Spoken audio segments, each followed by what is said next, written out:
Bereshit, Genesis, chapter 1. In the beginning, Elohim created the heavens and the earth.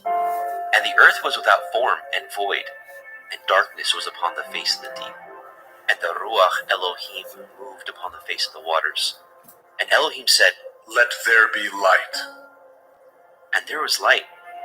And Elohim saw the light, that it was good. And Elohim divided the light from the darkness. And Elohim called the light day, and the darkness he called night.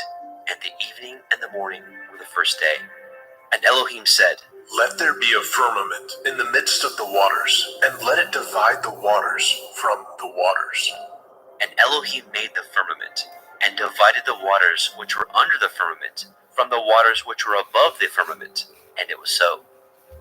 And Elohim called the firmament heaven, and the evening and the morning were the second day.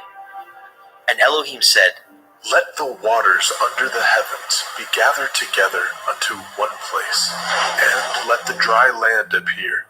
And it was so. And Elohim called the dry land earth, and the gathering together of the waters called he seas. And Elohim saw that it was good. And Elohim said, "Let the earth bring forth grass, the herb yielding seed, the fruit tree yielding fruit after his kind, whose seed is in itself upon the earth." And it was so. And the earth brought forth grass, and herb yielding seed after his kind, and the tree yielding fruit, whose seed was in itself after his kind. And Elohim saw that it was good. And the evening and the morning were the third day. And Elohim said, "Let there be lights in the firmament of the heavens, to divide the day from the night, and let them be for signs, and for appointed feasts, and for days and years. And let them be for lights in the firmament of the heavens, to give light upon the earth." And it was so. And Elohim made two great lights, the greater light to rule the day, and the lesser light to rule the night. He made the stars also. And Elohim set them in the firmament of the heavens to give light upon the earth, and to rule over the day and over the night, and to divide the light from the darkness. And Elohim saw that it was good. And the evening and the morning were the fourth day. And Elohim said, Let the waters bring forth abundantly the moving creature that has life, and fowl that may fly above the earth in the open firmament of heaven. And Elohim created great sea monsters, and every living creature that moves, which the waters brought forth abundantly after their kind, and every winged fowl after his kind. And Elohim saw that it was good. And Elohim blessed them, saying, Be fruitful and multiply, and fill the waters in the seas, and let fowl multiply in the earth. And the evening and the morning were the fifth day. And Elohim said, Let the earth bring forth the living creatures after his kind, cattle and creeping thing, and beast of the earth after his kind. And it was so. And Elohim made the beast of the earth after his kind, and cattle after their kind, and everything that creeps upon the earth after his kind. And Elohim saw that it was good. And Elohim said, Let us make man in our image, after our likeness. Let them have dominion over the fish of the sea, and over the fowl of the air, and over the cattle, and over all the earth, and over every creeping thing that creeps upon the earth. So Elohim created man in his own image. In the image of Elohim created he him. Male and female created he them. And Elohim blessed them. And Elohim said unto them, Be fruitful and multiply, and replenish the earth, and subdue it, and have dominion over the fish of the sea, and over the fowl of the air, and over every living thing that moves upon the earth. And Elohim said, Behold, I have given you every herb-bearing seed which is upon the face of all the earth, and every tree in which is the fruit of a tree yielding seed. To you it shall be for food, and to every beast of the earth, and to every fowl of the air, and to everything that creeps upon the earth, wherein there is life. I have given every green herb for food. And it was so. And Elohim saw everything that he had made, and behold, it was very good. And the evening and the morning were the sixth day.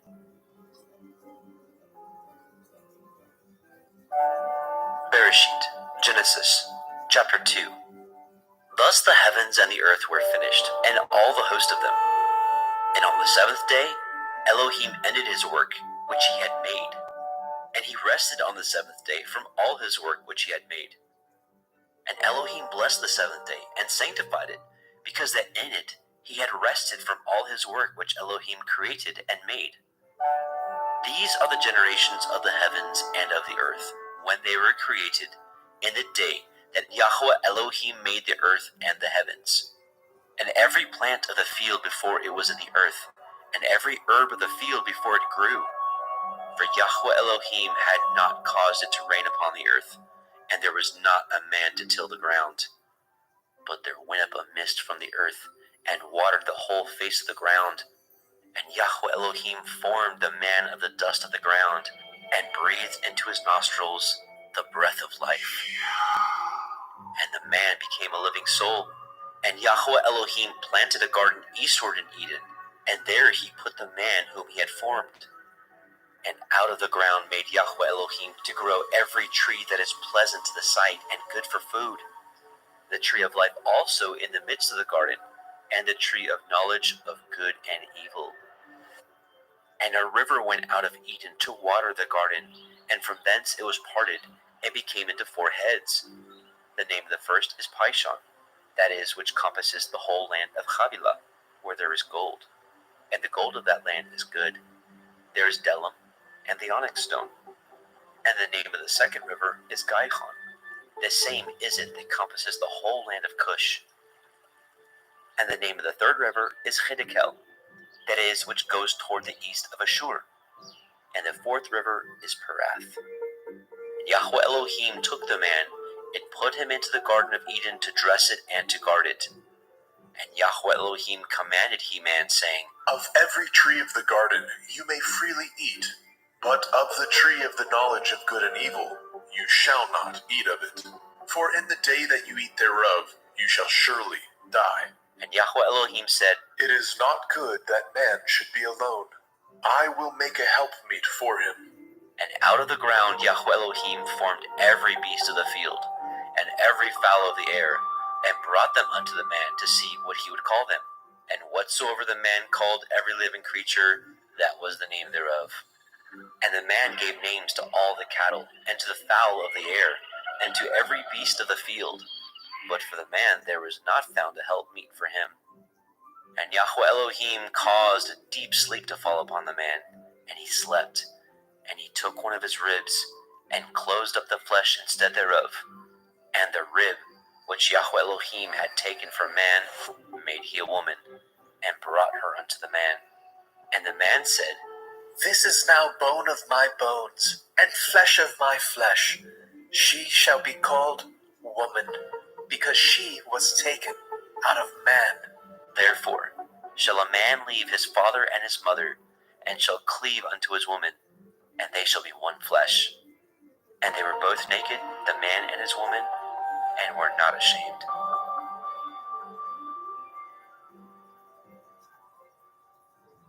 Bereshit, Genesis, chapter 3.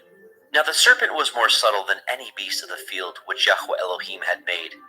And he said unto the woman, Yea, has Elohim said, Ye shall not eat of every tree of the garden? And the woman said unto the serpent, We may eat of the fruit of the trees of the garden, but of the fruit of the tree which is in the midst of the garden, Elohim has said, Ye shall not eat of it, neither shall ye touch it, lest ye die. And the serpent said unto the woman, Ye shall not surely die, for Elohim knows that in the day ye eat thereof, then your eyes shall be opened, and ye shall be as Elohim, knowing good and evil. And when the woman saw that the tree was good for food, and that it was pleasant to the eyes, and a tree to be desired to make one wise, she took of the fruit thereof, and did eat, and gave also unto her man with her, and he did eat. And the eyes of both of them were opened, and they knew that they were naked. And they sewed fig leaves together, and made themselves aprons. And they heard the voice of Yahweh Elohim walking in the garden in the cool of the day. And the man and his woman hid themselves from the presence of Yahweh Elohim amongst the trees of the garden. And Yahweh Elohim called unto Adam and said unto him, "Where are you?"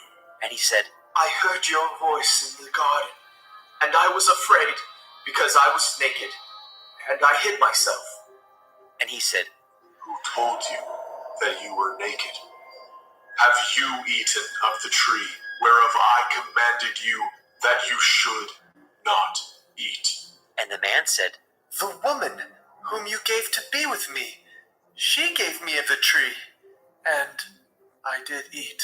And Yahweh Elohim said unto the woman, "What is this that you have done?" And the woman said, The serpent beguiled me, and I did eat. And Yahweh Elohim said unto the serpent, "Because you have done this, you are cursed above all cattle and above every beast of the field. Upon your belly shall you go, and dust shall you eat all the days of your life. And I will put enmity between you and the woman, and between your seed and her seed. It shall bruise your head, and you shall bruise his heel." Unto the woman he said, "I will greatly multiply your sorrow and your conception. In sorrow you shall bring forth children, and your desire shall be to your man, and he shall rule over you. And unto Adam he said, Because you have hearkened unto the voice of your woman, and have eaten of the tree of which I commanded you, saying, You shall not eat of it. Cursed is the ground for your sake. In sorrow you shall eat of it all the days of your life. Thorns also and thistles shall it bring forth to you, and you shall eat the herb of the field. In the sweat of your face shall you eat bread, till you return unto the ground. For out of it were you taken, for dust you are, and unto dust shall you return. And Adam called his woman's name Hua, because she was the mother of all living. Unto Adam also, and to his woman did Yahweh Elohim make coats of skins, and clothe them. And Yahweh Elohim said, Behold, the man is become as one of us, to know good and evil. And now, lest he put forth his hand, and take also of the tree of life, and eat, and live forever. Therefore Yahweh Elohim sent him forth from the Garden of Eden, to till the ground from whence he was taken. So he drove out the man, and he placed at the east of the Garden of Eden cherubim, and a flaming sword which turned every way, to guard the way of the tree of life.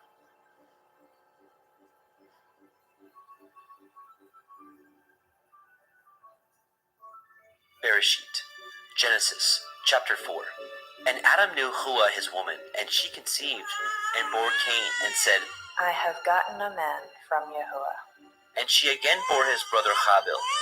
And Habil was a keeper of sheep, but Cain was a tiller of the ground. And in process of time it came to pass that Cain brought of the fruit of the ground an offering unto Yahweh.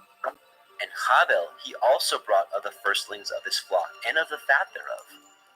And Yahweh had respect unto Habil and unto his offering, but unto Cain and to his offering he had not respect. And Cain was very wroth, and his countenance fell. And Yahweh said unto Cain, Why are you wroth? And why is your countenance fallen? If you do well, shall you not be accepted? And if you do not well, sin lies at the door, and unto you shall be his desire, and you shall rule over him. And Cain talked with Habil his brother, and it came to pass, when they were in the field, that Cain rose up against Habil his brother, and slew him. And Yahweh said unto Cain, Where is Habil, your brother? and he said, I know not. Am I to guard my brother? and he said, What have you done? The voice of your brother's blood cries unto me from the ground. And now are you cursed from the earth, which has opened her mouth to receive your brother's blood from your hand. When you till the ground, it shall not henceforth yield unto you your strength. A fugitive and a vagabond shall you be in the earth. And Cain said unto Yahweh, My punishment is greater than I can bear. Behold, you have driven me out this day from the face of the earth, and from your face shall I be hid. And I shall be a fugitive and a vagabond in the earth. And it shall come to pass that every one that finds me shall slay me. And Yahweh said unto him, Therefore, whoever slays Cain, vengeance shall be taken on him sevenfold. And Yahweh set a mark upon Cain, lest any finding him should kill him. And Cain went out from the presence of Yahweh, and dwelt in the land of Nod, on the east of Eden. And Cain knew his woman, and she conceived, and bore Hanok. And he built a city, and called the name of the city after the name of his son, Hanok. And unto Hanok was born Irad, and Irad begat Mehujael, and Mehujael begat Methushael, and Methushael begat Lamech. And Lamech took unto him two women. The name of the one was Ada, and the name of the other Zillah. And Ada bore Jabal. He was the father of such as dwell in tents, and of such as have cattle. And his brother's name was Jubal. He was the father of all such as handle the harp and organ. And Zillah, she also bore Tubal-Cain, an instructor of every artificer in brass and iron. And the sister of Tubal-Cain was Naamah. And Lamech said unto his woman, Ada and Zillah, hear my voice, ye women of Lamech, hearken unto my speech. For I have slain a man to my wounding, and a young man to my hurt. If Cain shall be avenged sevenfold, truly Lamech 70 and sevenfold. And Adam knew his woman again, and she bore a son, and called his name Seth. For Elohim said she, has appointed me another seed instead of Havel, whom Cain slew. And to Seth, to him also were born a son, and called his name Enosh. Then began men to call upon the name of Yahweh.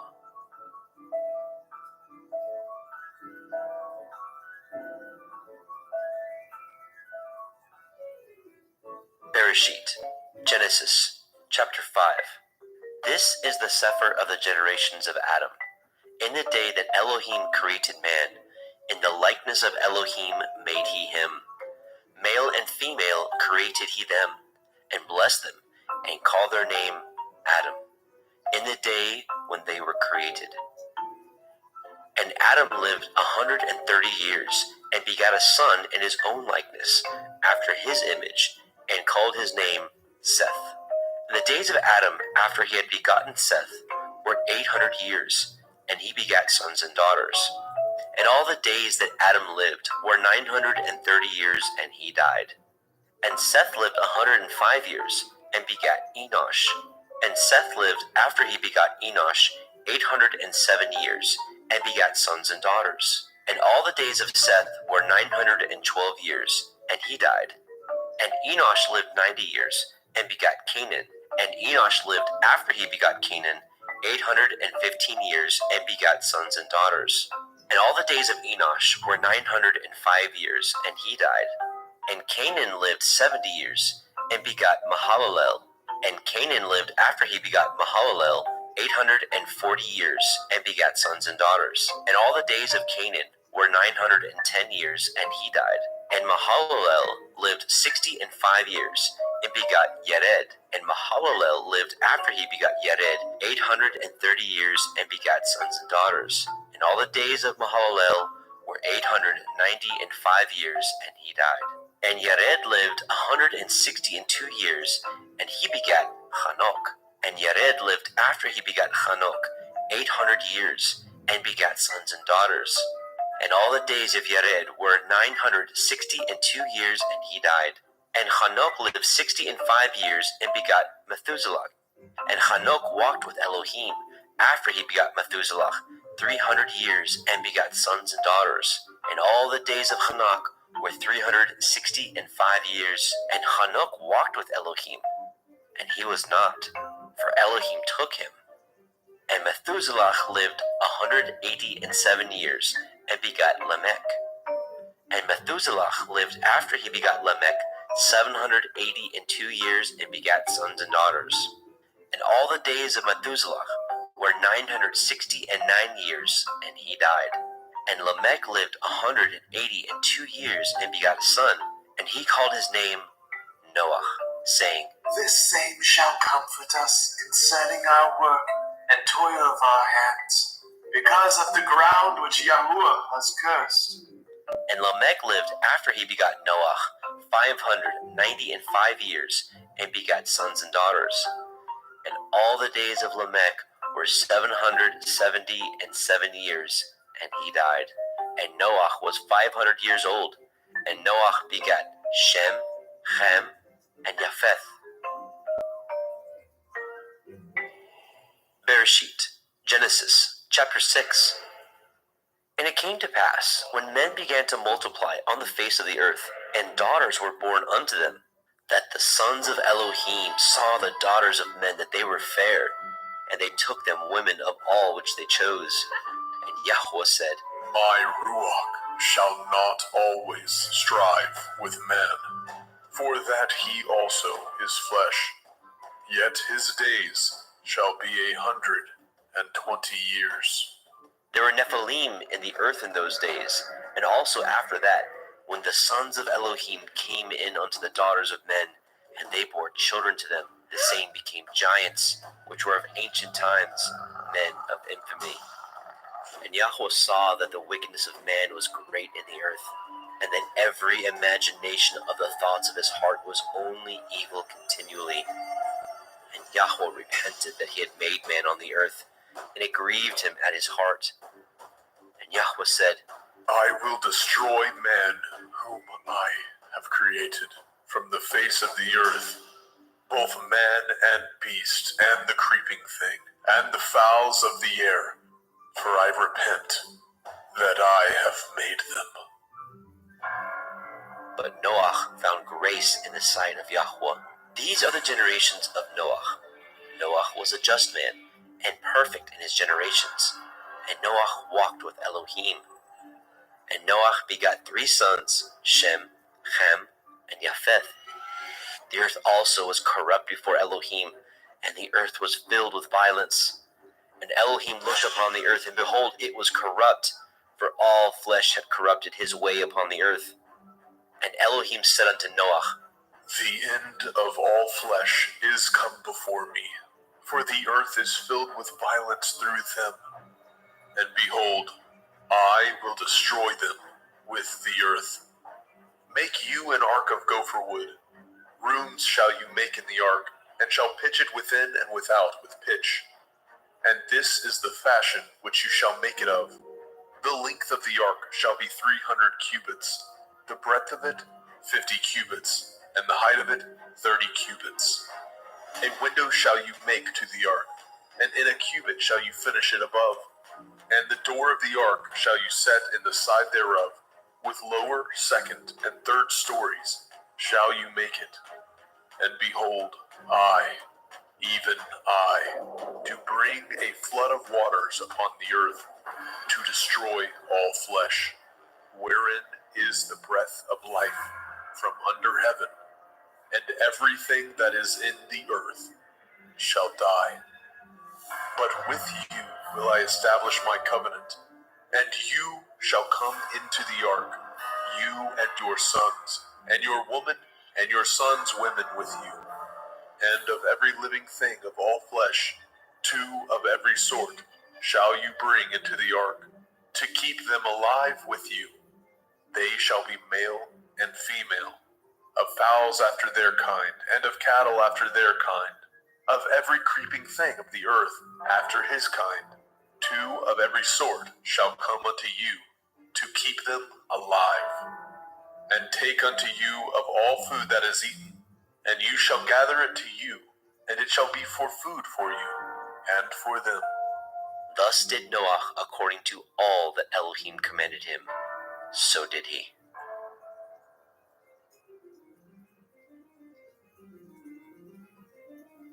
Bereshit, Genesis, chapter 7.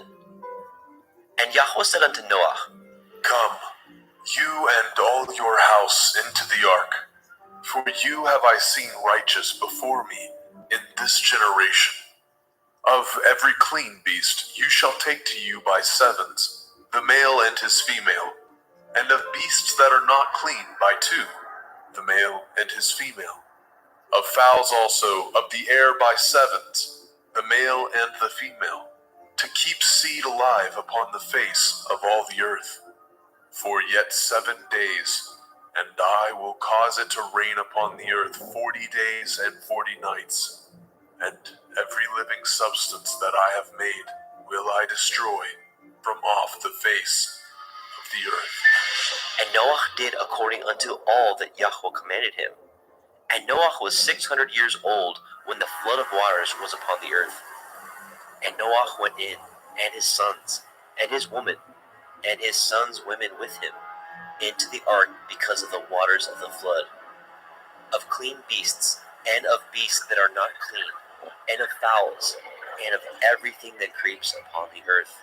There went in 2 and 2 unto Noah into the ark, the male and the female, as Elohim had commanded Noah. And it came to pass after 7 days, that the waters of the flood were upon the earth. In the 600th year of Noah's life, in the 2nd month, the 17th day of the month, the same day were all the fountains of the great deep broken up, and the windows of heaven were opened. And the rain was upon the earth 40 days and 40 nights. In the selfsame day entered Noah, Shem, and Ham, and Japheth, the sons of Noah, and Noah's women, and the 3 women of his sons with them into the ark.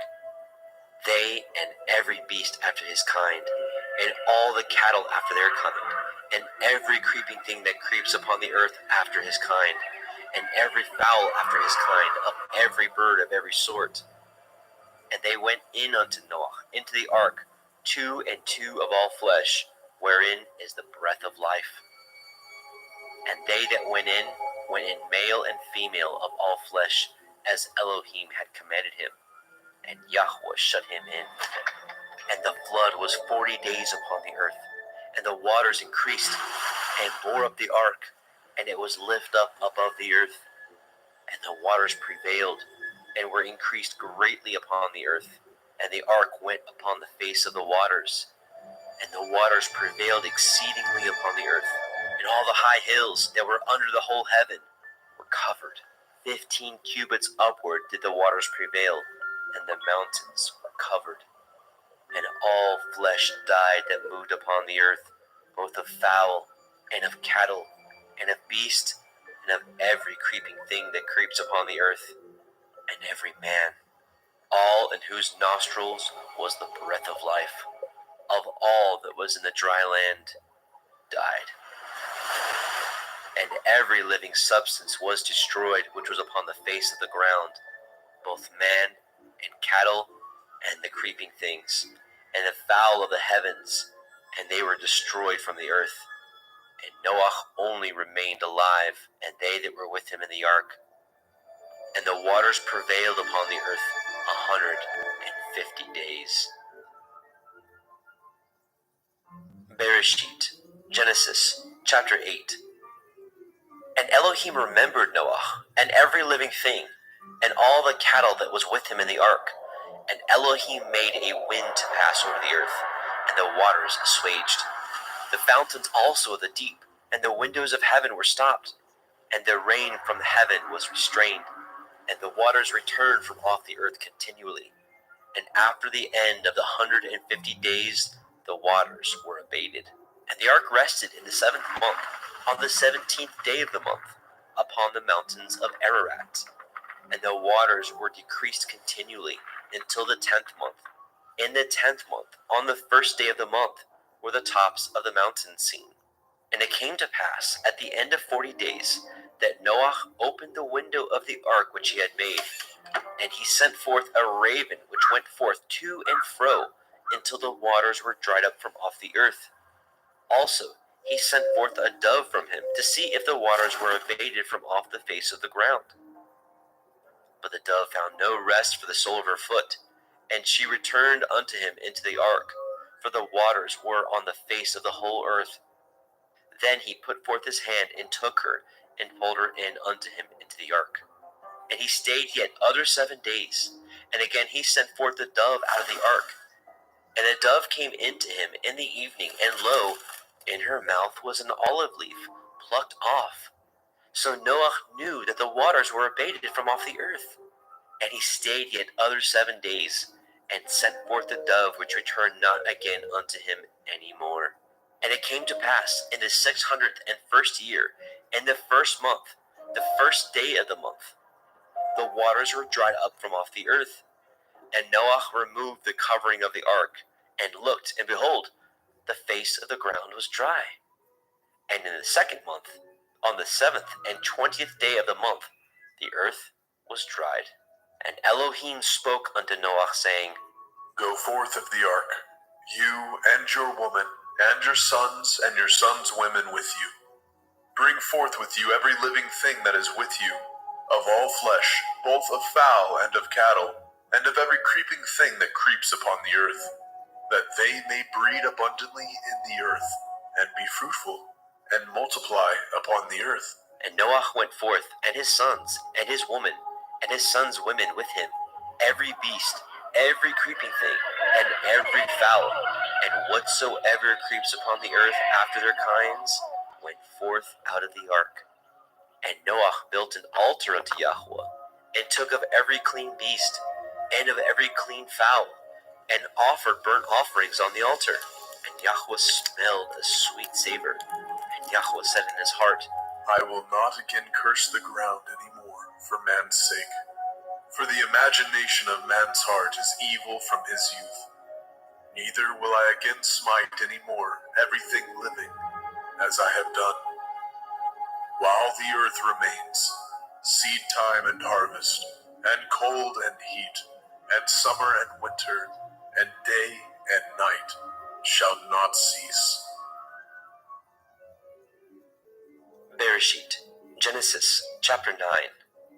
And Elohim blessed Noah and his sons, and said unto them, Be fruitful and multiply, and replenish the earth. And the fear of you and the dread of you shall be upon every beast of the earth, and upon every fowl of the air, upon all that moves upon the earth, and upon all the fish of the sea. Into your hand are they delivered. Every moving thing that lives shall be meat for you. Even as the green herb have I given you all things. But the flesh with the life thereof, which is the blood thereof, shall ye not eat. And surely your blood of your lives will I require. At the hand of every beast will I require it, and at the hand of man. At the hand of every man's brother will I require the life of man. Whoso sheds man's blood, by man shall his blood be shed. For in the image of Elohim made he man. And you, be ye fruitful, and multiply. Bring forth abundantly in the earth, and multiply therein. And Elohim spoke unto Noah, and to his sons with him, saying, And I, behold, I establish my covenant with you, and with your seed after you, and with every living creature that is with you, of the fowl, of the cattle, and of every beast of the earth with you, from all that go out of the ark, to every beast of the earth. And I will establish my covenant with you. Neither shall all flesh be cut off any more by the waters of a flood. Neither shall there any more be a flood to destroy the earth. And Elohim said, This is the sign of the covenant which I make between me and you, and every living creature that is with you, for perpetual generations. I do set my bow in the cloud, and it shall be for a sign of a covenant between me and the earth. And it shall come to pass, when I bring a cloud over the earth, that the bow shall be seen in the cloud. And I will remember my covenant, which is between me and you, and every living creature of all flesh. And the waters shall no more become a flood to destroy all flesh. And the bow shall be in the cloud, and I will look upon it, that I may remember the everlasting covenant between Elohim and every living creature of all flesh that is upon the earth. And Elohim said unto Noah, This is the sign of the covenant which I have established between me and all flesh that is upon the earth. And the sons of Noah that went forth of the ark were Shem, and Ham, and Japheth. And Ham is the father of Canaan. These are the three sons of Noah, and of them was the whole earth overspread. And Noah began to be a husbandman, and he planted a vineyard. And he drank of the wine, and was drunken, and he was uncovered within his tent. And Ham, the father of Canaan, saw the nakedness of his father, and told his two brethren without. And Shem and Japheth took a garment, and laid it upon both their shoulders, and went backward, and covered the nakedness of their father. And their faces were backward, and they saw not their father's nakedness. And Noah awoke from his wine, and knew what his younger son had done unto him.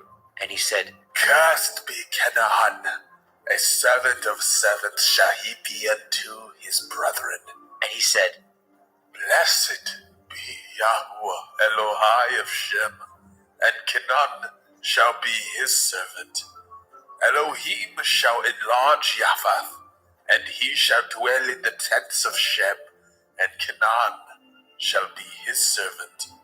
And Noah lived after the flood 350 years, and all the days of Noah were 950 years, and he died.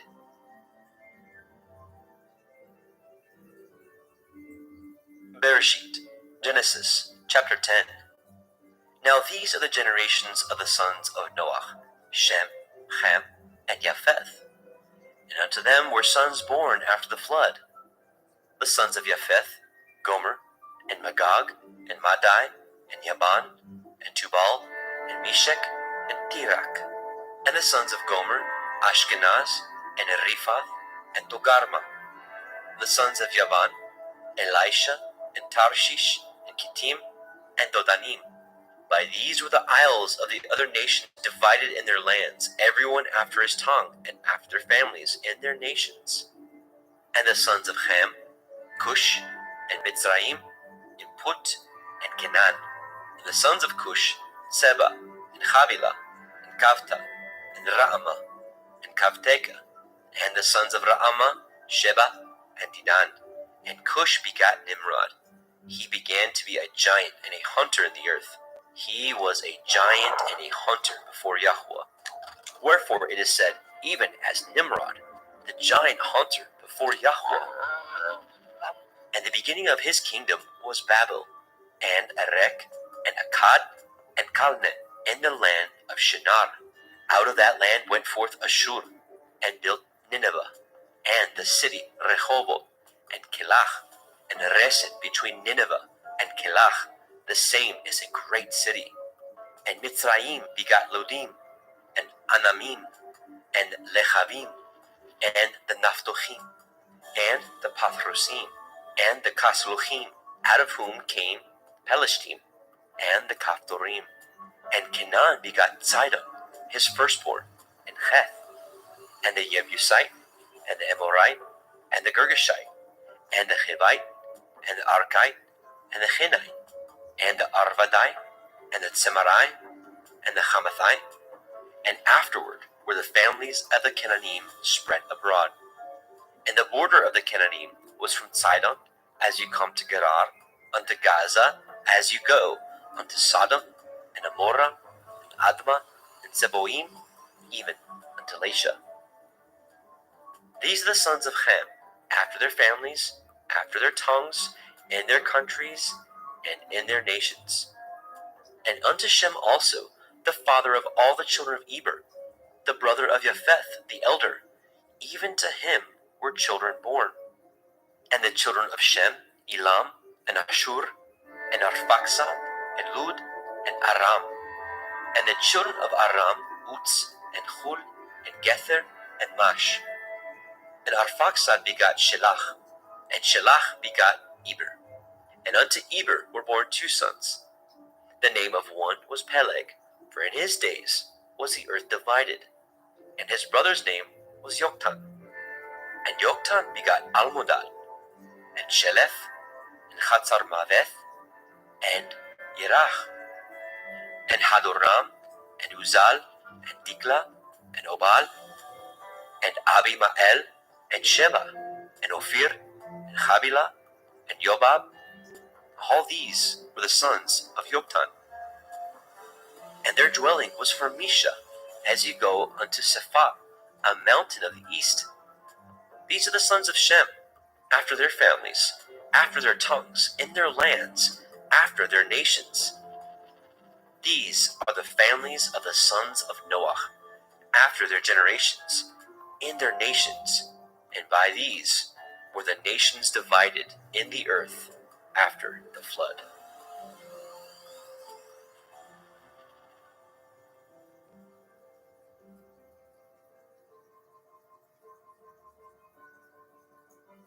Bereshit, Genesis, chapter 11.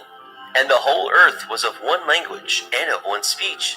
And it came to pass, as they journeyed from the east, that they found a plain in the land of Shinar, and they dwelt there.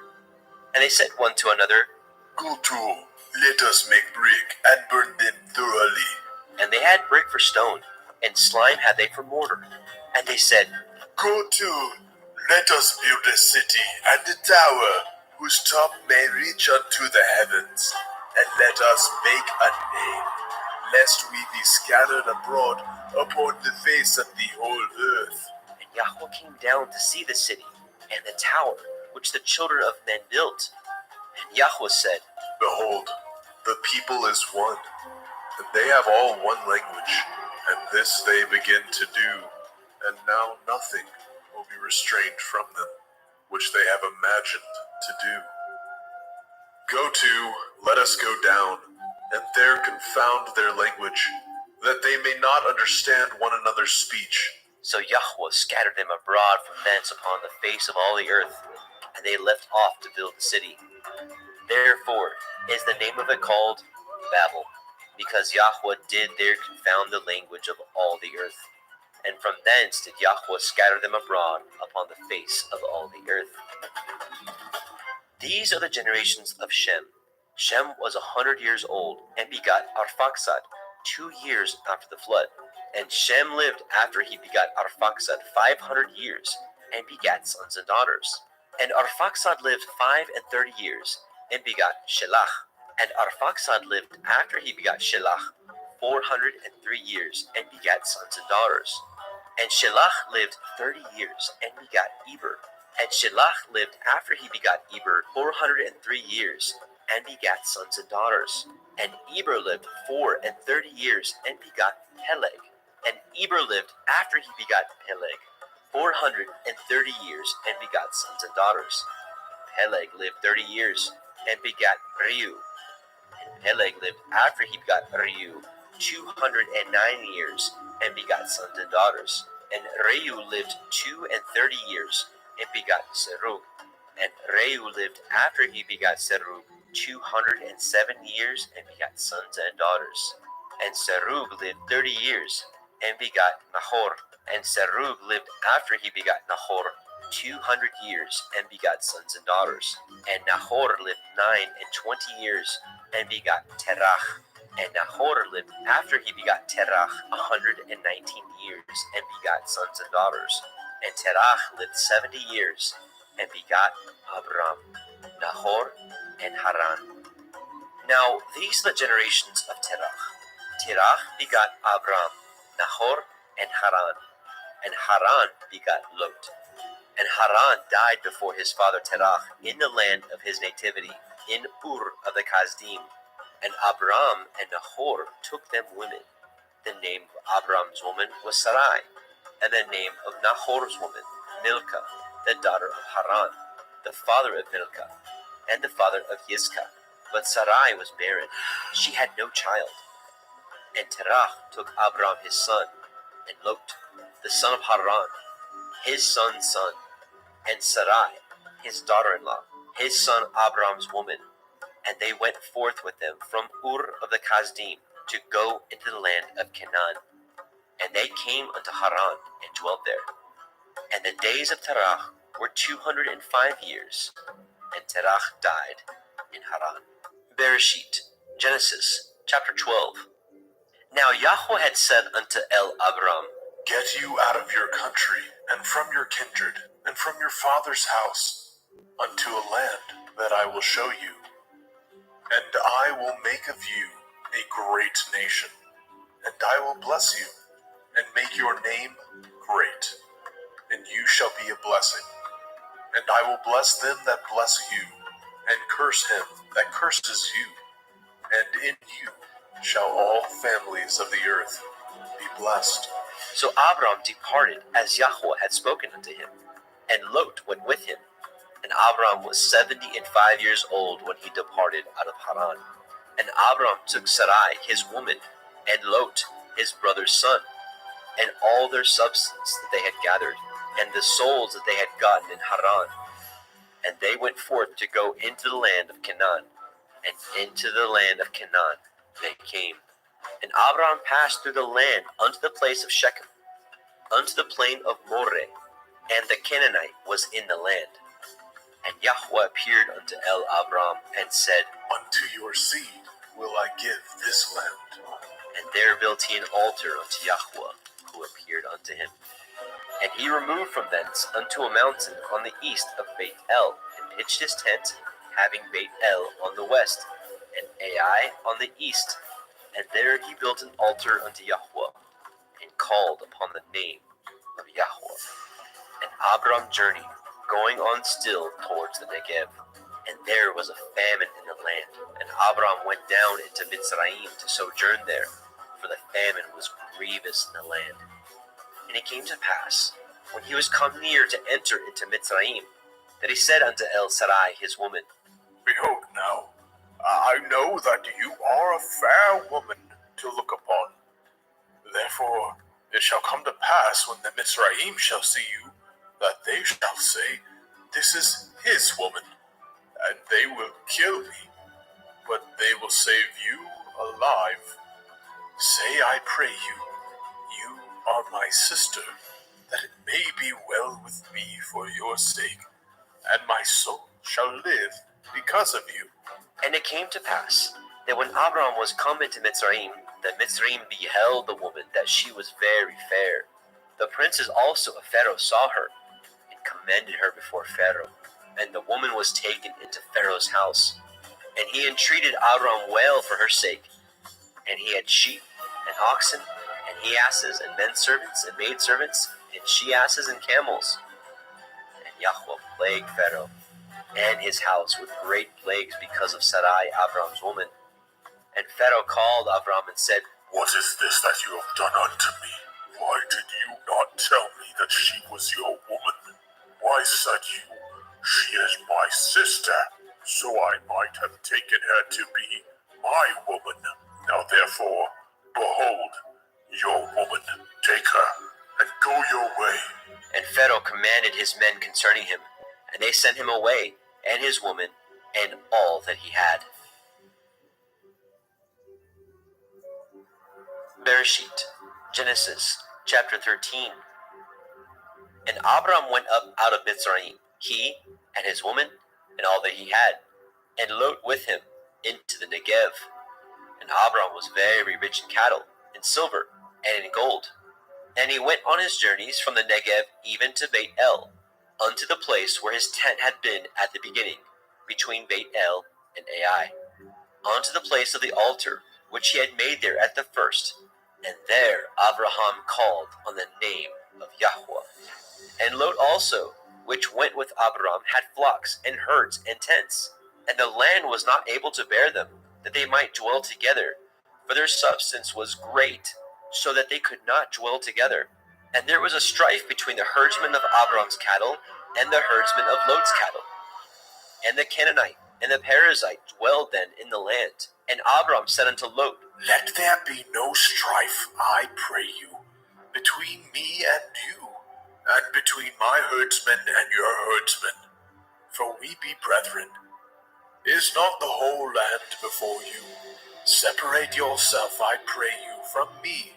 If you will take the left hand, then I will go to the right. Or if you depart to the right hand, then I will go to the left. And Lot lifted up his eyes, and beheld all the circle of the Yarden, that it was well watered everywhere, before Yahweh destroyed Sodom and Amorah, even as the garden of Yahweh, like the land of Mitzrayim, as ye come unto Zoar. Then Lot chose him all the circle of the Yarden, and Lot journeyed east, and they separated themselves, the one from the other.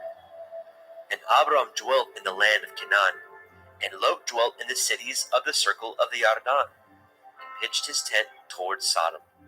But the men of Sodom were wicked and sinners before Yahweh exceedingly. And Yahweh said unto El Abram, after that Lot was separated from him, Lift up now your eyes, and look from the place where you are, northward and southward, and eastward and westward. For all the land which you see, to you will I give it, and to your seed forever. And I will make your seed as the dust of the earth, so that if a man can number the dust of the earth, then shall your seed also be numbered. Arise, walk through the land in the length of it and in the breadth of it, for I will give it unto you.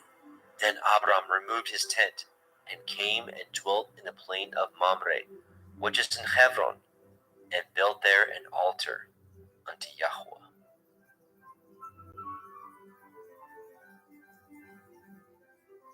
Bereshit, Genesis chapter 14. And it came to pass in the days of Amraphel, king of Shinar, Arioch, king of Elakar, Kederlaomer, king of Elam, and Tidal, king of nations, that these made war with Bera, king of Sodom, and with Birsha, king of Amorah, Shinav, king of Admah, and Shem-Eber, king of Tseboim, and the king of Bela, which is Zoar.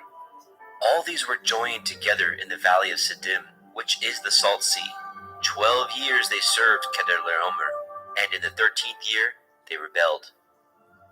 And in the 14th year came Kedorlaomer and the kings that were with him, and smote the Rephaim in Ashtaroth Karnaim, and the Zuzim in Ham, and the Emim in Shaveh Kiriathaim, and the Horim in their Mount Seir, unto Il Paran, which is by the wilderness.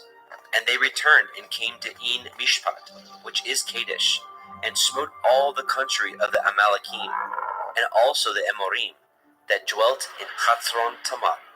And there went out the king of Sodom, and the king of Amorah, and the king of Admah, and the king of Tseboim, and the king of Bela, the same as Zoar, and they joined battle with them in the valley of Siddim, with Kedorlaomer, the king of Elam, and with Tidal, king of nations, and Amraphel, king of Shinar, and Arioch, king of Elakar, 4 kings with 5.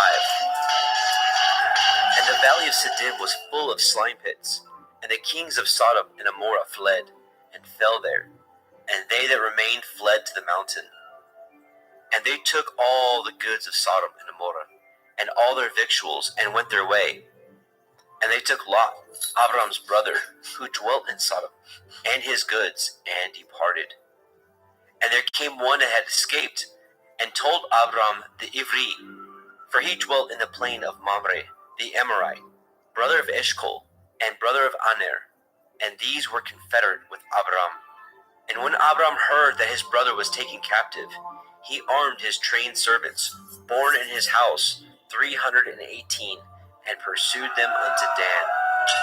And he divided himself against them, he and his servants, by night, and smote them, and pursued them unto Hobah, which is on the left hand of Damascus. And he brought back all the goods, and also brought again his brother Lot, and his goods, and the women also, and the people.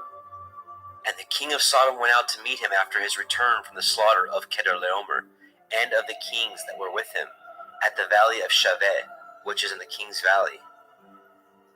And Malkitzedek, king of Shalem, brought forth bread and wine, and he was the priest of El Elyon.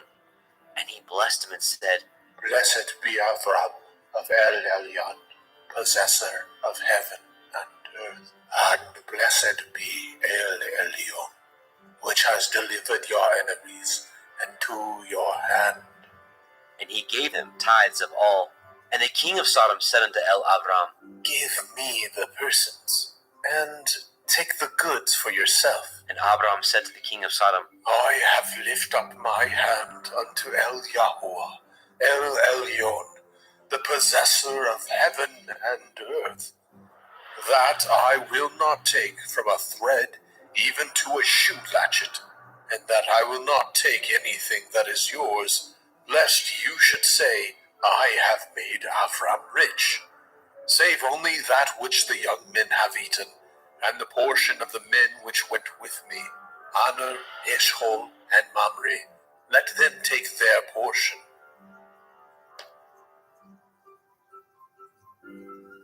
Bereshit, Genesis chapter 15. After these things, the word of Yahweh came unto El Abram in a vision, saying, Fear not, Avram. I am your shield, and your exceeding great reward. And Abram said, Adonai, Yahuwah, what will you give me, seeing I go childless, and the steward of my house is this Eliezer of Damascus? And Abram said, Behold, to me you have given no seed, and lo, one born in my house is my heir. And behold, the word of Yahweh came unto him, saying, This shall not be your heir, but he that shall come forth out of your own generation shall be your heir. And he brought him forth abroad and said, Look now towards the heavens, and count the stars, if you be able to number them. And he said unto him, So shall your seed be. And he believed in Yahweh, and he counted it to him for righteousness. And he said unto him, I am Yahweh, that brought you out of Ur of the Kasdim, to give you this land to inherit it. And he said, Adonai, Yahweh, whereby shall I know that I shall inherit it? And he said unto him, Take me a heifer of 3 years old, and a she-goat of 3 years old, and a ram of 3 years old, and a turtle dove, and a young pigeon. And he took unto him all these, and divided them in the midst, and laid each piece one against another, but the birds he divided not. And when the fowls came down upon the carcasses, Abram drove them away. And when the sun was going down, a deep sleep fell upon Abram, and lo, a horror of great darkness fell upon him. And he said unto Abram, Know of a surety that your seed shall be a stranger in a land that is not theirs, and shall serve them, and they shall afflict them 400 years.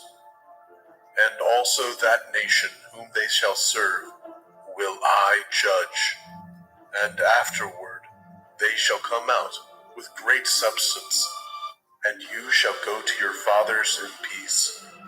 You shall be buried in a good old age. But in the 4th generation they shall come hither again, for the iniquity of the Amorim is not yet full.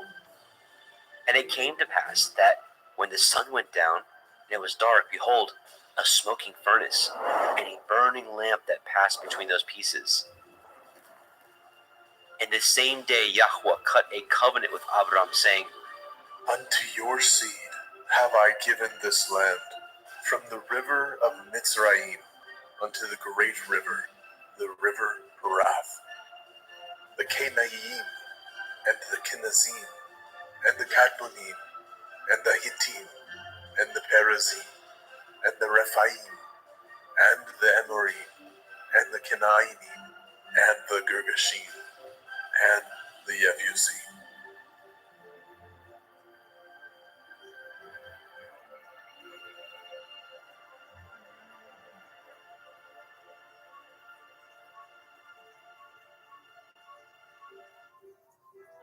Bereshit, Genesis chapter 16.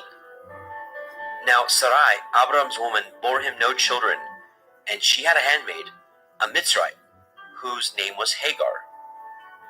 And Sarai said unto Abram, Behold now, Yahuwah has restrained me from bearing. I pray you, go in unto my maid. It may be that I may obtain children by her. And Abram hearkened to the voice of Sarai. And Sarai, Abram's woman, took Hagar, her maid, the Mitzrim, after Abram had dwelt 10 years in the land of Canaan, and gave her to her man Abram to be his woman. And he went in unto Hagar, and she conceived. And when she saw that she had conceived, her mistress was despised in her eyes. And Sarai said unto Abram, My wrong be upon you. I have given my maid into your bosom. And when she saw that she had conceived, I was despised in her eyes. Yahuwah judge between me and you. But Abram said unto Sarai, Behold, your maid is in your hand. Do to her as it pleases you. And when Sarai dealt hardly with her, she fled from her face. And the angel of Yahweh found her by a fountain of water in the wilderness, by the fountain in the way to Shur. And he said, Hagar, Sarai's maid, whence came you, and whither will you go? And she said, I flee from the face of my mistress Sarai. And the angel of Yahweh said unto her, Return to your mistress, and submit yourself under her hands. And the angel of Yahweh said unto her, I will multiply your seed exceedingly, that it shall not be numbered for multitude. And the angel of Yahweh said unto her, Behold, you are with child, and shall bear a son, and shall call his name Yishmael, because Yahuwah has heard your affliction. And he will be a wild man. His hand will be against every man, and every man's hand against him, and he shall dwell in the presence of all his brethren. And she called the name of Yahweh that spoke unto her. Uel, see me. For she said, Have I also here looked after him that sees me? Wherefore the well was called Be'er Lahai Roi. Behold, it is between Kadesh and Bered. And Hagar bore Abram a son, and Abram called his son's name which Hagar bore Ishmael. And Abram was 86 years old when Hagar bore Ishmael to Abram.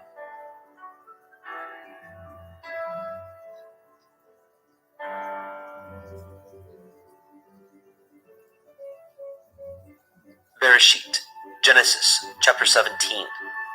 And when Abram was 90 years old and 9, Yahweh appeared to Abram and said unto him, I am El Shaddai. Walk before me and be perfect. And I will make my covenant between me and you, and will multiply you exceedingly. And Abram fell on his face. And Elohim talked with him, saying, As for me, behold, my covenant is with you, and you shall be a father of many nations. Neither shall your name any more be called Avram, but your name shall be Avraham. For a father of many nations have I made you. And I will make you exceeding fruitful, and I will make nations of you, and kings shall come out of you. And I will establish my covenant between me and you, and your seed after you, in their generations, for an everlasting covenant, to be Elohim unto you, and to your seed after you. And I will give unto you and to your seed after you the land wherein you are a stranger, all the land of Canaan, for an everlasting possession, and I will be their Elohim. And Elohim said unto Abraham, You shall guard my covenant, therefore, you and your seed after you in their generations. This is my covenant, which ye shall guard, between me and you and your seed after you. Every male child among you shall be circumcised, and ye shall circumcise the flesh of your foreskin, and it shall be a sign of the covenant betwixt me and you. And he that is 8 days old shall be circumcised among you, every male child in your generations. He that is born in the house, or bought with money of any stranger, which is not of your seed, he that is born in your house, and he that is bought with your money, must need to be circumcised. And my covenant shall be in your flesh for an everlasting covenant. And the uncircumcised male child, whose flesh of his foreskin is not circumcised, that soul shall be cut off from his people. He has broken my covenant. and Elohim said unto Abraham, As for Sarai, your woman, you shall not call her name Sarai, but Sarah shall her name be. And I will bless her, and give you a son also of her. Yea, I will bless her, and she shall be a mother of nations. Kings of people shall be of her. Then Abraham fell upon his face and laughed, and said in his heart, Shall a child be born unto him that is 100 years old? And shall Sarah, that is 90 years old, bear? And Abraham said unto Elohim, Oh, that Ishmael might live before you. and Elohim said, Sarah, your woman, shall bear you a son indeed, and you shall call his name Yitzhak. And I will establish my covenant with him for an everlasting covenant, and with his seed after him. And as for Ishmael, I have heard you. Behold, I have blessed him, and will make him fruitful, and will multiply him exceedingly. 12 princes shall he beget, and I will make him a great nation. But my covenant will I establish with Yitzhak, which Sarah shall bear unto you at this set time in the next year. And he left off talking with him, and Elohim went up from Abraham.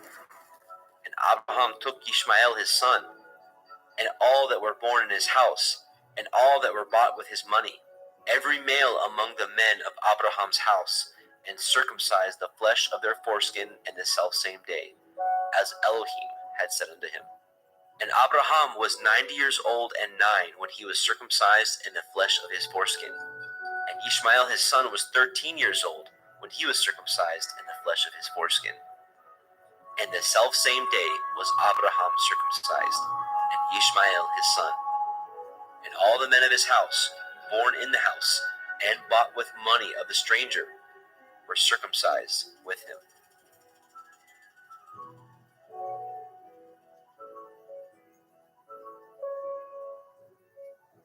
Bereshit, Genesis, chapter 18.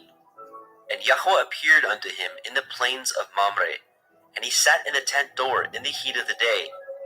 And he lifted up his eyes, and looked, and lo, 3 men stood by him. And when he saw them, he ran to meet them from the tent door, and bowed himself toward the ground, and said, My Adonai, if now I have found favor in your sight, pass not away, I pray you, from your servant. Let a little water, I pray you, be fetched, and wash your feet, and rest yourselves under the tree. And I will fetch a morsel of bread, and comfort ye your hearts. After that ye shall pass on, for therefore are ye come to your servant.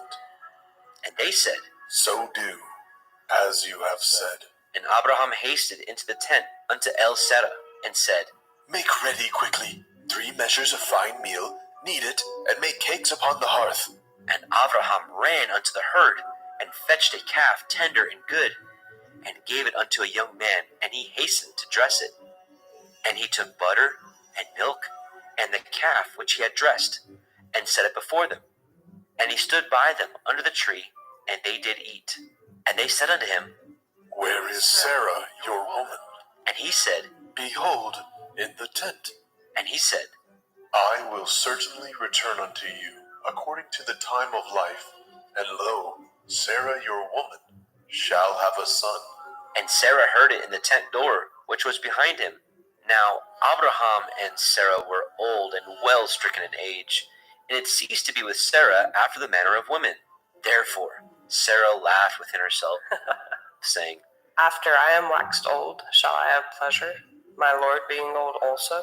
And Yahweh said unto El Abraham, Wherefore did Sarah laugh, saying, Shall I of a surety bear a child, which am old? Is anything too hard for Yahuwah? At the time appointed, I will return unto you, according to the time of life, and Sarah shall have a son. Then Sarah denied, saying, I laughed not. for she was afraid. And he said, Nay, but you did laugh. And the men rose up from thence, and looked toward Sodom. And Abraham went with them to bring them on the way. And Yahweh said, Shall I hide from Abraham that thing which I do? Seeing that Abraham shall surely become a great and mighty nation, and all the nations of the earth shall be blessed in him.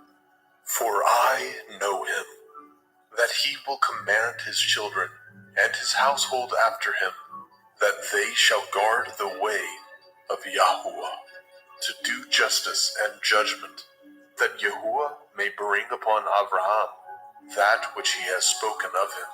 And Yahweh said, Because the cry of Sodom and Gomorrah is great, and because their sin is very grievous, I will go down now, and see whether they have done altogether according to the cry of it, which is come unto me, and if not, I will know. And the men turned their faces from thence, and went toward Sodom. But Abraham stood yet before Yahweh. And Abraham drew near, and said, Will you also destroy the righteous with the wicked? Perchance there be 50 righteous within the city. Will you also destroy and not spare the place for the 50 righteous that are therein? That be far from you to do after this manner, to slay the righteous with the wicked, and that the righteous should be as the wicked. That be far from you. Shall not the judge of all the earth do right? And Yahweh said, If I find in Sodom 50 righteous within the city, then I will spare all the place for their sakes. And Abraham answered and said, Behold now, I have taken it upon me to speak unto Adonai, which am but dust and ashes. Perchance there shall lack 5 of the 50 righteous. Will you destroy all the city for lack of 5? And he said, If I find there 40 and 5, I will not destroy it. And he spoke unto him yet again and said, Perchance there will be 40 found there. And he said, I will not do it for 40's sake. And he said unto him, Oh, let not Adonai be angry, and I will speak. Perchance there shall be 30 found there. And he said, I will not do it if I find 30 there. And he said, Behold now, I have taken upon me to speak unto Adonai. Perchance there shall be 20 found there.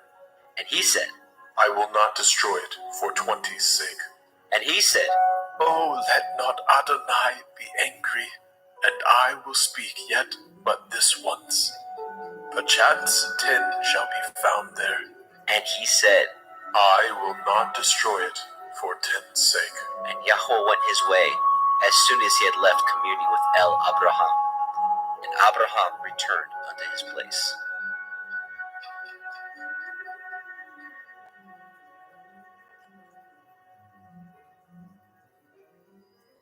Bereshit, Genesis chapter 19. And there came 2 angels to Sodom at evening, and Lot sat in the gate of Sodom. And Lot, seeing them, rose up to meet them, and he bowed himself with his face toward the ground. And he said, Behold now, my lords, turn in, I pray you, into your servant's house, and tarry all night, and wash your feet, and ye shall rise up early, and go on your ways. And they said, Nay, but we will abide in the street all night. And he pressed upon them greatly. And they turned in unto him, and entered into the house. And he made them a feast, and did bake matzah, and they did eat. But before they lay down, the men of the city, even the men of Sodom, compassed the house round, both old and young, all the people from every quarter. And they called unto Lot, and said unto him, Where are the men which came into you this night? Bring them out unto us, that we may know them. And Lot went out at the door unto them, and shut the door after him, and said, I pray you, brethren, do not so wickedly. Behold now, I have 2 daughters, which have not known man. Let me, I pray you, bring them out unto you, and do ye to them as is good in your eyes. Only unto these men do nothing, for therefore came they under the shadow of my roof. And they said, Stay back. And they said again, This one fellow came in to sojourn, and he will need to be a judge. Now we will deal worse with you than with them. And they pressed sore upon the man, even Lot, and came near to break the door. But the men put forth their hand, and pulled Lot into the house to them, and shut the door. And they smote the men that were at the door of the house with blindness, both small and great, so that they wearied themselves to find the door. And the men said unto Lot, Have you here any besides son-in-law, and your sons, and your daughters, and whatsoever you have in the city, bring them out of this place, for we will destroy this place, because the cry of them is waxing great before the face of Yahweh, and Yahweh has sent us to destroy it.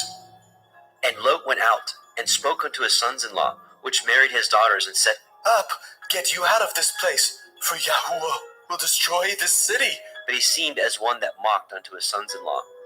And when the morning arose, Then the angels hastened Lot, saying, Arise, take your woman and your 2 daughters which are here, lest you be consumed in the iniquity of the city. And while he lingered, the men laid hold upon his hand, and upon the hand of his woman, and upon the hand of his 2 daughters, Yahweh being merciful unto him. And they brought him forth, and set him without the city. And it came to pass, when they had brought them forth abroad, that he said, Escape for your life. Look not behind you, neither stay in all the circle of the Yarden. Escape to the mountain, lest you be consumed. And Lot said unto them, Oh, not so, my Adonai. Behold, now your servant has found grace in your sight, and you have magnified your mercy, which you have showed unto me in saving my life. I cannot escape to the mountain, lest some evil take me, and I die. Behold now, this city is near to flee unto, and it is a little one. Oh, let me escape hither. Is it not a little one? And my soul shall live. and he said unto him, See, I have accepted you concerning this thing also, that I will not overthrow this city for which you have spoken. Make haste, escape hither, for I cannot do anything till you are come hither. Therefore the name of the city was called Zoar. The sun was risen upon the earth when Lot entered into Zoar. Then Yahweh rained upon Sodom and upon Amorah brimstone and fire from Yahweh out of the heavens. And he overthrew those cities, and all the circle of the Yarden, and all the inhabitants of those cities, and that which grew upon the ground. But his woman looked back from behind him, and she became a pillar of salt. And Abraham got up early in the morning to the place where he stood before Yahweh, and he looked toward Sodom and Amorah, and toward all the land of the circle of the Yarden, and beheld, and lo, the smoke of the country went up as the smoke of a furnace. And it came to pass, when Elohim destroyed the cities of the circle of the Yarden, that Elohim remembered Abraham, and sent Lot out of the midst of the overthrow, when he overthrew the cities in which Lot dwelt. And Lot went up out of Zoar, and dwelt in the mountain, and his 2 daughters with him, for he feared to dwell in Zoar, and he dwelt in a cave, he and his 2 daughters. And the firstborn said unto the younger, Our father is old, and there is not a man in the earth to come in unto us after the manner of all the earth. Come, let us make our father drink wine, and we will lie with him, that we may preserve seed of our father. And they made their father drink wine that night. And the firstborn went in, and lay with her father. And he perceived not when she lay down, nor when she arose. And it came to pass on the morrow, that the firstborn said unto the younger, Behold, I lay yesternight with my father. Let us make him drink wine this night also, and go in and lie with him, that we may preserve seed of our father. And they made their father drink wine that night also. And the younger arose and lay with him. And he perceived not when she lay down, nor when she arose. Thus were both the daughters of Lot with child by their father. And the firstborn bore a son, and called his name Moab. The same is the father of the Moabim unto this day. And the younger, she also bore a son, and called his name Ben-Ammi. The same is the father of the children of Ammon unto this day.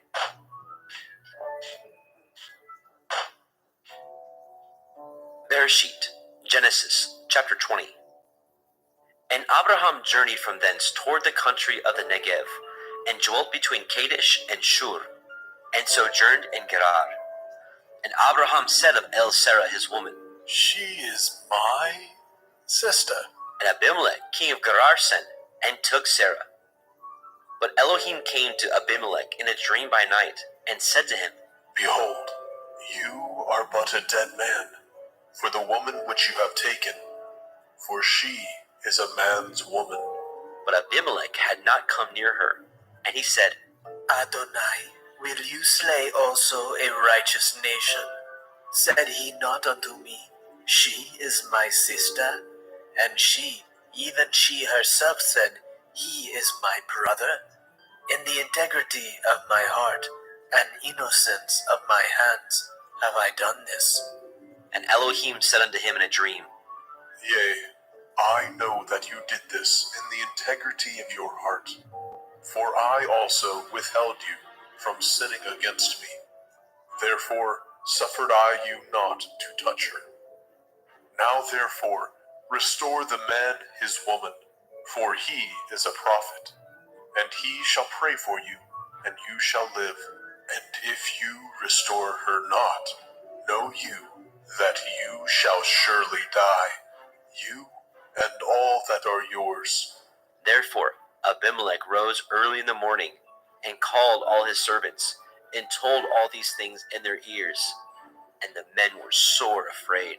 Then Abimelech called Abraham, and said unto him, What have you done unto us, and what have I offended you, that you have brought on me and on my kingdom a great sin?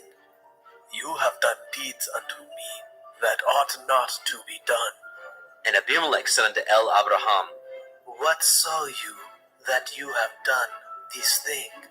And Abraham said, Because I thought surely the fear of Elohim is not in this place, and they will slay me for my woman's sake. And yet indeed she is my sister. She is the daughter of my father, but not the daughter of my mother, and she became my woman. And it came to pass, when Elohim caused me to wander from my father's house, that I said unto her, This is your kindness which you shall show unto me. At every place whither we shall come, say of me, He is my brother. And Abimelech took sheep, and oxen, and men servants, and women servants, and gave them unto Abraham, and restored him Sarah his woman. And Abimelech said, Behold, my land is before you. Dwell where it pleases you. And unto Sarah he said, Behold, I have given your brother 1,000 pieces of silver. Behold, he is to you a covering of the eyes, unto all that are with you, and with all other. Thus she was reproved. So Abraham prayed unto Elohim, and Elohim healed Abimelech, and his woman, and his maidservants, and they bore children. For Yahweh had fast closed up all the wombs of the house of Abimelech, because of Sarah, Abraham's woman.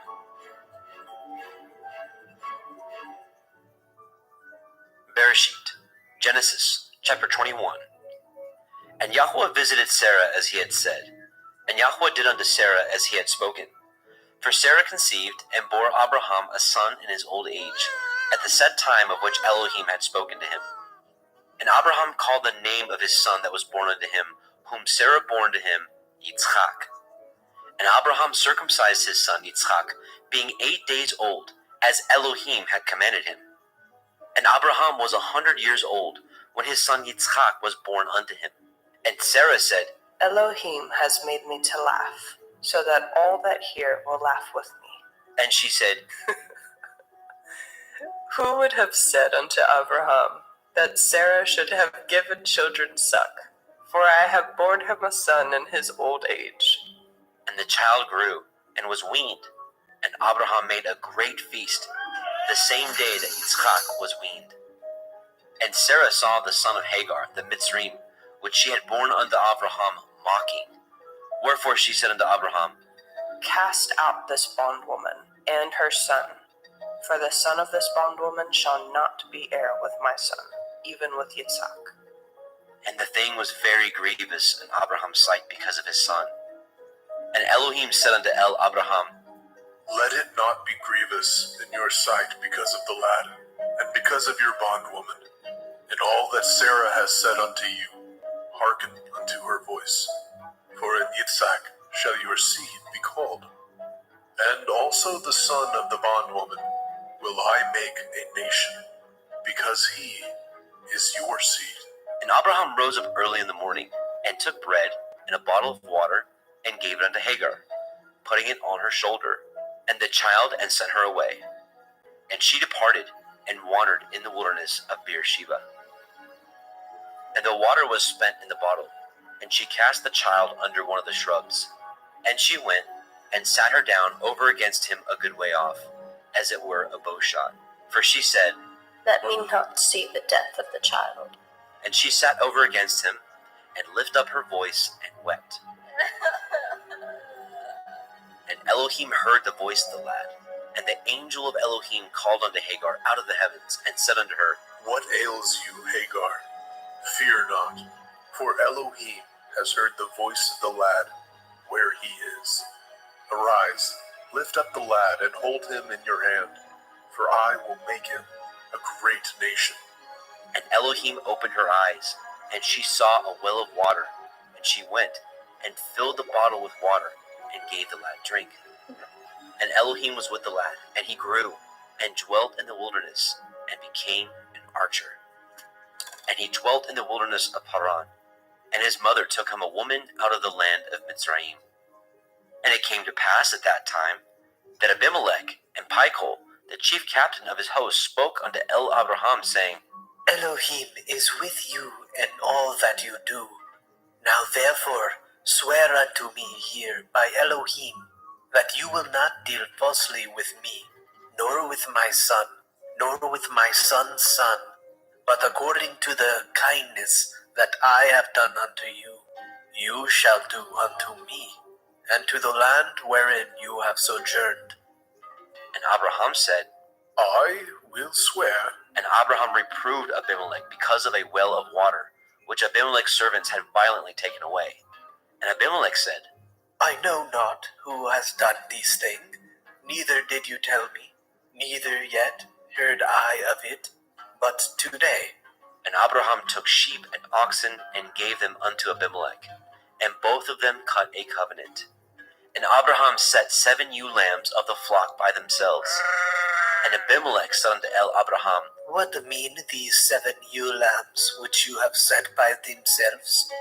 And he said, For these 7 ewe lambs shall you take off my hand, that they may be a witness unto me that I have dug this well. Wherefore he called that place Beersheba, because there they swore both of them. Thus they cut a covenant at Beersheba. Then Abimelech rose up, and Pichol, the chief captain of his host, and they returned into the land of the Palestine. And Abraham planted a grove in Beersheba, and called thereon the name of Yahweh, El Olam. And Abraham sojourned in the Palestine's land many days.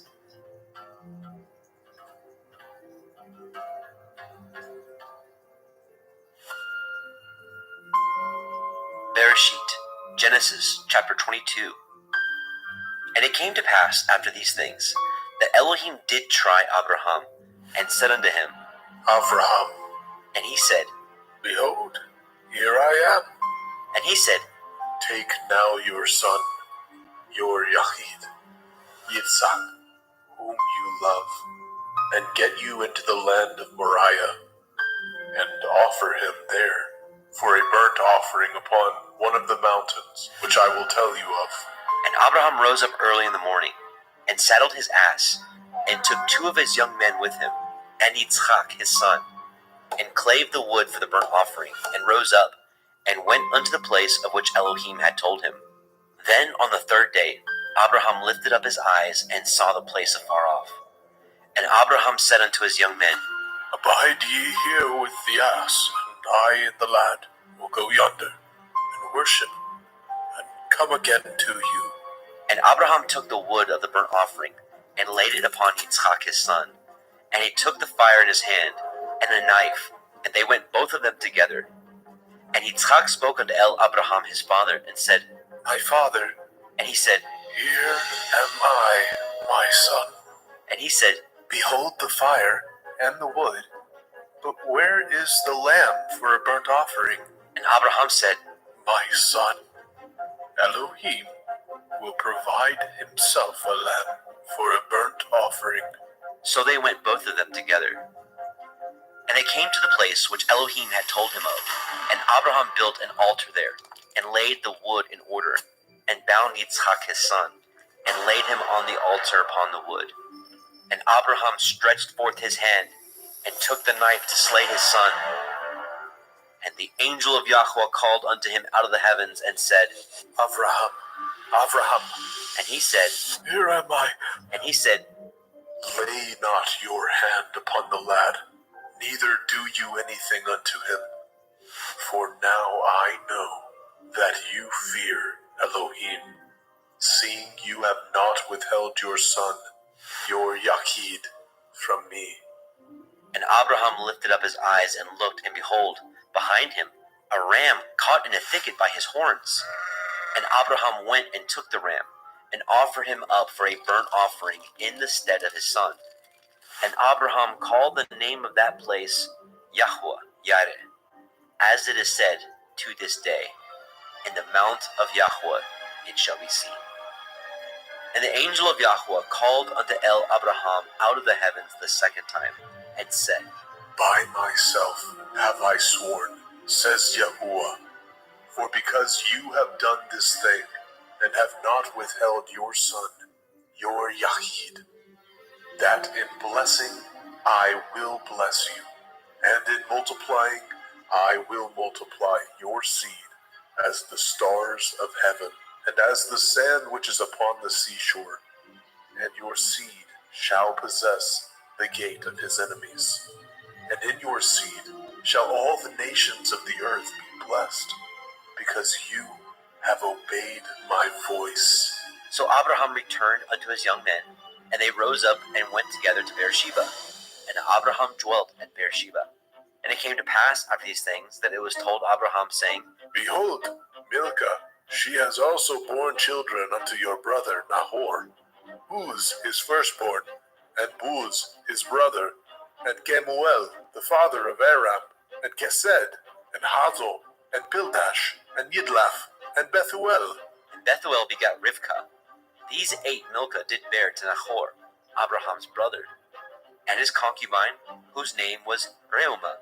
She bore also Teva, and Gaham, and Tahash, and Maacah. Bereshit, Genesis chapter 23. And Sarah was 107 years old. These were the years of the life of Sarah. And Sarah died in Kiryat Arba, the same is in Hebron, in the land of Canaan. And Abraham came to mourn for Sarah, and to weep for her.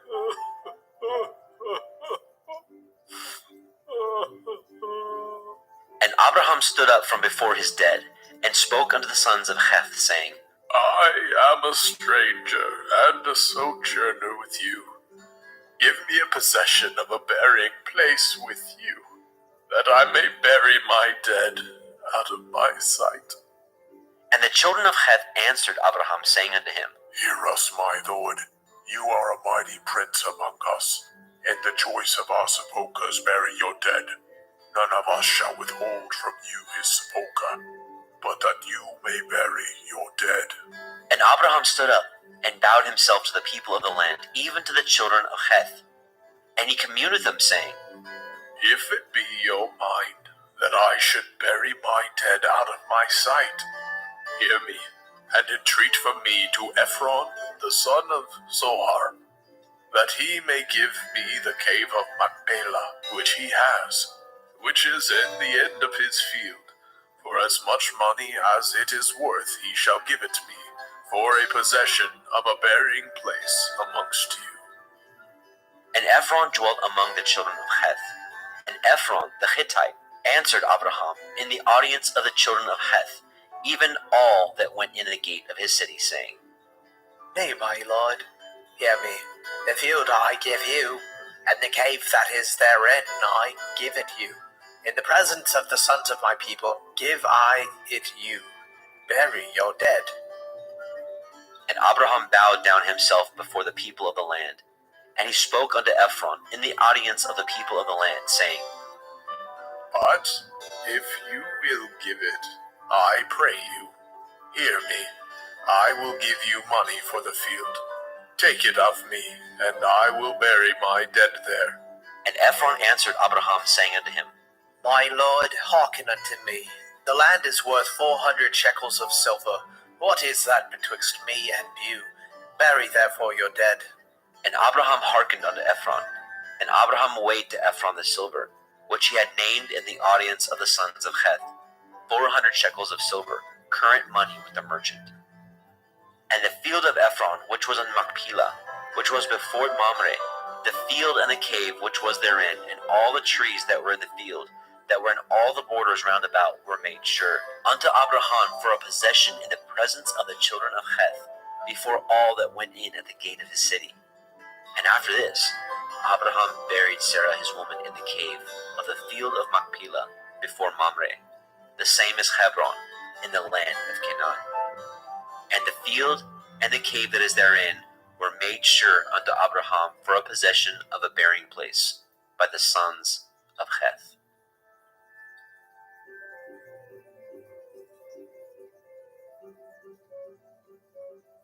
Bereshit, Genesis chapter 24. And Abraham was old and well stricken in age, and Yahweh had blessed Abraham in all things. And Abraham said unto his eldest servant of his house, that ruled over all that he had, Put, I pray you, your hand under my thigh, and I will make you swear by Yahweh, the Elohai of heaven and the Elohai of the earth, that you shall not take a woman unto my son of the daughters of the Canaanim, among whom I dwell. But you shall go unto my country and to my kindred, and take a woman unto my son Yitzhak. And the servant said unto him, Perchance the woman will not be willing to follow me unto this land. Must I needs bring your son again unto the land from whence you came? And Abraham said unto him, Beware that you bring not my son thither again. Yahuwah Elohai of heaven, which took me from my father's house, and from the land of my kindred, and which spoke unto me, and that swore unto me, saying, Unto your seed will I give this land. He shall send his angel before you, and you shall take a woman unto my son from thence. And if the woman will not be willing to follow you, then you shall be clear from this my oath. Only bring not my son thither again. And the servant put his hand under the thigh of Abraham his master, and swore to him concerning that matter. And the servant took 10 camels of the camels of his master, and departed, for all the goods of his master were in his hand. And he arose, and went to Aram Naharaim, unto the city of Nahor. And he made his camels to kneel down without the city by a well of water, at the time of the evening, even the time that women go out to draw water. And he said, O Yahuwah Elohai of my master Abraham, I pray you, send me good speed this day, and show kindness unto my master Abraham. Behold, I stand here by the well of water, and the daughters of the men of the city come out to draw water. And let it come to pass, that the damsel to whom I shall say, Let down your pitcher, I pray you, that I may drink. And she shall say, Drink, and I will give your camels drink also. Let the same be she that you have appointed for your servant Yitzhak. And thereby shall I know that you have showed kindness unto my master. And it came to pass, before he had done speaking, that behold, Ribkah came out, who was born to Bethuel, son of Milcah, the woman of Nahor, Abraham's brother, with her pitcher upon her shoulder. And the damsel was very fair to look upon, a virgin, neither had any man known her. And she went down to the well and filled her pitcher, and came up. And the servant ran to meet her and said, Let me, I pray you, drink a little water of your pitcher. And she said, Drink, my lord. And she hastened, and let down her pitcher upon her hand, and gave him drink. And when she had done giving him drink, she said, I will draw water for your camels also, until they have done drinking. And she hastened, and emptied her pitcher into the trough, and ran again unto the well to draw water, and drew for all his camels. And the man, wondering at her, held his peace, to wit whether Yahweh had made his journey prosperous or not. And it came to pass, as the camels had done drinking, that the man took a golden earring of 1/2 shekel weight, and 2 bracelets for her hands of 10 shekels weight of gold, and said, Whose daughter are you? Tell me, I pray you, is there room in your father's house for us to lodge in? And she said unto him, I am the daughter of Bethuel, the son of Milcah, which she bore unto Nahor. And she said moreover unto him, We have both straw and provender enough, and room to lodge in. And the man bowed down his head and worshipped Yahweh. And he said, Blessed be Yahuwah Elohai of my master Avraham, who has not left destitute my master of his mercy and his truth. I, being in the way, Yahuwah led me to the house of my master's brethren. And the damsel ran and told them of her mother's house of these things. And Ribkah had a brother, and his name was Laban. And Laban ran unto the man, unto the well. And it came to pass, when he saw the earring and the bracelets upon his sister's hands, and when he heard the words of Ribkah his sister, saying, Thus spoke the man unto me. that he came unto the man. And behold, he stood by the camels at the well. And he said, Come in, you blessed of Yahuwah. Wherefore stand you without?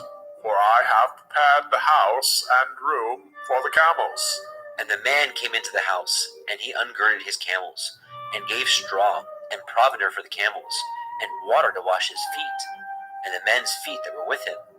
And there was set meat before him to eat, but he said, I will not eat until I have told my errand.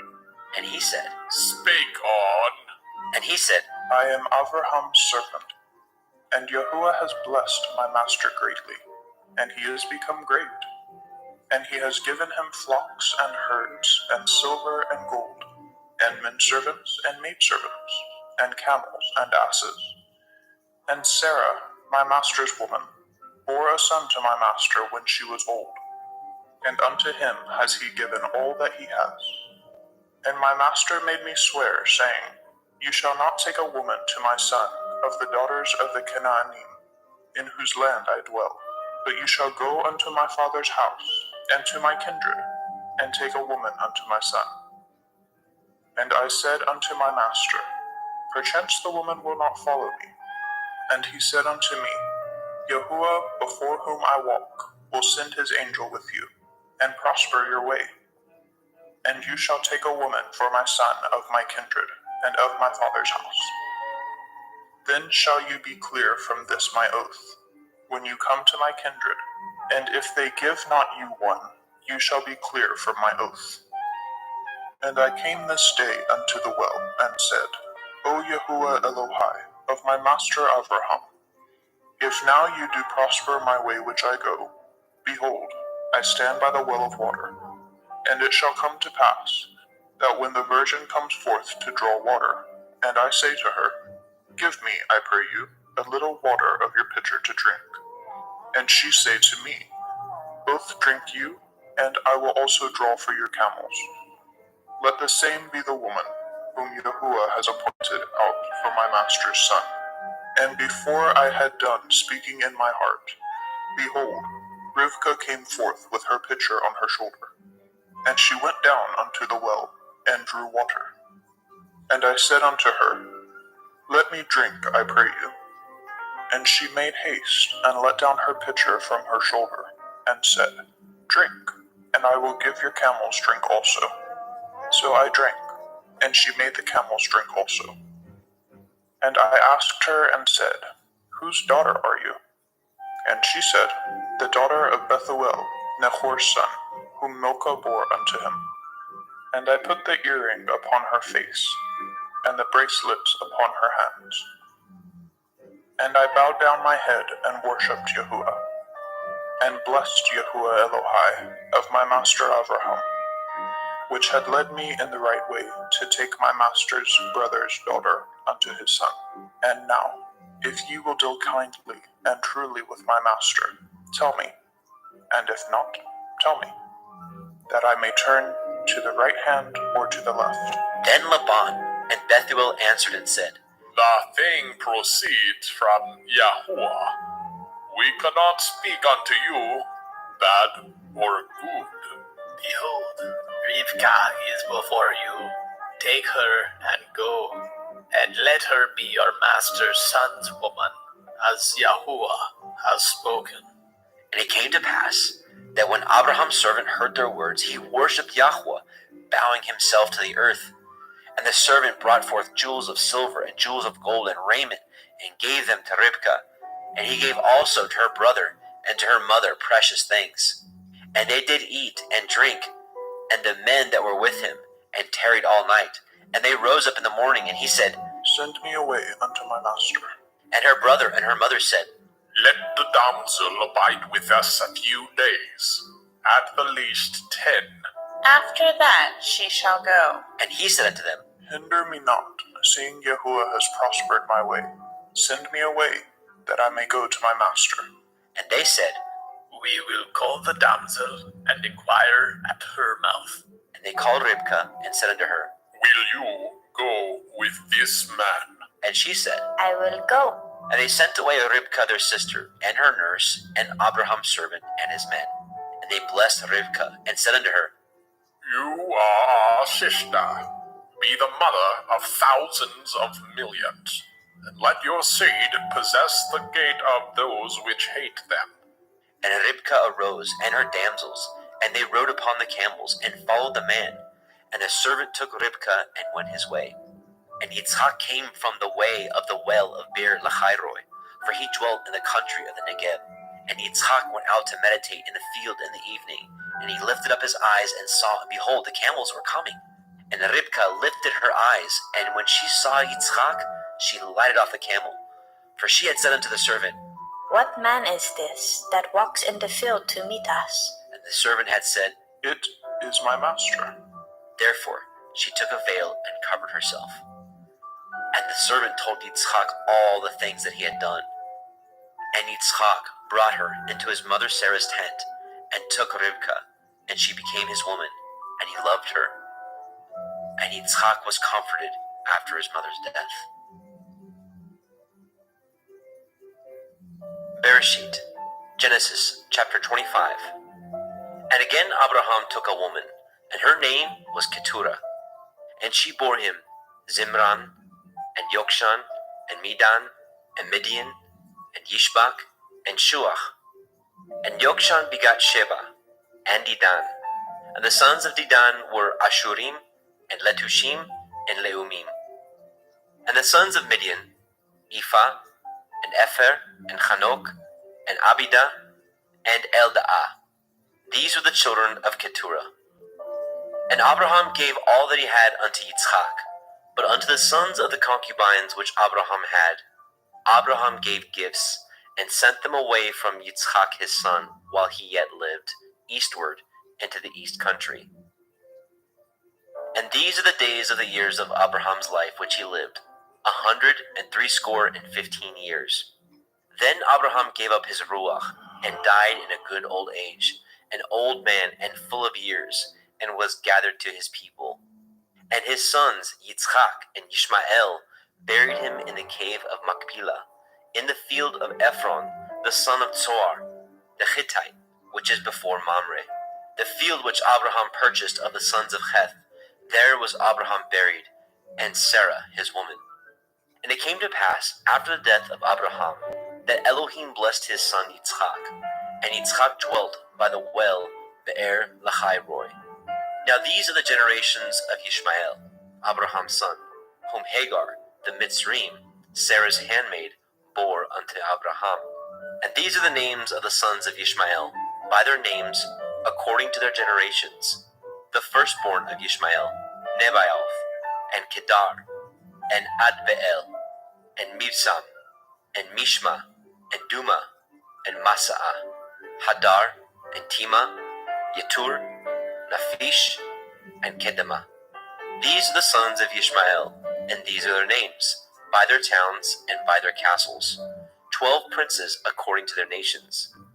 And these are the years of the life of Yishmael, 137 years. And he gave up his ruach and died, and was gathered unto his people. And they dwelt from Havilah unto Shur, that is before Mitzrayim, as you go toward Ashura. And he died in the presence of all his brethren. And these are the generations of Yitzhak, Abraham's son. Abraham begat Yitzhak, and Yitzhak was 40 years old when he took Ribkah to be his woman, the daughter of Bethuel, the Aramite, of Padan Aram, the sister unto Laban, the Aramite. And Yitzchak entreated Yahweh for his woman, because she was barren, and Yahweh was entreated of him. And Ribkah his woman conceived. And the children struggled together within her. And she said, If it be so, why am I thus? and she went to inquire of Yahweh. And Yahweh said unto her, 2 nations are in your womb, and 2 manner of people shall be separated from your generation. And the one people shall be stronger than the other people, and the elder shall serve the younger. And when her days to be delivered were fulfilled, behold, there were twins in her womb. And the first came out red all over like a hairy garment, and they called his name Esau.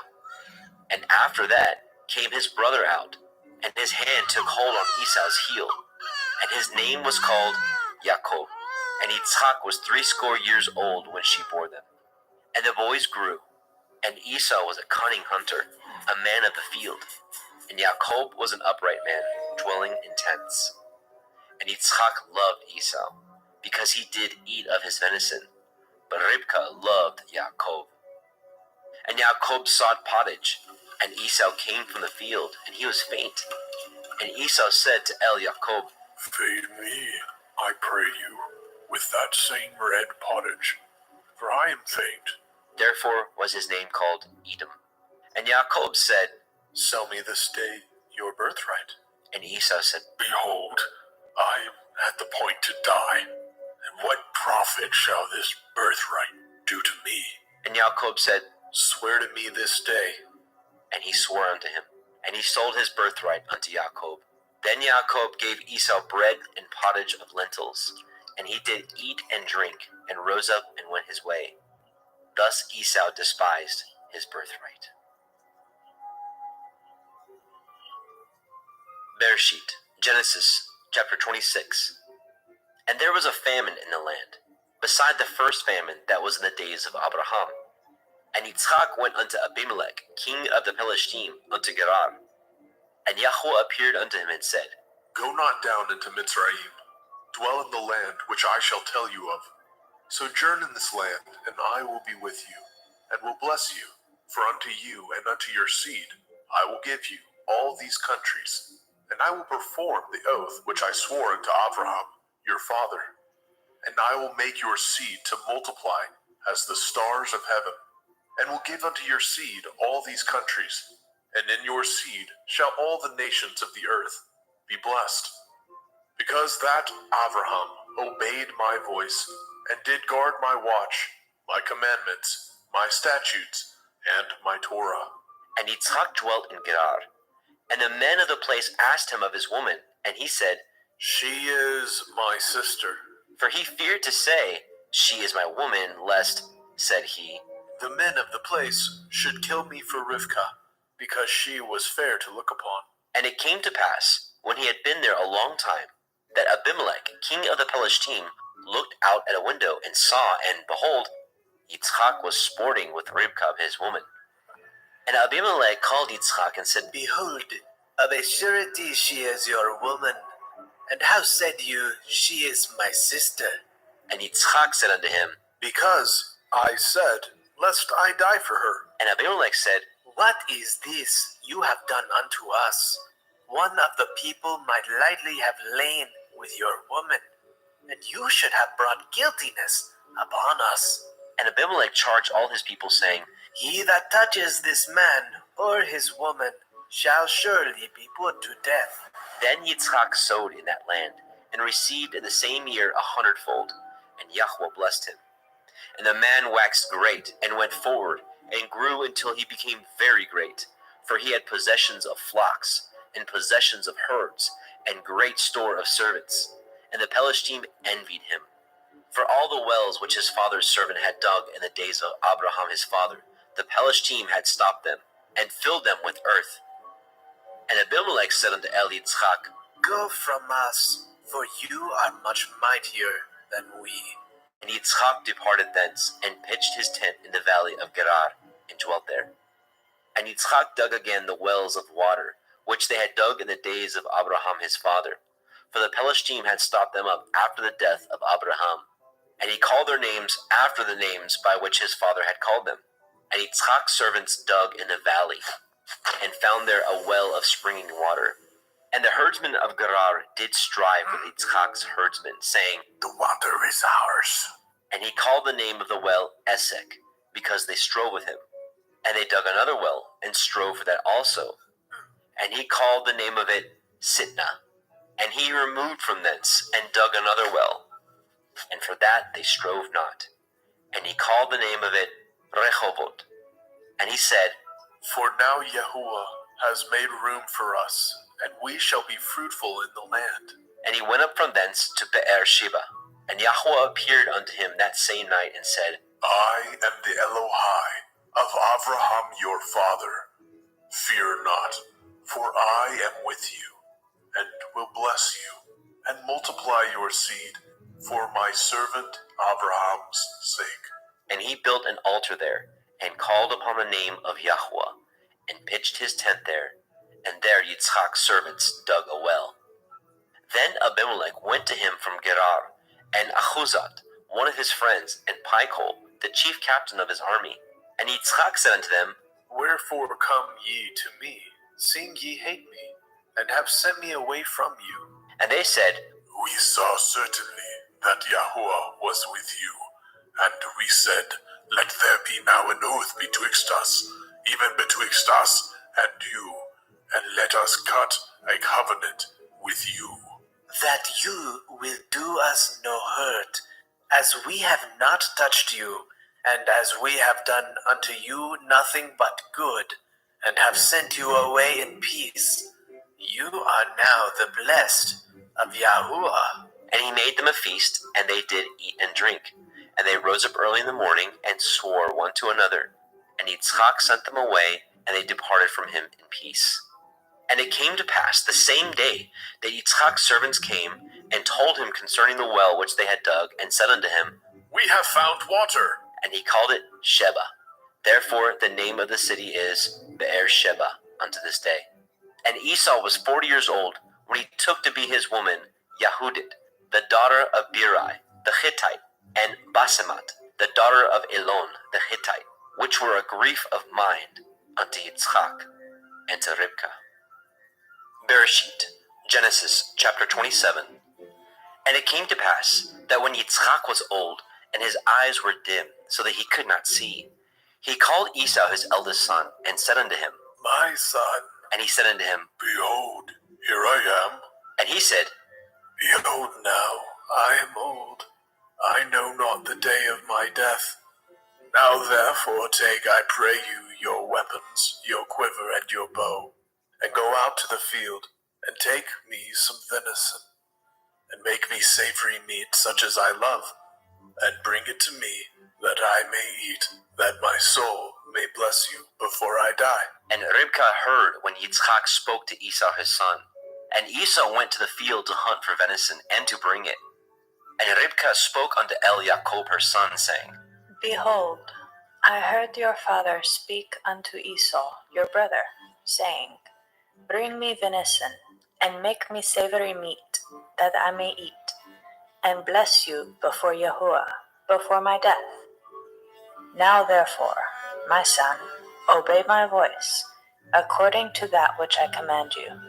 Go now to the flock, and fetch me from thence 2 good kids of the goats, and I will make them savory meat for your father, such as he loves. And you shall bring it to your father, that he may eat, and that he may bless you before his death. And Jacob said to Ribkah his mother, Behold, Esau my brother is a hairy man, and I am a smooth man. My father perchance will fill me, and I shall seem to him as a deceiver, and I shall bring a curse upon me, and not a blessing. And his mother said unto him, Upon me be your curse, my son. Only obey my voice, and go fetch me them. And he went and fetched, and brought them to his mother.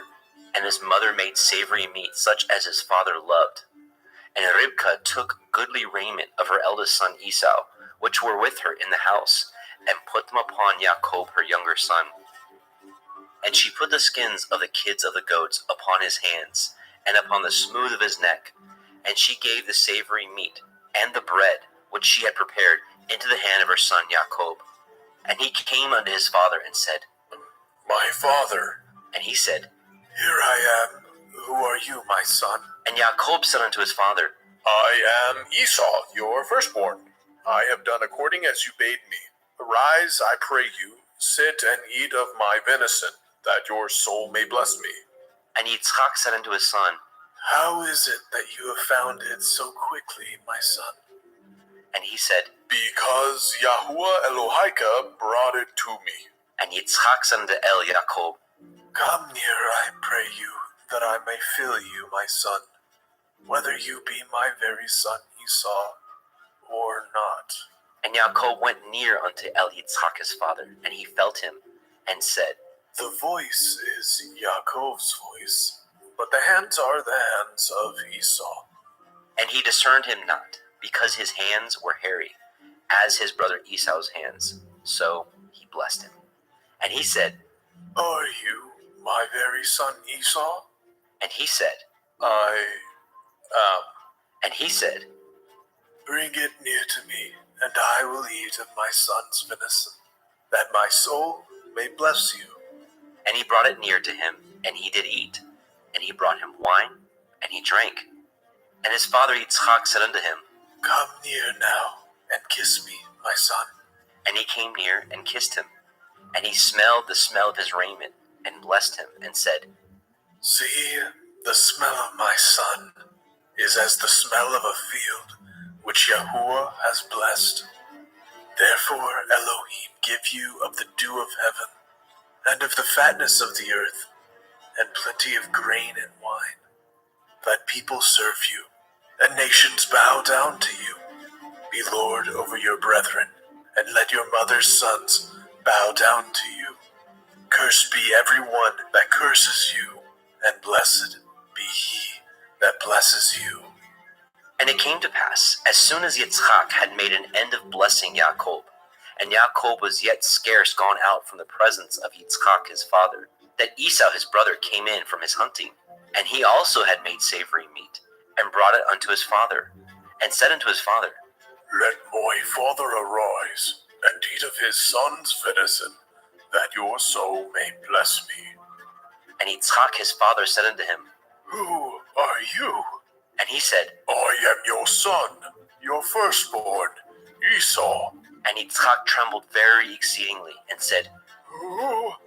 Where is he that has taken venison and brought it to me? And I have eaten of all before you came, and have blessed him. Yea, he shall be blessed. And when Esau heard the words of his father, he cried with a great and exceeding bitter cry, Ah! and said unto his father, Bless me, even me also, O my father. And he said, Your brother has come with subtlety, and has taken away your blessing. And he said, Is he not rightly named Yaakov?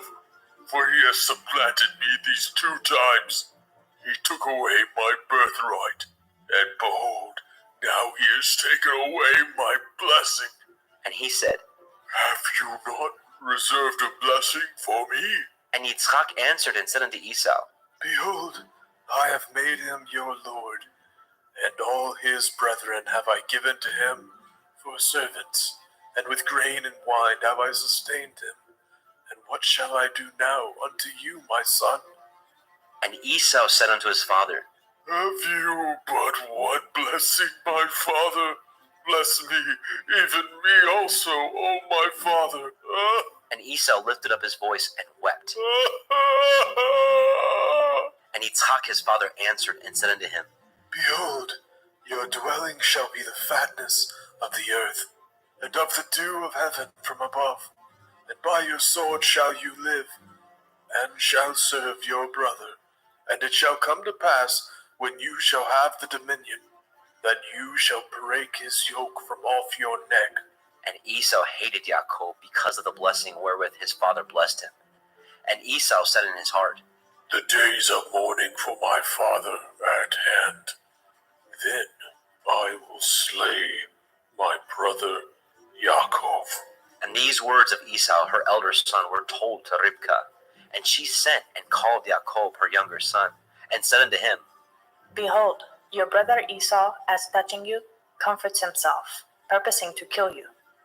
Now therefore, my son, obey my voice and arise, flee to Laban my brother, to Haran, and tarry with him a few days, until your brother's fury turn away, until your brother's anger turn away from you, and he forget that which you have done to him. Then I will send and fetch you from thence. Why should I be deprived also of you both in one day? And Ribkah said to Yitzchak, I am weary of my life because of the daughters of Heth. If Yaakov take a woman of the daughters of Heth, such as these which are of the daughters of the land, what good shall my life do me?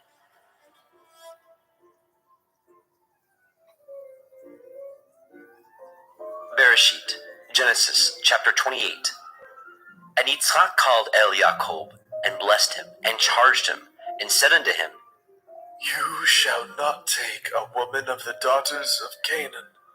Arise, go to Padan Aram, to the house of Bethuel, your mother's father, and take you a woman from thence of the daughters of Laban, your mother's brother, and El Shaddai bless you, and make you fruitful, and multiply you, that you may be a multitude of people, and give you the blessing of Abraham to you, and to your seed with you, that you may inherit the land wherein you are a stranger, which Elohim gave unto Abraham. And Yitzchak sent away Yaakov, and he went to Padan Aram unto Laban, son of Bethuel, the Aramite, the brother of Ribkah, Yaakov's and Esau's mother. When Esau saw that Yitzchak had blessed Yaakov, and sent him away to Padan Aram, to take him a woman from thence, and that as he blessed him, he gave him a charge, saying, You shall not take a woman of the daughters of Canaan. and that Yaakov obeyed his father and his mother, and was gone to Padan Aram. And Esau, seeing that the daughters of Canaan pleased not Yitzchak his father, then went Esau unto Ishmael, and he took unto the woman which he had Mahalat, the daughter of Ishmael, Abraham's son, the sister of Nebaioth, to be his woman. And Yaakov went out from Beersheba, and went toward Haran, and he lighted upon a certain place, and tarried there all night, because the sun was set. He took of the stones of that place, and put them for his pillows, and lay down in that place to sleep. And he dreamed, and behold, a ladder set up on the earth, and the top of it reached to heaven. And behold, the angels of Elohim ascending and descending on it. And behold, Yahweh stood above it, and said, I am Yahuwah Elohai, of Abraham your father, and the Elohai of Yitzhak. The land whereon you lie, to you will I give it, and to your seed. And your seed shall be as the dust of the earth, and you shall spread abroad to the west, and to the east, and to the north, and to the south. And in you, and in your seed, shall all the families of the earth be blessed. And behold, I am with you, and will guard you in all the places whither you go, and will bring you again into this land. For I will not leave you until I have done that which I have spoken to you of. And Yaakov awoke out of his sleep, and he said, Surely Yahuwah is in this place, and I knew it not. and he was afraid, and said, How dreadful is this place! This is none other but the house of Elohim, and this is the gate of heaven. And Yaakov arose up early in the morning, and took the stone that he had put for his pillows, and set it up for a pillar, and poured oil upon the top of it. And he called the name of that place Beit El, but the name of that city was called Luz at the first.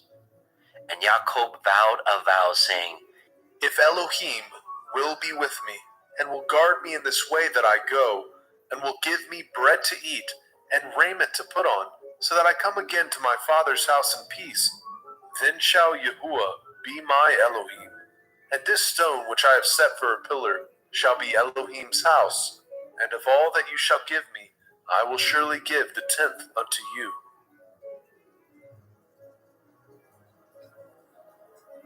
Bereshit, Genesis chapter 29.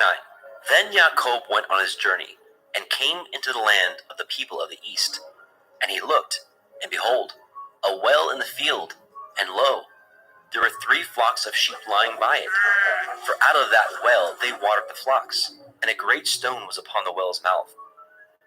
And thither there were all the flocks gathered, and they rolled the stone from the well's mouth, and watered the sheep, and put the stone again upon the well's mouth in its place. And Jacob said unto them, My brethren, whence be ye? and they said, Of Haran are we. and he said unto them, Know ye Laban, the son of Nahor? and they said, We know him. and he said unto them, Is he well? and they said, He is well. And behold, Rachel his daughter comes with the sheep. and he said, Lo, it is yet high day, neither is it time that the cattle should be gathered together. Water ye the sheep, and go and feed them. and they said, We cannot, until all the flocks be gathered together, until they roll the stone from the well's mouth. Then we water the sheep. and while he yet spoke with them, Rachel came with her father's sheep, for she kept them. And it came to pass, when Jacob saw Rachel, the daughter of Laban, his mother's brother, and the sheep of Laban, his mother's brother, that Jacob went near, and rolled the stone from the well's mouth, and watered the flock of Laban, his mother's brother. And Jacob kissed Rachel, and lifted up his voice, and wept. And Jacob told Rachel that he was her father's brother, and that he was Ribka's son. And she ran and told her father. And it came to pass, when Laban heard the tidings of Jacob his sister's son, that he ran to meet him, and embraced him, and kissed him, and brought him to his house. And he told Laban all these things. And Laban said to him, Surely you are my bone and my flesh. and he abode with him the space of a month. And Laban said unto Jacob, Because you are my brother, should you therefore serve me for naught? Tell me, what shall your wages be? and Laban had 2 daughters. The name of the elder was Leah, and the name of the younger was Rachel. Leah was tender-eyed, but Rachel was beautiful and well-favored. And Jacob loved Rachel, and said, I will serve you 7 years for Rachel, your younger daughter. and Laban said, It is better that I give her to you, than that I should give her to another man. Abide with me. and Jacob served 7 years for Rachel, and they seemed unto him but a few days, for the love he had to her. And Jacob said unto Laban, Give me my woman, for my days are fulfilled, that I may go in unto her. and Laban gathered together all the men of that place, and made a feast. And it came to pass in the evening, that he took Leah his daughter, and brought her to him, and he went in unto her. And Laban gave unto his daughter Leah Zilpah, his maid, for a handmaid. And it came to pass, that in the morning, behold, it was Leah. And he said to Laban, What is this that you have done unto me? Did I not serve with you for Rachel? Wherefore then have you beguiled me? And Laban said, It must not be so done in our country, to give the younger before the firstborn. Fulfill her week, and we will give you this also for the service which you shall serve with me yet 7 other years. And Jacob did so, and fulfilled her week. And he gave him Rachel his daughter to be his woman also. And Laban gave to Rachel his daughter Bilhah his handmaid to be her maid. And he went in also unto Rachel, and he loved also Rachel more than Leah, and served with him yet 7 other years. And when Yahweh saw that Leah was hated, he opened her womb, but Rachel was barren. And Leah conceived, and bore a son, and she called his name Reuben. For she said, Surely Yahuwah has looked upon my affliction. Now therefore my man will love me. and she conceived again, and bore a son, and said, Because Yahuwah has heard that I was hated, he has therefore given me this son also. and she called his name Shimon. And she conceived again, and bore a son, and said, Now this time will my man be joined unto me, because I have borne him 3 sons. Therefore was his name called Levi. And she conceived again, and bore a son, and she said, Now I will praise Yahuwah. Therefore she called his name Yahudah, and left bearing. Bereshit, Genesis chapter 30. And when Rachel saw that she bore Jacob no children, Rachel envied her sister, and said unto Jacob, Give me children, or else I die. And Jacob's anger was kindled against Rachel, and he said, Am I in Elohim's stead, who has withheld from you the fruit of the womb? And she said, Behold, my maid Bilhah, go in unto her, and she shall bear upon my knees, that I may also have children by her. And she gave him Bilhah her handmaid to be his woman. And Jacob went in unto her. And Bilhah conceived, and bore Jacob a son. And Rachel said, Elohim has judged me, and has also heard my voice, and has given me a son. Therefore called she his name Dan. And Bilhah, Rachel's maid, conceived again, and bore Jacob a second son. And Rachel said, With great wrestlings have I wrestled with my sister, and I have prevailed. And she called his name Naphtali. And when Leah saw that she had left bearing, she took Zilpah her maid, and gave her Jacob to be his woman. And Zilpah, Leah's maid, bore Jacob a son.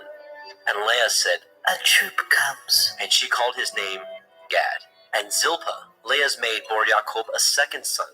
And Leah said, Happy am I, for the daughters will call me blessed.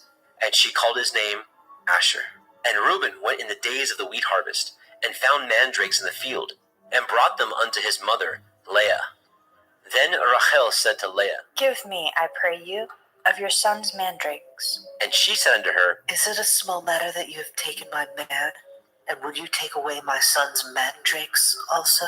And Rachel said, Therefore he shall lie with you tonight for your son's mandrakes. And Jacob came out of the field in the evening, and Leah went out to meet him, and said, You must come in unto me, for surely I have hired you with my son's mandrakes. And he lay with her that night. And Elohim hearkened unto Leah, and she conceived, and bore Jacob the fifth son. And Leah said, Elohim has given me my hire, because I have given my maiden to my man. And she called his name Issachar. And Leah conceived again, and bore Jacob the sixth son. And Leah said, Elohim has endued me with a good dowry. Now will my man dwell with me, because I have borne him 6 sons. And she called his name Zebulun. And afterwards she bore a daughter, and called her name Dinah. And Elohim remembered Rachel, and Elohim hearkened to her, and opened her womb. And she conceived and bore a son, and said, Elohim has taken away my reproach. And she called his name Joseph, and said, Yahuwah shall add to me another son. And it came to pass, when Rachel had borne Joseph, that Jacob said unto Laban, Send me away, that I may go into my own place, and to my country. Give me my women and my children, for whom I have served you. Let me go, for you know my service which I have done you. And Laban said unto him, I pray you, if I have found favor in your eyes, tarry, for I have learned by experience that Yahuwah has blessed me for your sake. And he said, Appoint me your wages, and I will give it. And he said unto him, You know how I have served you, and how your cattle was with me. For it was little which you had before I came, and it is now increased unto a multitude, and Yahuwah has blessed you since my coming.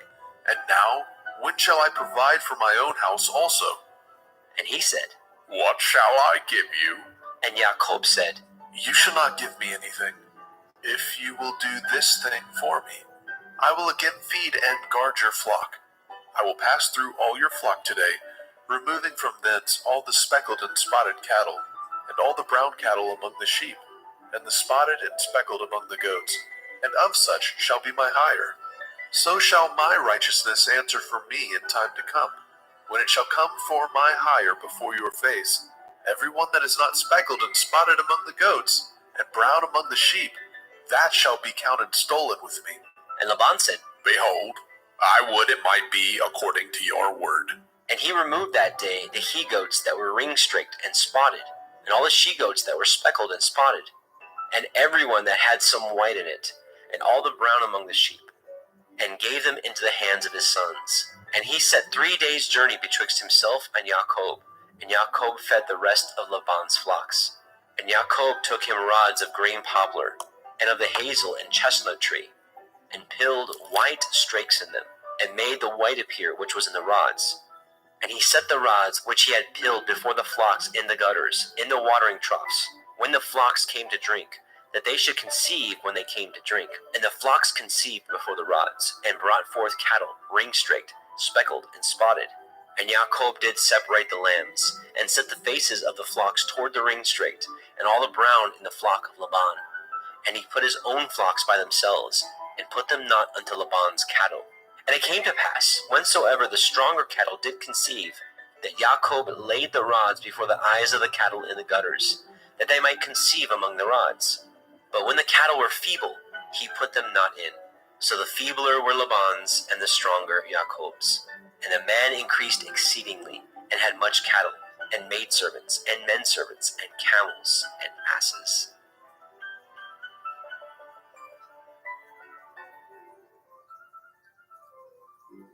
Bereshit, Genesis chapter 31. And he heard the words of Laban's son, saying, Yaakov has taken away all that was our father's, and of that which was our father's has he gotten all his glory. And Jacob beheld the countenance of Laban, and behold, it was not towards him as before. And Yahweh said unto Jacob, Return unto the land of your fathers, and to your kindred, and I will be with you. And Jacob sent and called Rachel and Leah to the fields unto his flock, and said unto them, I see your father's countenance, that it is not towards me as before, but the Elohim of my father has been with me. And ye know that with all my power I have served your father. And your father has deceived me and changed my wages 10 times, but Elohim suffered him not to hurt me. If he said thus, the speckled shall be your wages, then all the cattle bore speckled.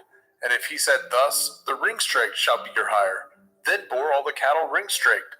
Thus Elohim has taken away the cattle of your father, and given them to me. And it came to pass at the time that the cattle conceived, that I lifted up my eyes, and I saw in a dream, and behold, the rams which leaped upon the cattle were ring-straked, speckled, and grizzled. And the angel of Elohim spoke unto me in a dream, saying, Yaakov. And I said, Here I am. And he said, Lift up now your eyes, and see, all the rams which leapt upon the cattle are ring-straked, speckled, and grizzled. For I have seen all that Laban does unto you. I am the Elohim of Bethel, where you anointed the pillar, and where you vowed a vow unto me. Now arise, get you out of this land, and return unto the land of your kindred. And Rachel and Leah answered and said unto him, Is there yet any portion or inheritance for us in our father's house? Are we not counted of him strangers? For he has sold us, and has quite devoured also our money. For all the riches which Elohim has taken from our father, that is ours, and our children's. Now then, whatsoever Elohim has said unto you, do. Then Jacob rose up, and set his sons and his women upon camels, and carried away all his cattle, and all his goods which he had gotten, the cattle of his getting, which he had gotten in Padan Aram, for to go to El Yitzchak his father, in the land of Canaan. And Laban went to shear his sheep, and Rachel had stolen the teraphim that were her father's. And Jacob stole away unawares to Laban the Aramite, in that he told him not that he fled. So he fled with all that he had, and he rose up, and passed over the river, and set his face toward the Mount Gilead. And it was told Laban on the 3rd day that Jacob was fled. And he took his brethren with him, and pursued after him 7 days' journey, and they overtook him in the Mount Gilead. And Elohim came to Laban the Aramite in a dream by night, and said unto him, Take heed that you speak not to Yaakov, either good or bad. Then Laban overtook Jacob. Now Jacob had pitched his tent in the mount, and Laban with his brethren pitched in the Mount Gilead. And Laban said to Jacob, What have you done, that you have stolen away unawares to me, and carried away my daughters as captives, taken with the sword? Wherefore did you flee away secretly, and steal away from me, and did not tell me, that I might have sent you away with mirth, and with songs, and with tabret, and with harp, and have not suffered me to kiss my sons and daughters? You have now done foolishly in so doing. It is in the power of my hand to do you hurt, But the Elohim of your father spoke unto me yesternight, saying, Take heed that you speak not to Yaakov either good or bad. And now, though you would needs be gone, because you sore longed after your father's house, yet wherefore have you stolen my Elohim? And Jacob answered and said to Laban, Because I was afraid, for I said, Perchance you would take by force your daughters from me. With whomsoever you find your Elohim, let him not live. Before our brethren discern what is yours with me, and take it to you. for Jacob knew not that Rachel had stolen them. And Laban went into Jacob's tent, and into Leah's tent, and into the two maidservants' tents, but he found them not. Then he went out of Leah's tent, and entered into Rachel's tent. Now Rachel had taken the teraphim, and put them in the camel's furniture, and sat upon them. And Laban searched all the tent, but found them not. And she said to her father, Let it not displease my lord that I cannot rise up before you, for the custom of women is upon me. And he searched, but found not the teraphim. And Jacob was wroth, and chode with Laban. And Jacob answered and said to Laban, What is my transgression? What is my sin, that you have so hotly pursued after me? Whereas you have searched all my stuff, what have you found of all your household stuff? Set it here before my brethren and your brethren, that they may judge betwixt us both. This 20 years have I been with you. Your ewes and your she-goats have not cast their young, and the rams of your flock have I not eaten. That which was torn of beasts I brought not unto you. I bore the loss of it. Of my hand did you require it, whether stolen by day or stolen by night. Thus I was in the day the drought consumed me, and the frost by night, and my sleep departed from my eyes. Thus have I been 20 years in your house. I served you 14 years for your 2 daughters, and 6 years for your cattle. And you have changed my wages 10 times. Except the Elohai of my father, the Elohai of Abraham, and the fear of Yitzhak had been with me, surely you had sent me away now empty. Elohim has seen my affliction, and the labor of my hands, and rebuked you yesternight. And Laban answered and said unto Jacob, These daughters are my daughters, and these children are my children, and these cattle are my cattle, and all that you see is mine. And what can I do this day unto these my daughters, or unto their children which they have borne? Now therefore come, let us cut a covenant, I and you, and let it be for a witness between me and you. And Jacob took a stone, and set it up for a pillar. And Jacob said unto his brethren, Gather stones. And they took stones, and made a heap, and they did eat there upon the heap. And Laban called it Yegar Sahaduta, but Jacob called it Galid. And Laban said, This heap is a witness between me and you this day. Therefore was the name of it called Galed. And Mitzvah, for he said, Yahuwah watch between me and you, when we are absent from one another. If you shall afflict my daughters, or if you shall take other women beside my daughters, no man is with us. See, Elohim is witness betwixt me and you. And Laban said to Jacob, Behold this heap, and behold this pillar, which I have cast betwixt me and you. This heap be witness, and this pillar be witness, that I will not pass over this heap to you, and that you shall not pass over this heap and this pillar unto me for harm. The Elohai of Abraham and the Elohai of Nahor, the Elohai of their father, judge betwixt us. And Jacob swore by the fear of his father Yitzchak.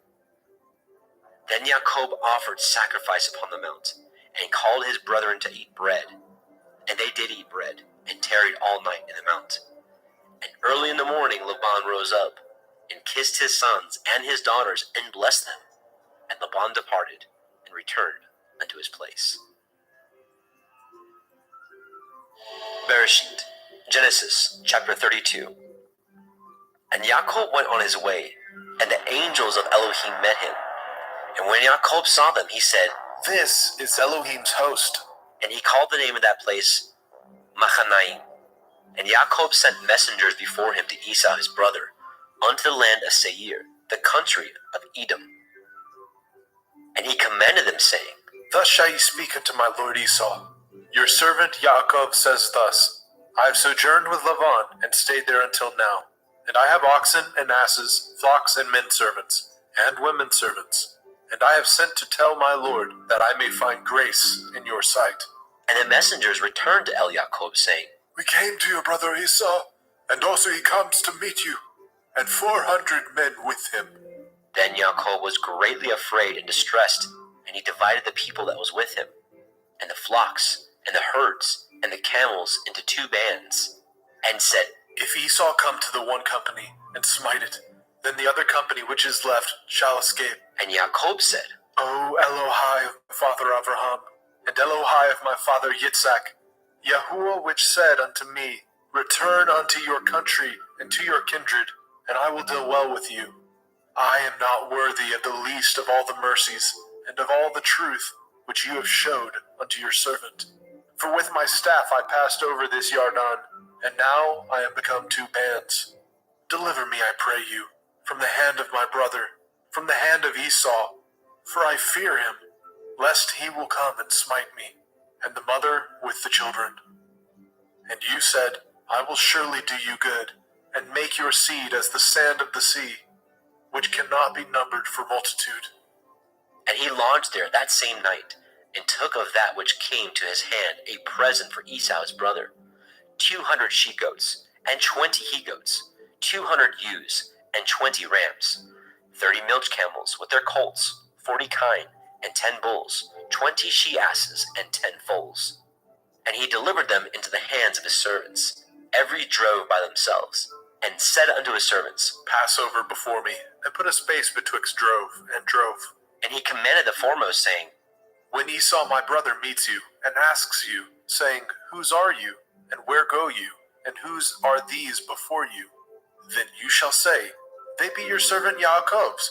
It is a present sent unto my lord Esau, and behold, also, he is behind us. And so commanded he the second, and the third, and all that followed the drove, saying, On this manner shall ye speak unto Esau when ye find him, and say ye moreover, Behold, your servant Yaakov is behind us. For he said, I will appease him with the present that goes before me, and afterward I will see his face. Perchance he will accept of me. So went the present over before him, and himself lodged that night in the company. And he rose up that night, and took his 2 women, and his 2 women servants, and his 11 sons, and passed over the ford Yabbok. And he took them, and sent them over the brook, and sent over that he had. And Yaakov was left alone, and there wrestled a man with him until the breaking of the day.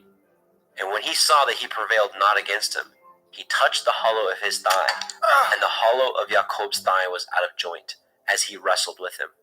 And he said, Let me go, for the day breaks. And he said, I will not let you go, except you bless me. And he said unto him, What is your name? And he said, Yaakov. And he said, Your name shall be called no more Yaakov, but Yasharel. For as a prince have you power with Elohim and with men, and have prevailed. And Yaakov asked him and said, Tell me, I pray you, your name. And he said, Wherefore is it that you do ask after my name? And he blessed them there. And Yaakov called the name of the place Penuel. For I have seen Elohim face to face, and my life is preserved. And as he passed over Penuel, the sun rose upon him, and he halted upon his thigh. Therefore the children of Yashrael eat not the sinew which shrank, which is upon the hollow of the thigh unto this day, because he touched the hollow of Yaakov's thigh in the sinew that shrank. Bereshit, Genesis, chapter 33. And Yaakov lifted up his eyes, and looked, and behold, Esau came, and with him 400 men. And he divided the children unto Leah, and unto Rachel, and unto the 2 handmaids. And he put the handmaids and their children foremost, and Leah and her children after, and Rachel and Joseph hindermost. And he passed over before them, and bowed himself to the ground 7 times, until he came near to his brother.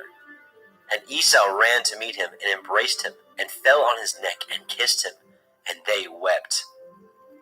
And he lifted up his eyes, and saw the women and the children, and said, Who are those with you?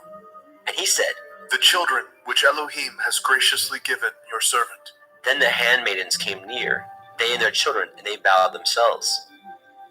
And Leah also with her children came near, and bowed themselves.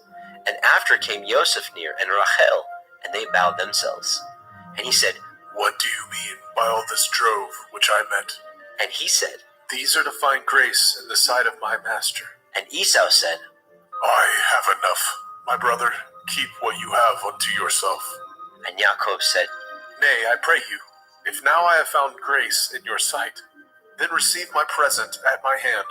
For therefore I have seen your face, as though I had seen the face of Elohim, and you were pleased with me. Take, I pray you, my blessing that is brought to you, because Elohim has dealt graciously with me, and because I have enough. and he urged him, and he took it, and said, Let us take our journey, and let us go, and I will go before you. and he said unto him, My Lord knows that the children are tender, and the flocks and herds with the young are with me.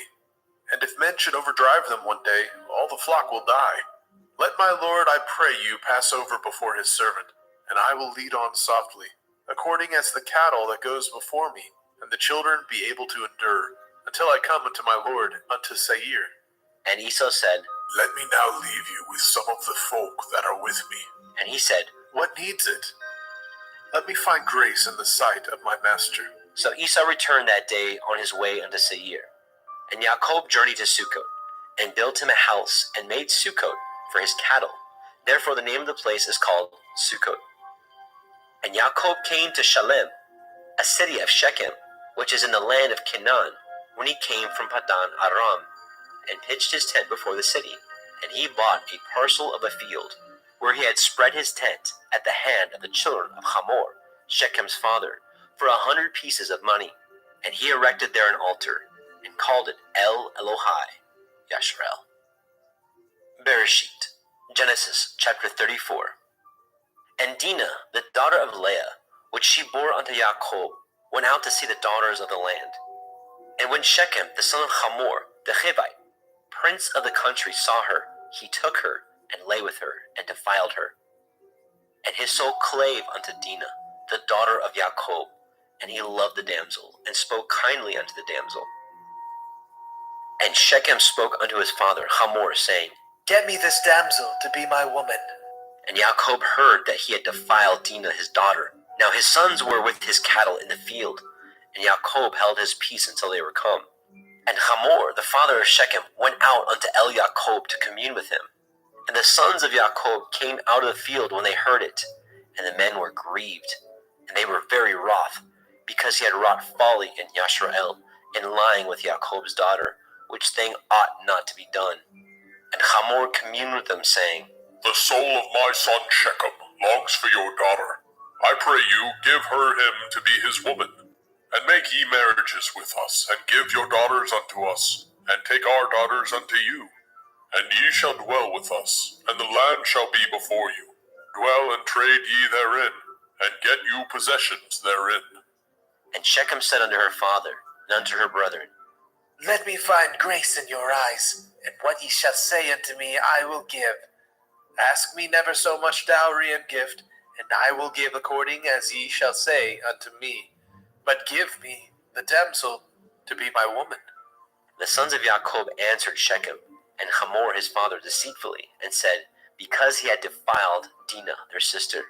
And they said unto them, We cannot do this thing, to give our sister to one that is uncircumcised, for that were a reproach unto us. But in this we will consent unto you, if ye will be as we be, that every male of you be circumcised.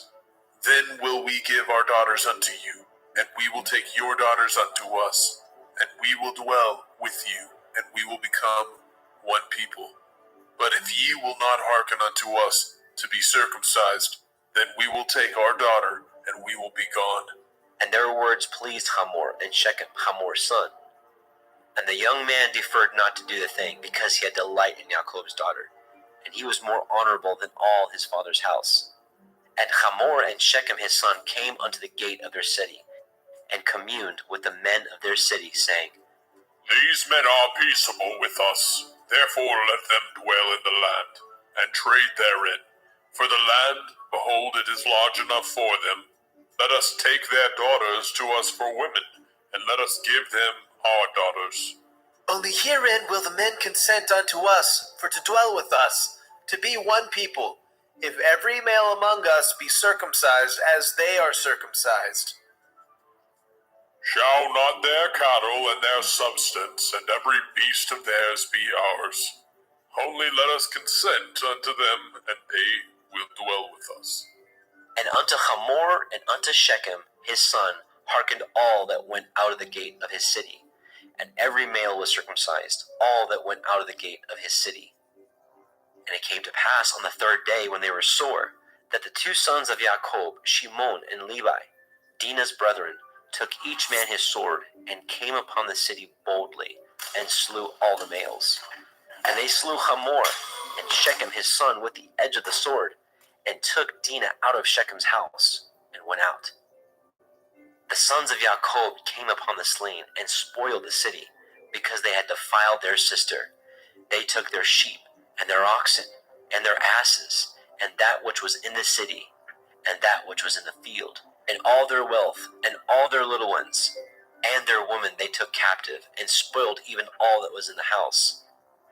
And Jacob said to Shimon and Levi, Ye have troubled me to make me to stink among the inhabitants of the land, among the Canaanim and the Perizim, and I being few in number, they shall gather themselves together against me, and slay me, and I shall be destroyed, I and my house. and they said, Should he deal with our sister as with a harlot? Bereshit, Genesis chapter 35. And Elohim said unto Jacob, Arise, go up to Bethel, and dwell there, and make there an altar unto Elohim, that appeared unto you when you fled from the face of Esau your brother.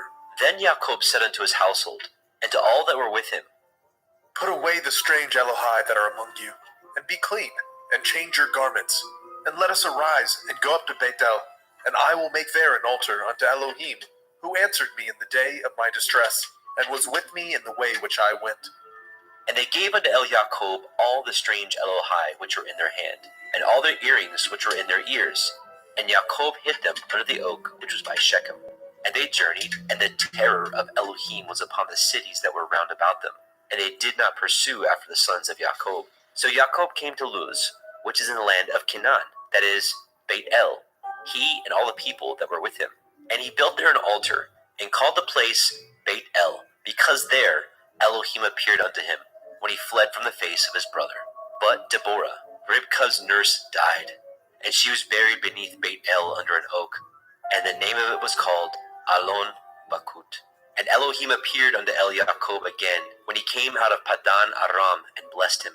And Elohim said unto him, Your name is Yaakov. Your name shall not be called any more Yaakov, but Yasharel shall be your name. And he called his name Yasharel. And Elohim said unto him, I am El Shaddai. Be fruitful and multiply.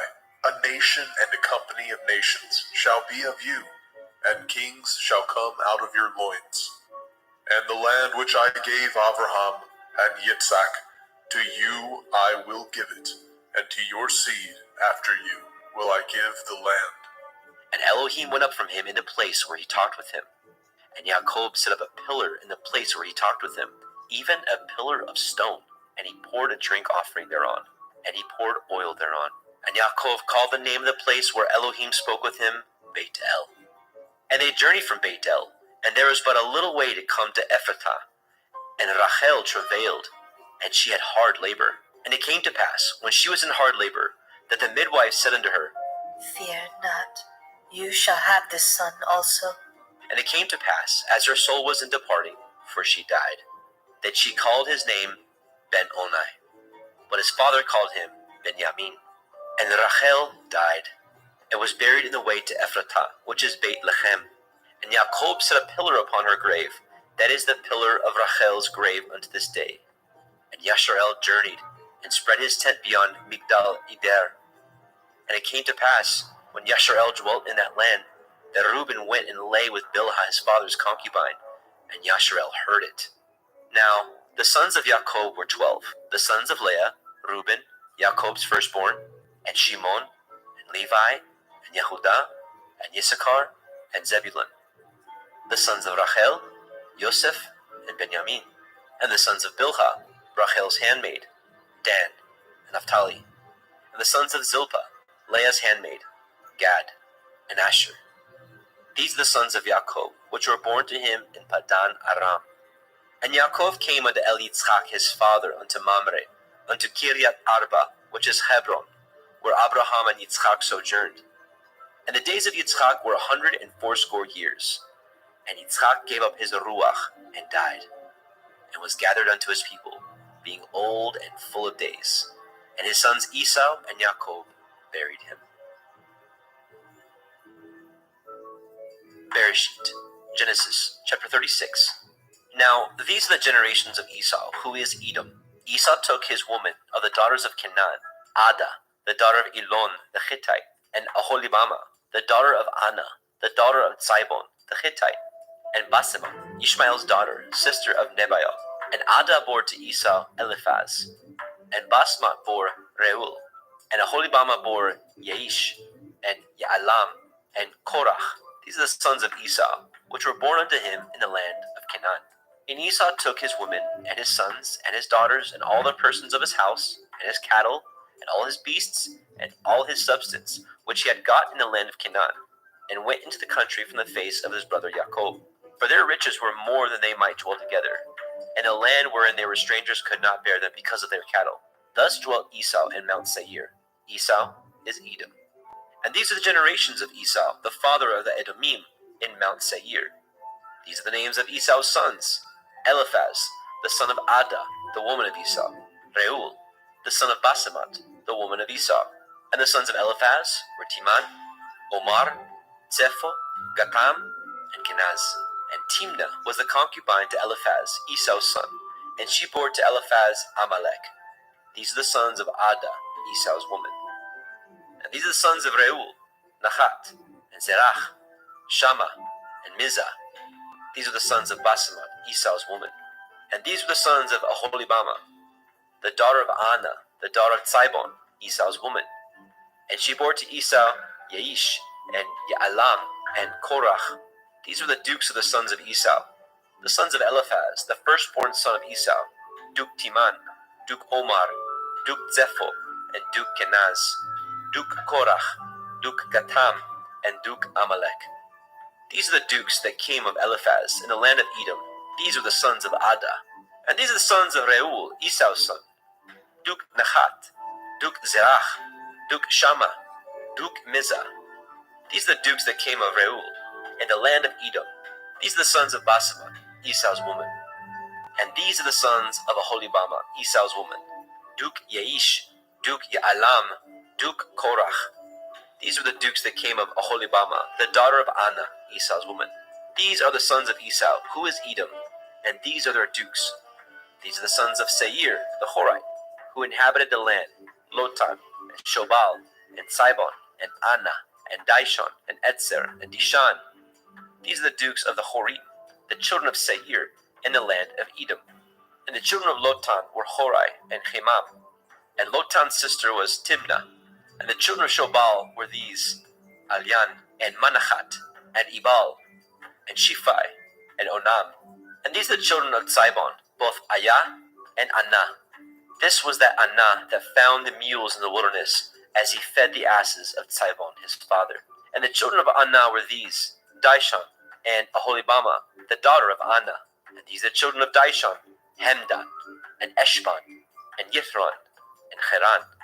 The children of Etzer are these: Bilhan, and Zaavan, and Akan. The children of Dishon are these: Uts, and Aran. These are the dukes that came of the Horim: Duke Lotan, Duke Shobal, Duke Zibon, and Duke Anna. Duke Dishon, Duke Etzer, Duke Dishan. These are the dukes that came of the Horite, among their dukes in the land of Seir. And these are the kings that reigned in the land of Edom, before there reigned any king over the children of Yasharel. And Bela, the son of Beor, reigned in Edom, and the name of his city was Dinhaba. And Bela died And Jobab, the son of Zerach of Botzra, reigned in his stead. And Jobab died. And Husham of the land of the Timani reigned in his stead. And Husham died. And Hadad, the son of Bedad, who smote Midian in the field of Moab, reigned in his stead. And the name of his city was Abit. And Hadad died. And Samlah of Masrekah reigned in his stead. And Samlah died. And Shaul of Rehoboth by the river reigned in his stead. And Shaul died. And Baal-Hanan, the son of Akbor, reigned in his stead. And Baal-Hanan, the son of Akbor, died. And Hadar reigned in his stead. And the name of his city was Pau. And his woman's name was Mehetabel, the daughter of Matred, the daughter of Me-Zahab. And these are the names of the dukes that came of Esau, according to their families, after their places, by their names: Duke Timnah, Duke Alia, Duke Yechet, Duke Oholibama, Duke Elah, Duke Pinon, Duke Kenaz, Duke Timan, Duke Mitzbar, Duke Magdiel, Duke Iram. These be the dukes of Edom, according to their habitations, in the land of their possession. He is Esau, the father of the Edomim. Bereshit, Genesis, chapter 37. And Yaakov dwelt in the land wherein his father was a stranger, in the land of Canaan. These are the generations of Yaakov. Joseph, being 17 years old, was feeding the flock with his brethren, and the lad was with the sons of Bilhah, and the sons of Zilpah, his father's women. And Joseph brought unto his father their evil report. Now Yashrael loved Joseph more than all his children, because he was the son of his old age, and he made him a coat of many colors. And when his brethren saw that their father loved him more than all his brethren, they hated him, and could not speak peaceably unto him. And Joseph dreamed a dream, and he told it to his brethren, and they hated him yet the more. And he said unto them, Hear, I pray you, this dream which I have dreamt. For behold, we were binding sheaves in the field, and lo, my sheaf arose, and stood upright, and behold, your sheaves stood round about, and made obeisance to my sheaf. And his brethren said unto him, Shall you indeed reign over us, or shall you indeed have dominion over us? And they hated him yet the more for his dreams and for his words. And he dreamed yet another dream, and told it his brethren, and said, Behold, I have dreamed a dream more. And behold, the sun and the moon and the 11 stars made obeisance to me. And he told it to his father and to his brethren. And his father rebuked him, and said unto him, What is this dream that you have dreamed? Shall I and your mother and your brethren indeed come to bow down ourselves to you, to the earth? And his brethren envied him. But his father observed the saying. And his brethren went to feed their father's flock in Shechem. And Yashrael said unto Yoseph, Do not your brethren feed the flock in Shechem? Come, and I will send you unto them. And he said to him, Here am I.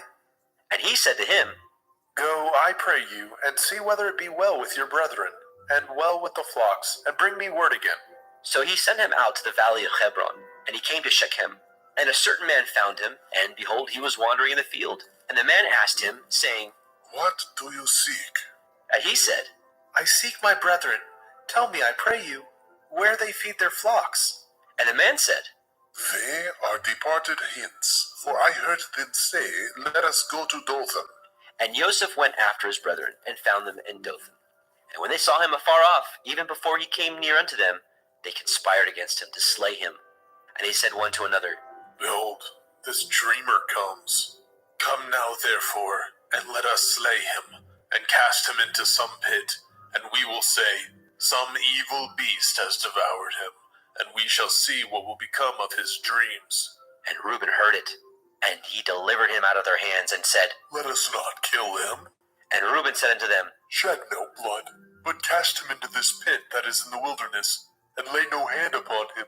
that he might rid him out of their hands, to deliver him to his father again. And it came to pass, when Joseph was come unto his brethren, that they stripped Joseph out of his coat of many colors that was on him. And they took him, cast him into a pit, and the pit was empty. There was no water in it, and they sat down to eat bread. And they lifted up their eyes and looked, and behold, a company of Ishmaelim came from Gilead, with their camels bearing spicery and balm and myrrh, going to carry it down to Mitzrayim. And Yahudah said unto his brethren, What profit is it if we slay our brother, and conceal his blood? Come, let us sell him to the Ishmaelim, and let not our hands be upon him, for he is our brother and our flesh. And his brethren were content. Then there passed by Midianim merchantmen, and they drew and lifted up Yosef out of the pit, and sold Yosef to the Ishmaelim for 20 pieces of silver. And they brought Yosef into Mitzrayim. And Reuben returned into the pit, and behold, Yosef was not in the pit. And he rent his clothes. And he returned to his brethren and said, The child is not, and I, whither shall I go? And they took Yosef's coat, and killed a kid of the goats, and dipped the coat in the blood.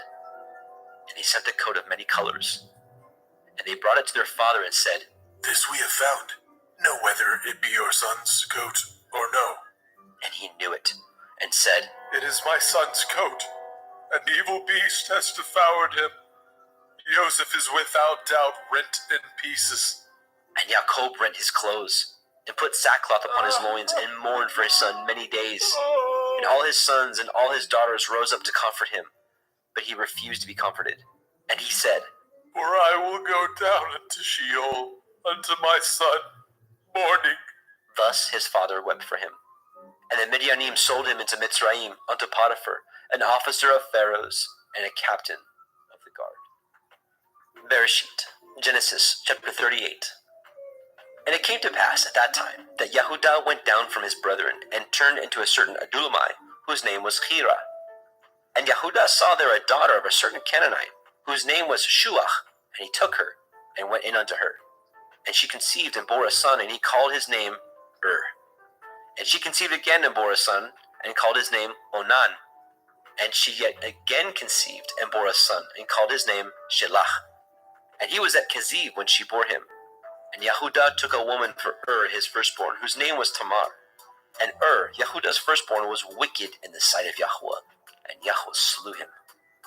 And Yehudah said unto Onan, Go into your brother's woman, and marry her, and raise up seed to your brother. And Onan knew that the seed should not be his. And it came to pass, when he went in unto his brother's woman, that he spilled it on the ground, lest that he should give seed to his brother. And the thing which he did displeased Yahweh, wherefore he slew him also. Then said Yehudah to Tamar his daughter-in-law, Remain a while at your father's house, till Shelach my son be grown. For he said, Lest, perchance, he die also, as his brethren did. And Tamar went and dwelt in her father's house. And in process of time, the daughter of Shuach, Yehudah's woman, died. And Yehudah was comforted, and went up unto his sheep shearers, to Timnathah, and his friend Hira, the Adulamite. And it was told Tamar, saying, Behold, your father-in-law goes up to Timnah to shear his sheep. And she put her widow's garments off from her, and covered her with a veil, and wrapped herself, and sat in an open place, which is by the way to Timnah. For she saw that Shelach was grown, and she was not given unto him to be his woman. When Yehudah saw her, he thought her to be a harlot, because she had covered her face. And he turned unto her by the way, and said, Go to, I pray you, let me come in unto you. For he knew not that she was his daughter-in-law. And she said, What will you give me, that you may come in unto me? And he said, I will send you a kid from the flock. And she said, Will you give me a pledge till you send it? And he said, What pledge shall I give you? And she said, Your signet, your bracelets, and your staff that is in your hand. And he gave it her, and came in unto her, and she conceived by him. And she arose and went away, and laid by her veil from her, and put on the garments of her widowhood. And Yehudah sent the kid by the hand of his friend the Adulamite to receive his pledge from the woman's hand, but he found her not. Then he asked the men of that place, saying, Where's the harlot that was openly by the wayside? And they said, There was no harlot in this place. And he returned to El Yehudah and said, I cannot find her. And also the men of that place said that there was no harlot in this place. And Yehudah said, Let her take it to her, lest we be shamed. Behold, I sent this kid, and you have not found her. And it came to pass, about 3 months after, that it was told Yehudah, saying, Tamar, your daughter-in-law, has played the harlot, and also, behold, she is with child by whoredom. And Yehudah said, Bring her forth, and let her be burnt. When she was brought forth, she sent to her father-in-law, saying, By the man whose these are, am I with child. And she said, Discern, I pray you, whose are these, the signet, and bracelets, and staff? And Yehudah acknowledged them. And he said, She is more righteous than I. Because that I gave her not to Shalak, my son. And he knew her again no more. And it came to pass in the time of her travail that, behold, twins were in her womb.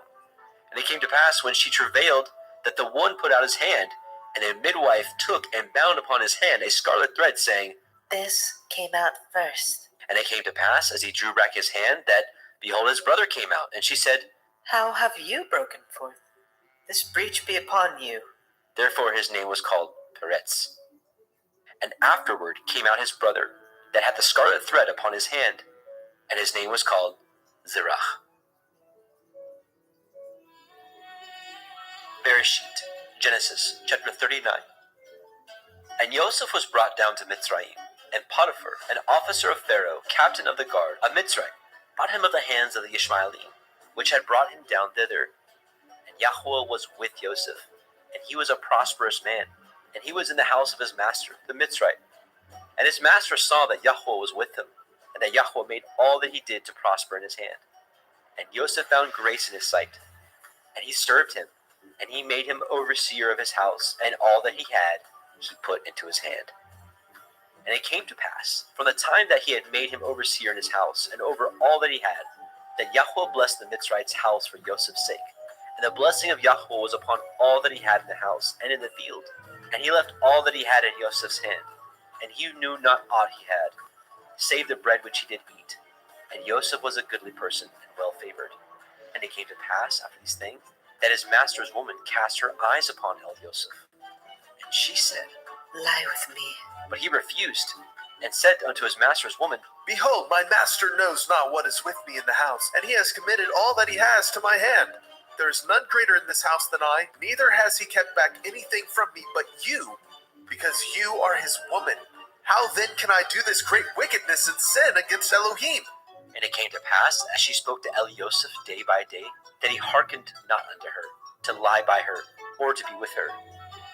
And it came to pass about this time that Joseph went into the house to do his business, and there was none of the men of the house there within. And she caught him by his garment, saying, Lie with me. And he left his garment in her hand, and fled, and got him out. And it came to pass, when she saw that he had left his garment in her hand, and was fled forth, that she called unto the men of her house, and spoke unto them, saying, See, he has brought in an Ephraim unto us to mock us.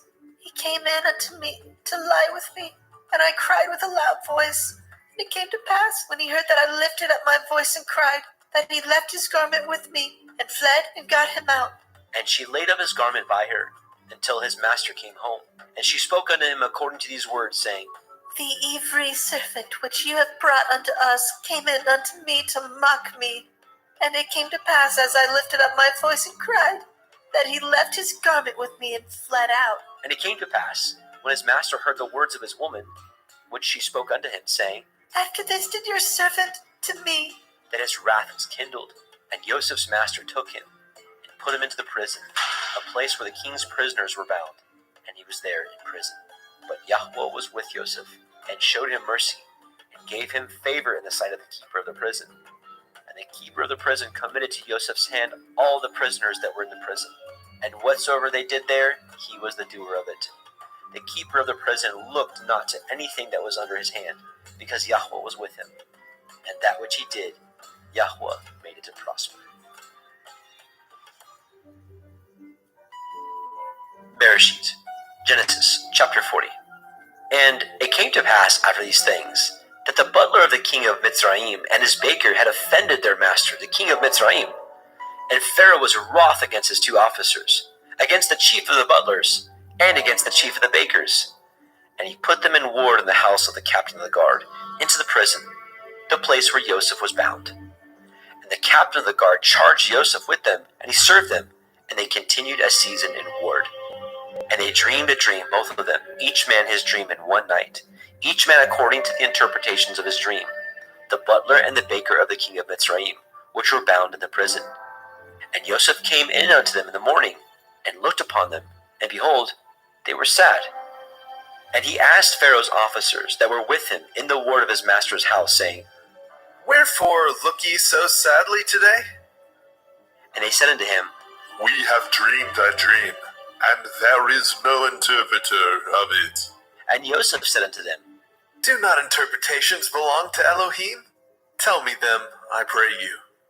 And the chief butler told his dream to Yosef, and said to him, In my dream, behold, a vine was before me, and in the vine were 3 branches, and it was as though it budded. And her blossoms shot forth, and the clusters thereof brought forth ripe grapes. And Pharaoh's cup was in my hand, and I took the grapes, and pressed them into Pharaoh's cup, and I gave the cup into Pharaoh's hand. And Yosef said unto him, This is the interpretation of it. The 3 branches are 3 days. Yet within 3 days shall Pharaoh lift up your head, and restore you unto your place, and you shall deliver Pharaoh's cup into his hand, after the former manner when you were his butler.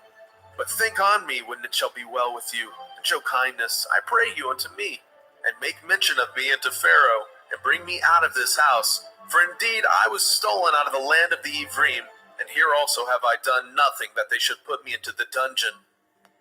When the chief baker saw that the interpretation was good, he said unto Elioseph, I was also in my dream, and behold, I had 3 white baskets on my head, and in the uppermost basket there was of all manner of baked meats for Pharaoh, and the birds did eat them out of the basket upon my head. And Joseph answered and said, This is the interpretation thereof. The 3 baskets are 3 days. Yet within 3 days shall Pharaoh lift up your head from off you, and shall hang you on a tree, and the birds shall eat your flesh from off you. And it came to pass on the 3rd day, which was Pharaoh's birthday, that he made a feast unto all his servants, and he lifted up the head of the chief butler and of the chief baker among his servants. And he restored the chief butler unto his butlership again, and he gave the cup into Pharaoh's hand. But he hanged the chief baker, as Joseph had interpreted to them. Yet did not the chief butler remember Joseph, but forgot him. Bereshit, Genesis chapter 41. And it came to pass at the end of 2 full years, that Pharaoh dreamed, and behold, he stood by the river. And behold, there came up out of the river 7 well-favored kine, and fat-fleshed, and they fed in a meadow. And behold, 7 other kine came up after them out of the river, ill-favored and lean-fleshed, and stood by the other kine upon the brink of the river. And the ill-favored and the lean-fleshed kine did eat up the 7 well-favored and fat kine. So Pharaoh awoke, and he slept, and dreamed the 2nd time. And behold, 7 ears of grain came up upon one stalk, rank and good. And behold, 7 thin ears, and blasted with the east wind, sprung up after them. And the 7 thin ears devoured the 7 rank and full ears. And Pharaoh awoke, and behold, it was a dream. And it came to pass in the morning that his ruach was troubled, and he sent and called for all the magicians of Mitzrayim, and all the wise men thereof. And Pharaoh told them his dream, but there was none that could interpret them unto Pharaoh. Then spoke the chief butler unto Pharaoh, saying, I do remember my faults this day. Pharaoh was wroth with his servants, and put me in ward in the captain of the guard's house, both me and the chief baker. And we dreamed a dream in one night, I and he. And we dreamed each man according to the interpretation of his dream. And there was there with us a young man, an Ivri, servant to the captain of the guard. And we told him, and he interpreted to us our dreams. To each man according to his dream he did interpret. And it came to pass as he interpreted to us, so it was. Me he restored unto my office, and him he hanged. Then Pharaoh sent and called Joseph, and he brought him hastily out of the dungeon. And he shaved himself, and changed his raiment, and came in unto Pharaoh. And Pharaoh said unto Elioseph, I have a dream, and there is none that can interpret it. And I have heard say of you, that you can understand a dream to interpret it. And Joseph answered Pharaoh, saying, It is not in me. Elohim shall give Pharaoh an answer of peace. And Pharaoh said unto Elioseph, In my dream, behold, I stood upon the bank of the river, and behold, there came up out of the river 7 kine, fat-fleshed and well-favored, and they fed in a meadow. And behold, 7 other kine came up after them, poor and ill-favored, and lean-fleshed, such as I never saw in all the land of Mizraim for badness. And the lean and the ill-favored kine did eat up the first 7 fat kine. And when they had eaten them up, it could not be known that they had eaten them. But they were still ill-favored, as at the beginning. So I awoke. And I saw in my dream, and behold, 7 ears came up on one stalk, full and good. And behold, 7 ears withered thin, and blasted with the east wind, and sprung up after them. And the thin ears devoured the 7 good ears. And I told this unto the magicians, but there was none that could declare it to me. And Joseph said unto Pharaoh, The dream of Pharaoh is one. Elohim has showed Pharaoh what he is about to do. The 7 good kind are 7 years, and the 7 good ears are 7 years. The dream is one. And the 7 thin and ill-favored kind that came up after them are 7 years, and the 7 empty years blasted with the east wind shall be 7 years of famine. This is the thing which I have spoken unto Pharaoh. What Elohim is about to do, he shows unto Pharaoh. Behold, there comes 7 years of great plenty throughout all the land of Mitzrayim. And there shall arise after them 7 years of famine, and all the plenty shall be forgotten in the land of Mitzrayim, and the famine shall consume the land. And the plenty shall not be known in the land by reason of that famine following, for it shall be very grievous. And for that the dream was doubled unto Pharaoh twice. It is because the thing is established by Elohim, and Elohim will shortly bring it to pass. Now therefore let Pharaoh look out a man discreet and wise, and set him over the land of Mitzrayim.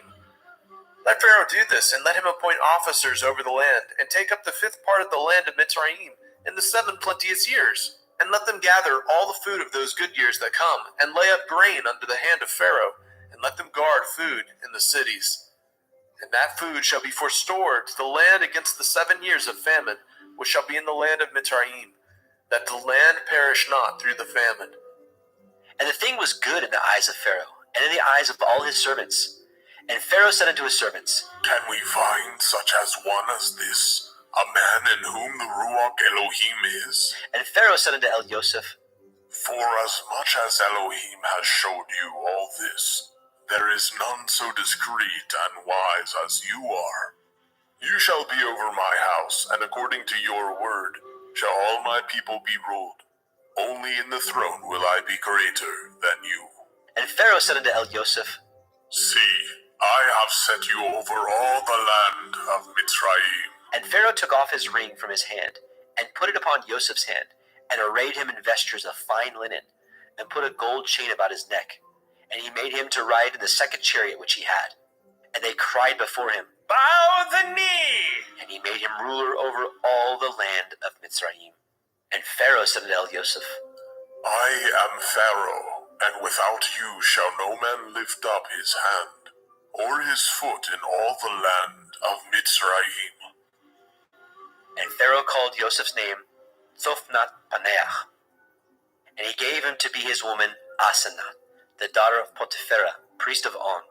And Joseph went out over all the land of Mitzrayim. And Joseph was 30 years old when he stood before Pharaoh, king of Mitzrayim.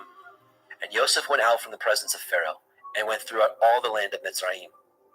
And in the 7 plenteous years the earth brought forth by handfuls. And he gathered up all the food of the 7 years, which were in the land of Mitzrayim, and laid up the food in the cities. The food of the field, which was round about every city, he laid up in the same. And Joseph gathered grain as the sand of the sea, very much, until he left numbering, for it was without number. And unto Joseph were born 2 sons before the years of famine, which Asenath, the daughter of Potipherah, priest of On, bore unto him. And Joseph called the name of the firstborn Manasseh. For Elohim, Said he, has made me forget all my toil, and all my father's house. and the name of the second called he Ephraim. For Elohim has caused me to be fruitful in the land of my affliction. And the 7 years of plenteousness that was in the land of Mitzrayim were ended. And the 7 years of famine began to come, according as Joseph had said, and the famine was in all the lands. But in all the land of Mitzrayim there was bread. And when all the land of Mitzrayim was famished, the people cried to Pharaoh for bread. And Pharaoh said unto all the Mitzrayim, Go unto Joseph, what he says to you, do. And the famine was over all the face of the earth. And Joseph opened all the storehouses, and sold unto the Mitzrayim. And the famine waxed sore in the land of Mitzrayim.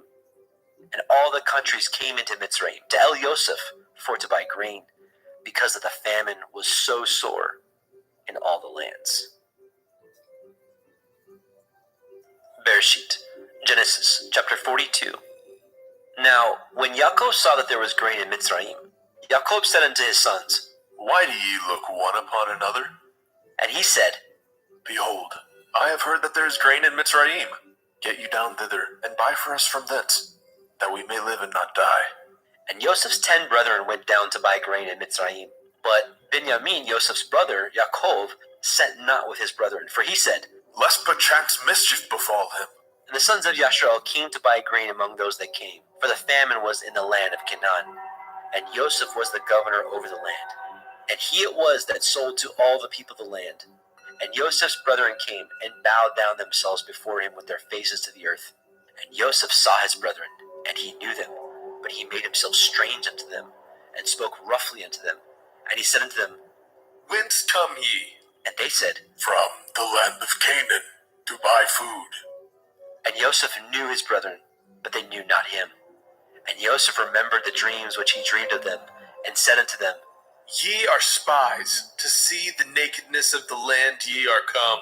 And they said unto him, Nay, my lord, but to buy food are your servants come. We are all one man's sons. We are true men. Your servants are no spies. And he said unto them, Nay, but to see the nakedness of the land ye are come. And they said, Your servants are 12 brethren, the sons of one man in the land of Canaan. And behold, the youngest is this day with our father, and one is not.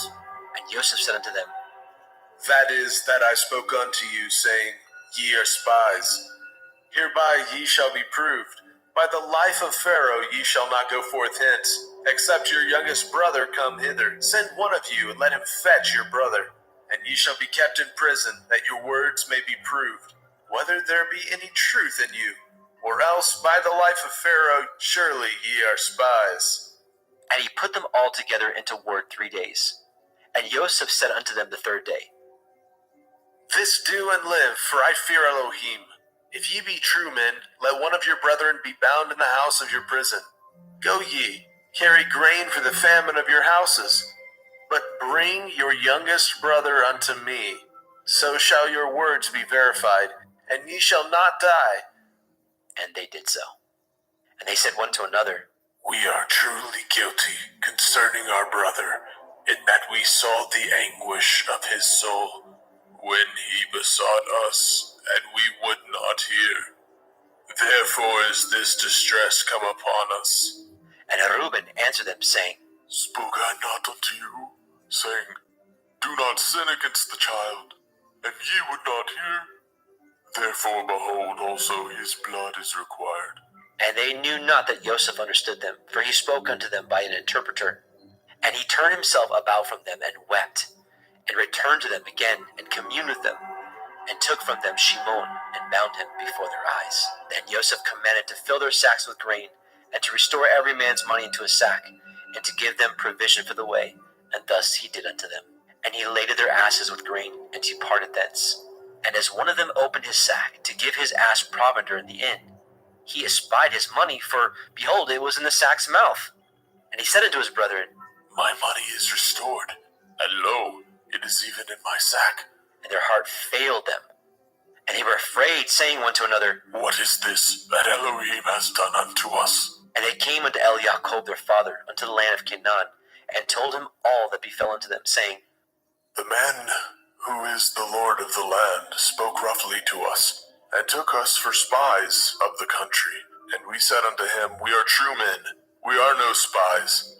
We be 12 brethren, sons of our father. One is not, and the youngest is this day with our father in the land of Canaan. And the man, the Lord of the country, said unto us, Hereby shall I know that ye are true men. Leave one of your brethren here with me, and take food for the famine of your households, and be gone. And bring your youngest brother unto me. Then shall I know that ye are no spies, but that ye are true men. So will I deliver you and your brother, and ye shall traffic in the land. And it came to pass, as they emptied their sacks, that behold, every man's bundle of money was in his sack. And when both they and their father saw the bundles of money, they were afraid. And Yaakov their father said unto them, Me have you bereaved of my children. Joseph is not, and Shimon is not, and ye will take Benjamin away? All these things are against me. And Reuben spoke unto his father, saying, Slay my 2 sons, if I bring him not to you. Deliver him into my hand, and I will bring him to you again. And he said, My son shall not go down with you, for his brother is dead, and he is left alone, if mischief befall him by the way in which ye go. Then ye shall bring down my gray hairs with sorrow to Sheol.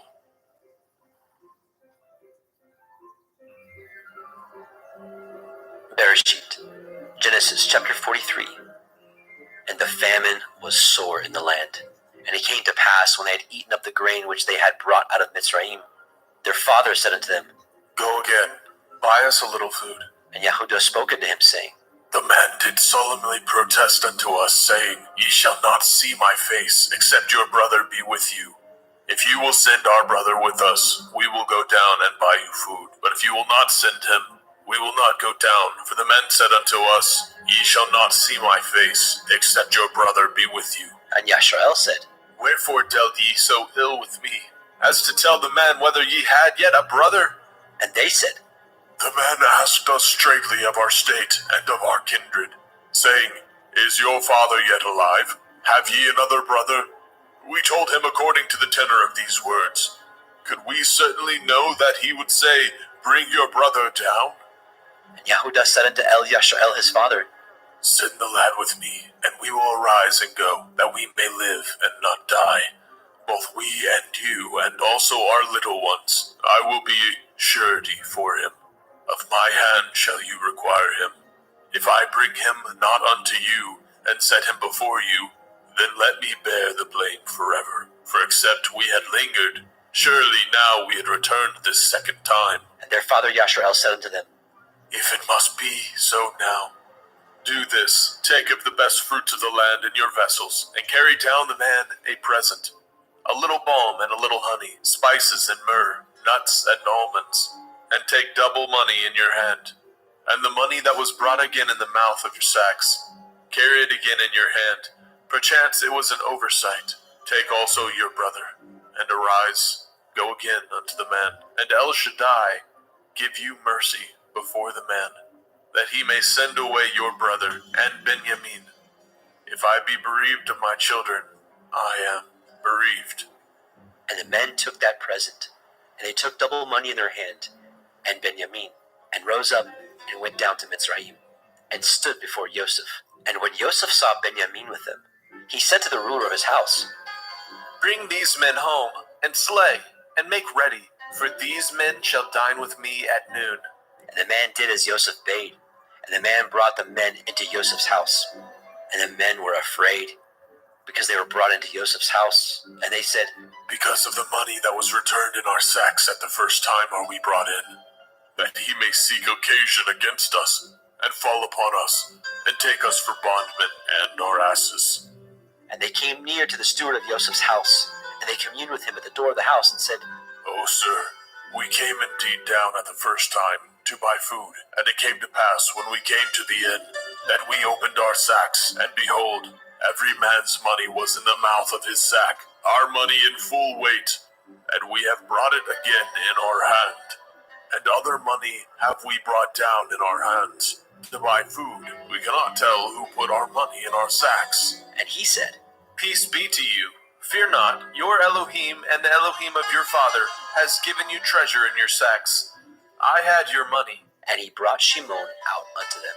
And the man brought the men into Joseph's house, and gave them water, and they washed their feet, and he gave their asses provender.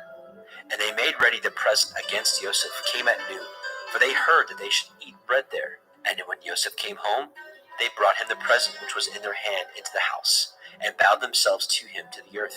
And he asked them of their welfare, and said, Is your father well? The old man of whom ye spoke, is he yet alive? And they answered, Your servant's father is in good health. He is yet alive.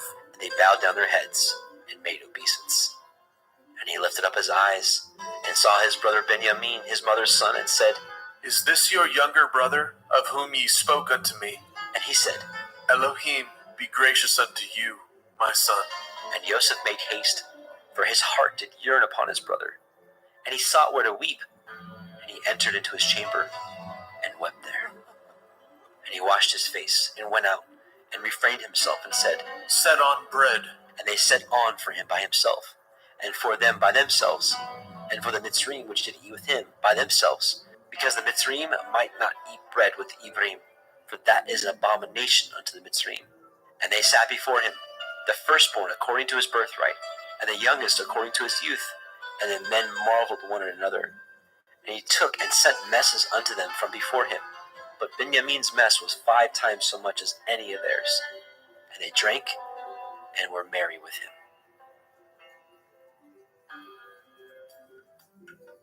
Bereshit, Genesis chapter 44. And he commanded the steward of his house, saying, Fill these men's sacks with food as much as they can carry, and put every man's money in his sack's mouth, and put my cup, the silver cup, in the sack's mouth of the youngest, and his grain money. And he did according to the word that Joseph had spoken. As soon as the morning was light, the men were sent away, and their asses. And when they were gone out of the city, and not yet afar off, Joseph said unto his steward, Up, follow after the men, and when you do overtake them, say unto them, Wherefore have ye rewarded evil for good? Is not this which my Lord drinks, and whereby indeed he divines? Ye have done evil in so doing. And he overtook them, and he spoke unto them these same words. And they said unto him, Wherefore says my Lord these words? Far be it from your servants should do according to this thing. Behold, the money which we found in our sack's mouth, we brought again unto you out of the land of Canaan. How then should we steal out of your Lord's house silver or gold? With whomsoever your servant it be found, let him die, and we also will be my Lord's bondmen. And he said, Now also let it be according to your words. He with whom it is found shall be my servant, and ye shall be blameless. Then they speedily took down every man his sack to the ground, and opened every man his sack. And he searched, and began at the eldest, and left the youngest. And the cup was found in Benjamin's sack. Then they rent their clothes, and laded every man his ass, and returned to the city. And Yehudah and his brethren came to Joseph's house, for he was yet there. And they fell before him on the ground. And Joseph said unto them, What deed is this that ye have done? Know ye not that such a man as I can certainly divine? And Yehudah said, What shall we say unto my Lord? What shall we speak? Or how shall we clear ourselves? Elohim has found out the iniquity of your servants. Behold, we are my Lord's servants, both we and he also with whom the cup is found. And he said, Far be it that I should do so, but the man in whose hand the cup is found, he shall be my servant. And as for you, get you up in peace unto your father. Then Yehudah came near unto him and said, O my Lord, let your servant, I pray you, speak a word in my Lord's ears, and let not your anger burn against your servant, for you are even as Pharaoh, my Lord, asked his servant, saying, Have ye a father or a brother? And we said unto my Lord, We have a father, an old man, and a child of his old age, a little one, and his brother is dead, and he alone is left of his mother, and his father loves him. And you said unto your servants, Bring him down unto me, that I may set my eyes upon him. And we said unto my Lord, The lad cannot leave his father, for if he should leave his father would die. And you said unto your servants, Except your youngest brother come down with you, ye shall see my face no more. And it came to pass, when we came up unto your servant my father, we told him the words of my Lord. And our father said, Go again, and buy us a little food. And we said, We cannot go down. If our youngest brother be with us, then will we go down. For we may not see the man's face, except our youngest brother be with us. And your servant my father said unto us, Ye know that my woman bore me 2 sons, and the one went out from me. And I said, Surely he is torn in pieces, and I saw him not since. And if ye take this also from me, and mischief befall him, ye shall bring down my gray hairs with sorrow to Sheol. Now therefore, When I come to your servant my father, and the lad be not with us, seeing that his life is bound up in the lad's life, it shall come to pass, when he sees that the lad is not with us, that he will die. And your servant shall bring down the gray hairs of your servant our father with sorrow to Sheol. For your servant became surety for the lad unto my father, saying, If I bring him not unto you, then I shall bear the blame to my father forever. Now therefore I pray you, let your servant abide instead of the lad, a bondman to my lord, and let the lad go up with his brethren. For how shall I go up to my father, and the lad be not with me, lest perchance I see the evil that shall come on my father?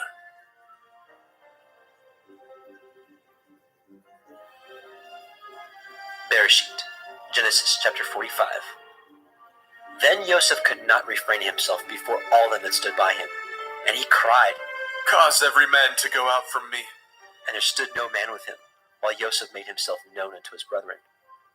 And he wept aloud, and the Mitzrayim in the house of Pharaoh heard. And Joseph said unto his brethren, I am Joseph. Does my father yet live? And his brethren could not answer him, for they were troubled at his presence. And Joseph said unto his brethren, Come near to me, I pray you. And they came near. And he said, I am Joseph your brother, whom ye sold into Mitzrayim. Now therefore be not grieved, nor angry with yourselves, that ye sold me hither, for Elohim did send me before you to preserve life. For these 2 years has the famine been in the land, and yet there are 5 years in which there shall neither be earing or harvest. And Elohim sent me before you to preserve you a posterity in the earth, and to save your lives by a great deliverance. So now it was not you that sent me hither, but Elohim. And he has made me a father to Pharaoh, and lord of all his house, a ruler throughout all the land of Mitzrayim. Haste ye, and go up to my father, and say unto him, Thus says your son, Joseph, Elohim has made me lord of all Mitzrayim. Come down unto me, tarry not, and you shall dwell in the land of Goshen, and you shall be near unto me, you and your children, and your children's children, and your flocks, and your herds, and all that you have. And there will I nourish you, for yet there are 5 years of famine, lest you and your household, and all that you have, come to poverty. And behold, your eyes see, and the eyes of my brother Benjamin, that it is my mouth that speaks unto you. And ye shall tell my father all my glory in Mitzrayim, and all that ye have seen, and ye shall haste and bring down my father hither. And he fell upon his brother Benjamin's neck, and wept. And Benjamin wept upon his neck. Moreover, he kissed all his brethren, and wept upon them. And after that, his brethren talked with him. And the fame thereof was heard in Pharaoh's house, saying, Joseph's brethren are come. And it pleased Pharaoh well, and his servants. And Pharaoh said unto Joseph, Say unto your brethren, This do ye, lade your beasts, and go, get you unto the land of Canaan, and take your father and your households, and come unto me, and I will give you the good of the land of Mitzrayim, and ye shall eat the fat of the land. Now you are commanded, this do ye, take you wagons out of the land of Mitzrayim for your little ones, and for your women, and bring your father, and come. Also regard not your stuff, for the good of all the land of Mitzrayim is yours. And the children of Yashrael did so. And Joseph gave them wagons, according to the commandment of Pharaoh, and gave them provision for the way. To all of them he gave each man changes of raiment. But to Benjamin he gave 300 pieces of silver, and 5 changes of raiment. And to his father he sent after this manner, 10 asses laden with the good things of Mitzrayim, and 10 she-asses laden with grain and bread and meat for his father by the way. So he sent his brethren away, and they departed. And he said unto them, See that ye fall not out by the way. And they went up out of Mitzrayim, and came into the land of Canaan unto Jacob their father, and told him, saying, Joseph is yet alive, and he is governor over all the land of Mitzrayim. And Jacob's heart fainted, for he believed them not. And they told him all the words of Joseph which he had said unto them. And when he saw the wagons which Joseph had sent to carry him, the ruach of Jacob their father revived. And Yashrael said, It is enough. Joseph, my son, is yet alive. I will go and see him before I die.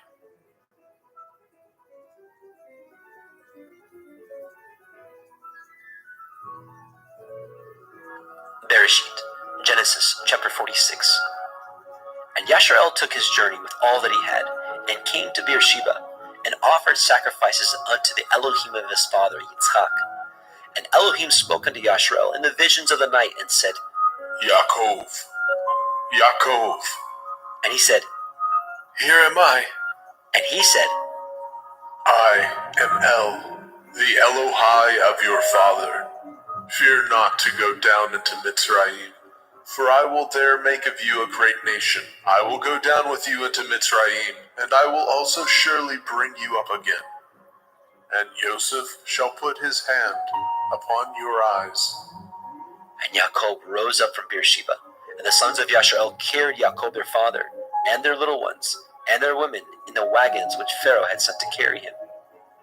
And they took their cattle and their goods which they had gotten in the land of Canaan, and came in unto Mitzrayim, Jacob and all his seed with him, his sons and his sons' sons with him, his daughters and his sons' daughters, and all his seed brought he with him into Mitzrayim. And these are the names of the children of Yashrael, which came into Mitzrayim: Jacob and his sons, Reuben, Jacob's firstborn, and the sons of Reuben, Chanok, and Palu, and Chetzron, and Carmi, and the sons of Shimon, Yemuel, and Yamin, and Ohad, and Yakin, and Sochar, and Shaul, the son of the Canaanite woman, and the sons of Levi, Gershon, Kohath, and Merari, and the sons of Yehudah, and Onan, and Shelach, and Peretz, and Zerach. But and Onan died in the land of Canaan. And the sons of Peretz were Chetzron, and Hamul. And the sons of Yisachar, Tola, and Pua, and Yob, and Shimron. And the sons of Zebulun, Sered, Elon, and Yachleel. These be the sons of Leah, which she bore unto Jacob in Padan Aram, with his daughter Dinah. All the souls of his sons and his daughters were 33. And the sons of Gad, Tzaiphon, and Haggai, and Shunai, and Etzbon, and Eri, and Arodai, and Arelai. And the sons of Asher, Yimna, Yishva, Yishbai, Beriah, and Serach their sister. And the sons of Beriah, Heber, Malkiel. These are the sons of Zilpah, whom Laban gave to Leah his daughter. And these she bore unto Jacob, even 16 souls. The sons of Rachel, Jacob's woman, Joseph, and Benjamin. And unto Joseph in the land of Mitzrayim were born Manasseh and Ephraim, which Asenath, the daughter of Potiphera, priest of On, bore unto him. And the sons of Benjamin were Bela, and Becher, and Ashbel, and Gera, and Naaman, and Echai, and Rosh, and Mupim, and Hupim, and Ard. These are the sons of Rachel, which were born unto Jacob. All the souls were 14. And the sons of Dan, Hushi. And the sons of Naphtali, Yachzeel, Gunai, Yetzer, and Shilem. These are the sons of Bilhah, which Laban gave unto Rachel his daughter. And she bore these unto Jacob. All the souls were 7. All the souls that came with Jacob into Mitzrayim, which came out of his loins, besides Jacob's sons' women, all the souls were 66. And the sons of Joseph, which were born him in Mitzrayim, were 2 souls. All the souls of the house of Jacob, which came into Mitzrayim, were 70. And he sent Yehudah before him unto El Yosef, to direct his face unto Goshen. And they came into the land of Goshen. And Yosef made ready his chariot, and went up to meet Yashrael his father, to Goshen, and presented himself unto him. And he fell on his neck, and wept on his neck a good while. And Yashrael said unto El Yosef, Now let me die, since I have seen your face, because you are yet alive. And Yosef said unto his brethren, and unto his father's house, I will go up and show Pharaoh, and say unto him, My brethren and my father's house, which were in the land of Canaan, are come unto me, and the men are shepherds. For their trade has been to feed cattle, and they have brought their flocks and their herds, and all that they have. And it shall come to pass, when Pharaoh shall call you, and say, What is your occupation? That ye shall say, Your servant's trade has been about cattle from our youth, even until now, both we and also our fathers, that ye may dwell in the land of Goshen, for every shepherd is an abomination unto the Mitzrayim. Bereshit, Genesis, chapter 47. Then Joseph came and told Pharaoh and said, My father and my brethren, and their flocks, and their herds, and all that they have, are come out of the land of Canaan. And behold, they are in the land of Goshen. And he took some of his brethren, even 5 men, and presented them unto Pharaoh. And Pharaoh said unto his brethren, What is your occupation? And they said unto Pharaoh, Your servants are shepherds, both we and also our fathers. They said moreover unto Pharaoh, For to sojourn in the land are we come, for your servants have no pasture for their flocks, for the famine is sore in the land of Canaan. Now therefore we pray you, let your servants dwell in the land of Goshen. And Pharaoh spoke unto El-Yosef, saying, Your father and your brethren are come unto you. The land of Mitzrayim is before you. In the best of the land make your father and your brethren to dwell. In the land of Goshen let them dwell.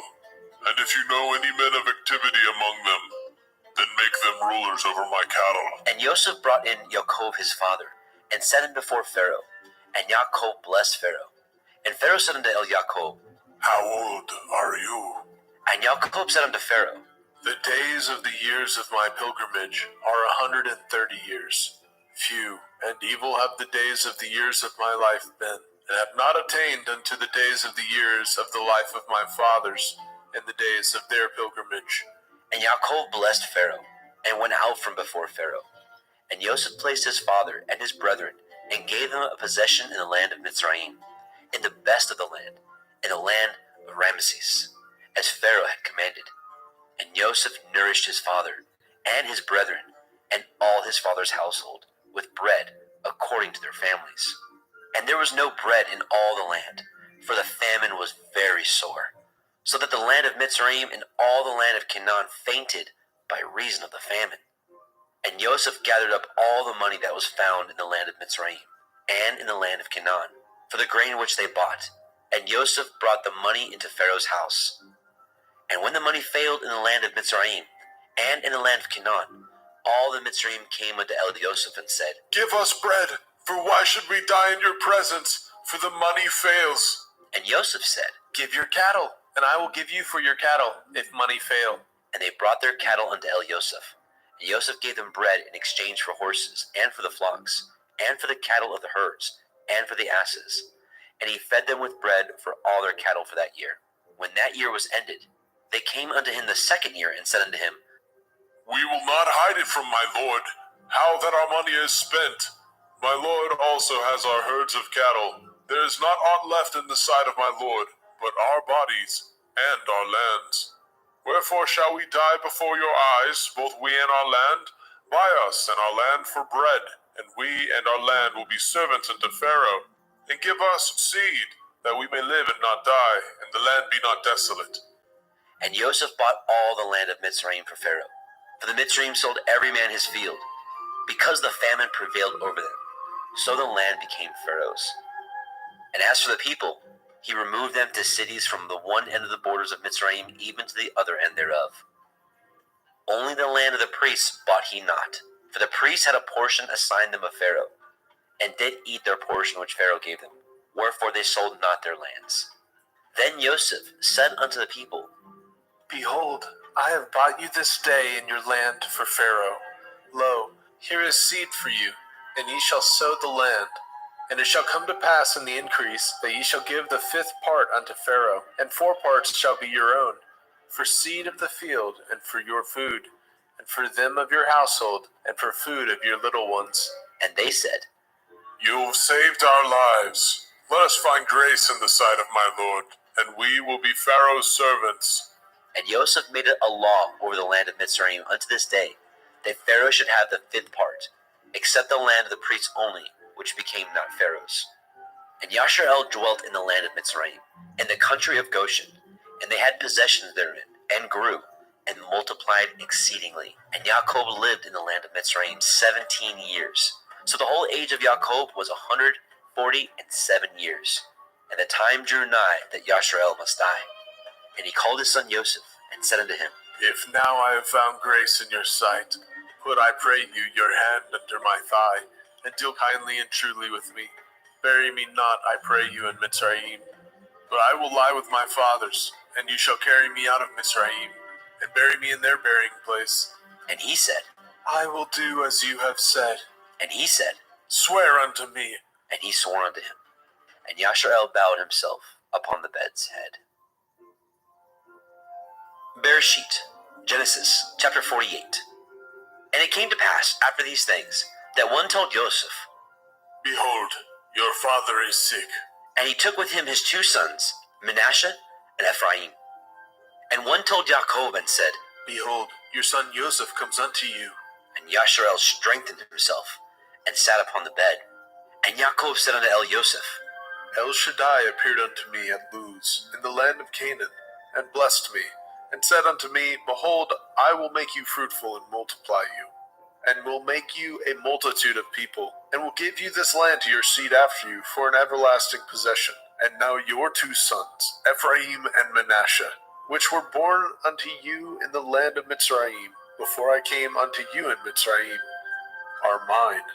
As Reuben and Shimon, they shall be mine, and your issue, which you beget after them, shall be yours, and shall be called after the name of their brethren in their inheritance.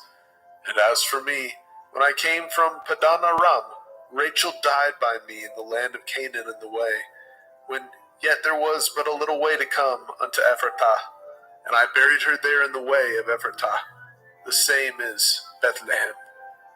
And Yashar'el beheld Joseph's sons, and said, Who are these? And Joseph said unto his father, They are my sons, whom Elohim has given me in this place. And he said, Bring them, I pray you, unto me, and I will bless them. Now the eyes of Yashar'el were dim for age, so that he could not see.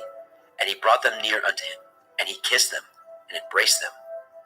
And Yashar'el said unto Joseph, I had thought not to see your face, and lo, Elohim has showed me also your seed.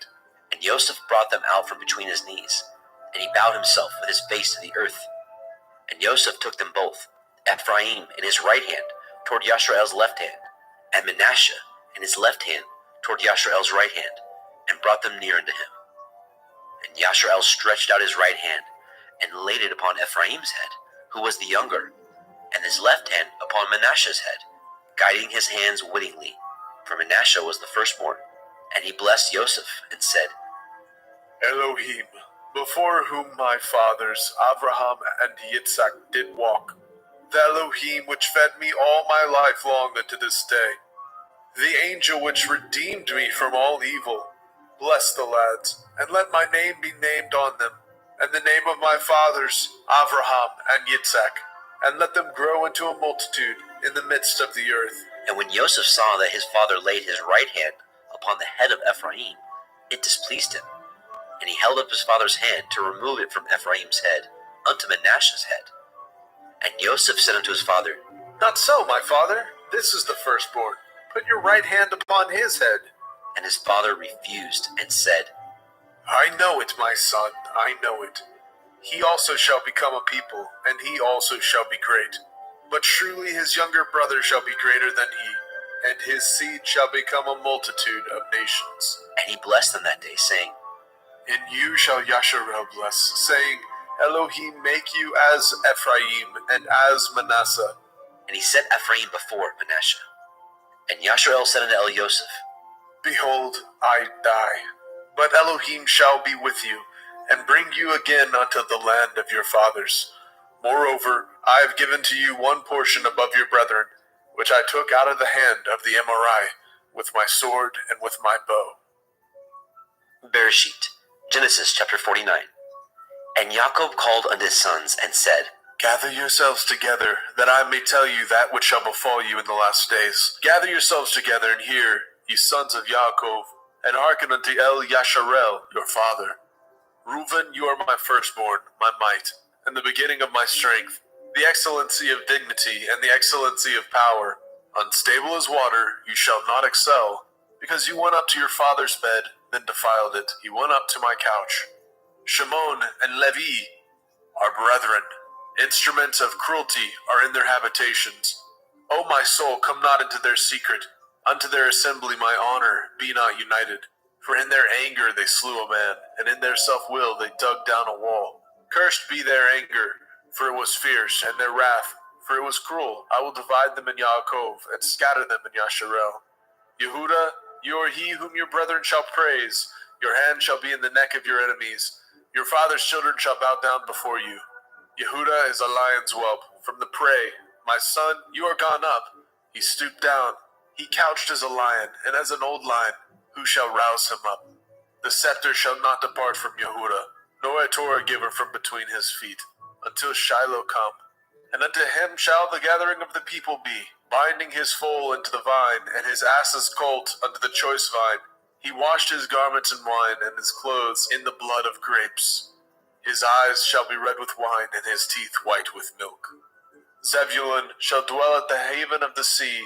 He shall be for a haven of ships, and his border shall be unto Sidon.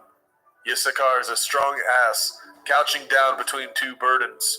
And he saw that the rest was good, and the land that it was pleasant, and bowed his shoulder to bear, and became a servant unto tribute. Dan shall judge his people, as one of the tribes of Yasharel. Dan shall be a serpent by the way, an adder in the path, that bites the horse heels, so that his rider shall fall backward. I have waited for your Yeshua, O Yahuwah.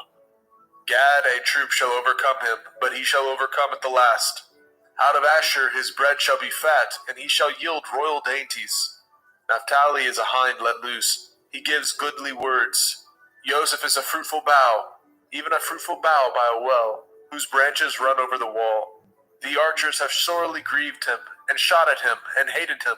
But his bow abode in strength, and the arms of his hands were made strong, by the hands of the mighty Elohim of Yaakov. Even by the Elohim of your father, who shall help you, and by El Shaddai, who shall bless you, with blessings of heaven above, blessings of the deep that lie under, blessings of the breast and of the womb. The blessings of your father have prevailed above the blessings of my progenitors, unto the utmost bound of the everlasting hills. They shall be on the head of Joseph, and on the crown of the head of him that was separated from his brethren. Benjamin shall raven as a wolf. In the morning he shall devour the prey, and at night he shall divide the spoil. All these are the 12 tribes of Yasharel, and this is it that their father spoke unto them, and blessed them. Every one according to his blessing he blessed them. And he charged them, and said unto them, I am to be gathered unto my people. Bury me with my fathers in the cave that is in the field of Ephron the Hittite, in the cave that is in the field of Machpelah, which is before Mamre, in the land of Canaan, which Abraham bought with the field of Ephron the Hittite for a possession of a burying place. There they buried Abraham and Sarah his woman. There they buried Yitzhak and Rivkah his woman. And there I buried Leah. The purchase of the field and of the cave that is therein was from the children of Heth. And when Yaakov had made an end of commanding his sons, he gathered up his feet into the bed, and yielded up his ruach, and was gathered unto his people. Bereshit, Genesis chapter 50. And Joseph fell upon his father's face, and wept upon him, and kissed him.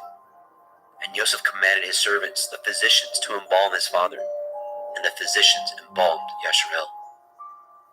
And 40 days were fulfilled for him, for so are fulfilled the days of those which are embalmed.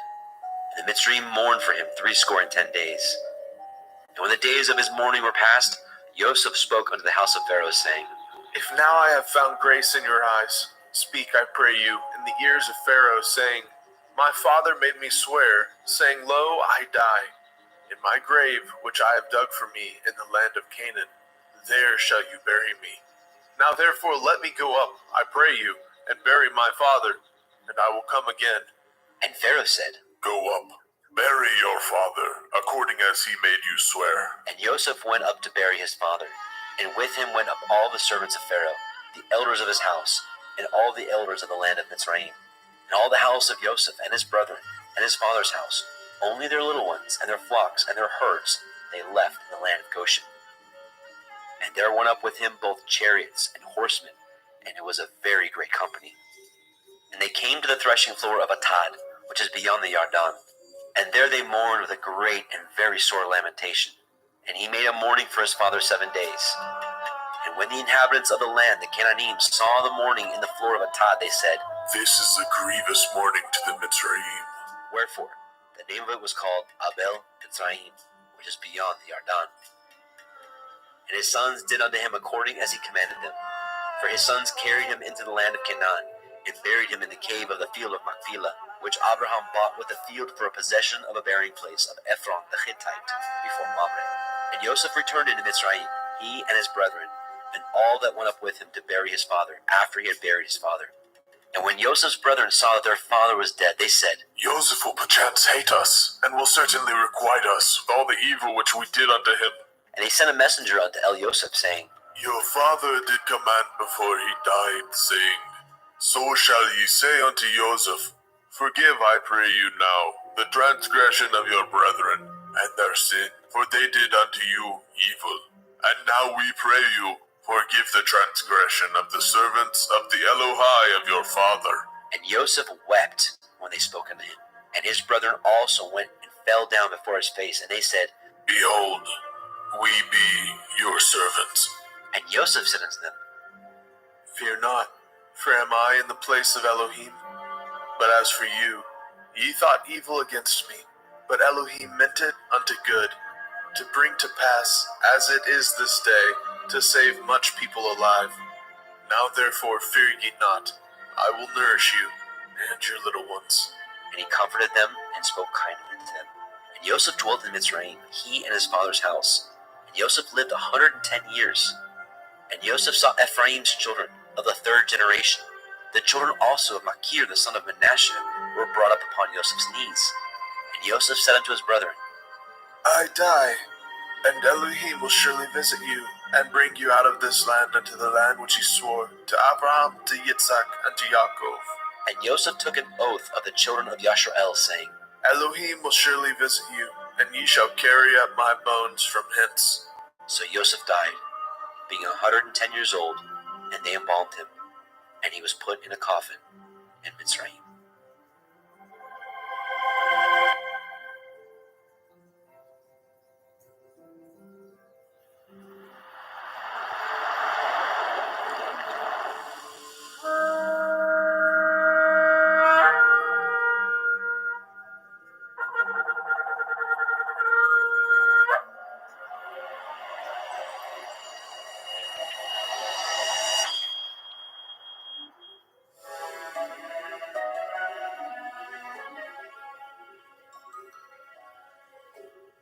Vayikra, Leviticus chapter 1.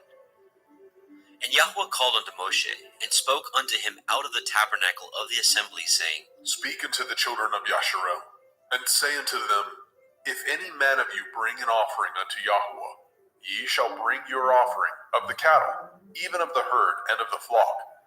If his offering be a burnt sacrifice of the herd, let him offer a male without blemish. He shall offer it of his own voluntary will, at the door of the tabernacle of the assembly before Yahweh. And he shall put his hand upon the head of the burnt offering, and it shall be accepted for him to make an atonement for him. And he shall kill the bullock before Yahweh, and the priests, Aharon's sons, shall bring the blood, and sprinkle the blood round about upon the altar that is by the door of the tabernacle of the assembly. And he shall flay the burnt offering, and cut it into his pieces. And the sons of Aharon the priest shall put fire upon the altar, and lay the wood in order upon the fire. And the priests, Aharon's sons, shall lay the parts, the head, the fat, in order upon the wood that is on the fire, which is upon the altar. But his inwards and his legs shall he wash in water, and the priest shall burn all on the altar, to be a burnt sacrifice, an offering made by fire, of sweet savor unto Yahweh. And if his offering be of the flocks, namely of the sheep, or of the goats, for a burnt sacrifice, he shall bring it a male without blemish. And he shall kill it on the side of the altar northward, before Yahweh and the priest. Aharon's sons shall sprinkle his blood round about upon the altar. And he shall cut it into his pieces, with his head and his fat. And the priest shall lay them in order on the wood that is on the fire, which is upon the altar. But he shall wash the inwards of the legs with water, and the priest shall bring it all, and burn it upon the altar. It is a burnt sacrifice, an offering made by fire, of sweet savor unto Yahweh. And if the burnt sacrifice for his offering to Yahweh be of fowls, then he shall bring his offering of turtle doves, or of young pigeons. And the priest shall bring it unto the altar, and wring off his head, and burn it on the altar, and the blood thereof shall be wrung out at the side of the altar. And he shall pluck away his crop with his feathers, and cast it beside the altar on the east part, by the place of the ashes. And he shall cleave it with the wings thereof, but shall not divide it asunder. And the priest shall burn it upon the altar, upon the wood that is upon the fire. It is a burnt sacrifice, an offering made by fire, of sweet savor unto Yahweh. Vayikra, Leviticus chapter 2. And when any will offer a meat offering unto Yahweh, his offering shall be of fine flour, and he shall pour oil upon it, and put frankincense thereon. And he shall bring it to Aharon's sons, the priests, and he shall take thereout his handful of the flour thereof, and of the oil thereof, with all the frankincense thereof. And the priest shall burn the memorial of it upon the altar, to be an offering made by fire, of a sweet savor unto Yahweh. And the remnant of the meat offering shall be Aharon's and his sons. It is a thing most holy of the offerings of Yahweh, made by fire. And if you bring an oblation of meat offering, baken in the oven, it shall be matzah cakes of fine flour, mingled with oil, or matzah wafers anointed with oil. And if your oblation be a meat offering, baken in a pan, it shall be of fine flour, unleavened, mingled with oil. You shall part it in pieces, and pour oil thereon. It is a meat offering. And if your oblation be a meat offering baken in the frying pan, it shall be made of fine flour with oil. And you shall bring the meat offering that is made of these things unto Yahweh. And when it is presented unto the priest, he shall bring it unto the altar. And the priest shall take from the meat offering a memorial thereof, and shall burn it upon the altar. It is an offering made by fire, of sweet savor unto Yahweh. And that which is left of the meat offering shall be Aharon's and his sons. It is a thing most holy of the offerings of Yahweh made by fire. No meat offering which ye shall bring unto Yahweh shall be made with leaven, for ye shall burn no leaven, nor any honey, in any offering of Yahweh made by fire. As for the oblation of the firstfruits, ye shall offer them unto Yahweh, but they shall not be burnt on the altar for a sweet savor. And every oblation of your meat offering shall ye season with salt, neither shall ye suffer the salt of the covenant of your Elohim to be lacking from your meat offering. And all your offerings you shall offer salt. And if you offer a meat offering of your firstfruits unto Yahweh, you shall offer the meat offering of your firstfruits, green ears of grain dried by the fire, even grain beaten out of full ears. And you shall put oil upon it, and lay frankincense thereon. It is a meat offering. And the priest shall burn the memorial of it, part of the beaten grain thereof, and part of the oil thereof, with all the frankincense thereof. It is an offering made by fire unto Yahweh. Vayikra, Leviticus chapter 3. And if his oblation be a sacrifice of peace offering, if he offer it of the herd, whether it be a male or a female, he shall offer it without blemish before Yahweh. And he shall lay his hand upon the head of his offering, and kill it at the door of the tabernacle of the assembly. And Aharon's sons, the priests, shall sprinkle the blood upon the altar round about. And he shall offer of the sacrifice of the peace offering an offering made by fire unto Yahweh, the fat that covers the inwards, and all the fat that is upon the inwards, and the 2 kidneys, and the fat that is on them, which is by the flanks, and the caul above the liver, with the kidneys, it shall he take away. And Aharon's sons shall burn it on the altar upon the burnt sacrifice, which is upon the wood that is on the fire. It is an offering made by fire, of sweet savor unto Yahweh. And if his offering for a sacrifice of peace offering unto Yahweh be of the flock, male or female, he shall offer it without blemish. If he offer a lamb for his offering, then shall he offer before Yahweh. And he shall lay his hand upon the head of his offering, and kill it before the tabernacle of the assembly. And Aharon's sons shall sprinkle the blood thereof round about upon the altar. And he shall offer of the sacrifice of the peace offering an offering made by fire unto Yahweh, the fat thereof, and the whole rump. It shall he take off hard by the backbone, and the fat that covers the inwards, and all the fat that is upon the inwards, and the 2 kidneys, and the fat that is upon them, which is by the flanks, and the caul above the liver, and the kidneys, it shall he take away. And the priest shall burn it upon the altar. It is the food of the offering made by fire unto Yahweh. And if his offering be a goat, then he shall offer it before Yahweh. And he shall lay his hand upon the head of it, and kill it before the tabernacle of the assembly. And the sons of Aharon shall sprinkle the blood thereof upon the altar round about. And he shall offer thereof his offering, even an offering made by fire unto Yahweh, the fat that covers the inwards, and all the fat that is upon the inwards, and the 2 kidneys, and the fat that is upon them, which is by the flanks, and the caul above the liver, with the kidneys, it shall he take away. And the priest shall burn them upon the altar. It is the food of the offering, made by fire for a sweet savor. All the fat is Yahweh's.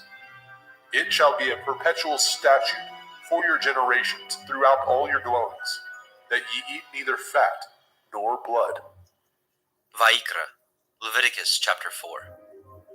And Yahweh spoke unto Moshe, saying, Speak unto the children of Yasharel, saying, If a soul shall sin through ignorance against any of the commandments of Yahweh concerning things which ought not to be done, and shall do against any of them, if the priest that is anointed do sin according to the sin of the people, then let him bring for his sin, which he has sinned, a young bullock, without blemish unto Yahweh, for a sin offering. And he shall bring the bullock unto the door of the tabernacle of the assembly before Yahweh, and shall lay his hands upon the bullock's head, and kill the bullock before Yahweh. And the priest that is anointed shall take of the bullock's blood, and bring it to the tabernacle of the assembly. And the priest shall dip his finger in the blood, and sprinkle of the blood 7 times before Yahweh, before the veil of the sanctuary.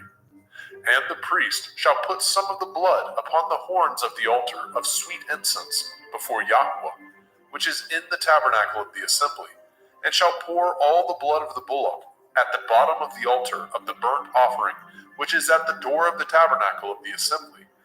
And he shall take off from it all the fat of the bullock for the sin offering, the fat that covers the inwards, and all the fat that is upon the inwards, and the 2 kidneys, and the fat that is upon them, which is by the flanks, and the caul above the liver, with the kidneys, it shall he take away. As it was taken off from the bullock of the sacrifice of peace offerings, and the priest shall burn them upon the altar of the burnt offering. And the skin of the bullock, and all his flesh, with his head, and with his legs, and his inwards, and his dung, even the whole bullock shall he carry forth without the camp, unto a clean place, where the ashes are poured out, and burn him on the wood with fire. Where the ashes are poured out shall he be burnt.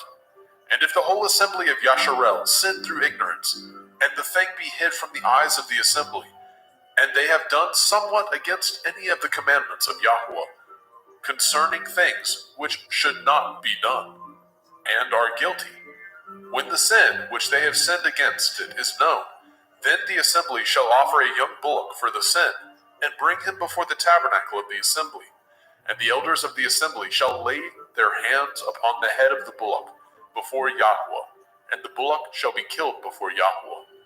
And the priest that is anointed shall bring of the bullock's blood to the tabernacle of the assembly.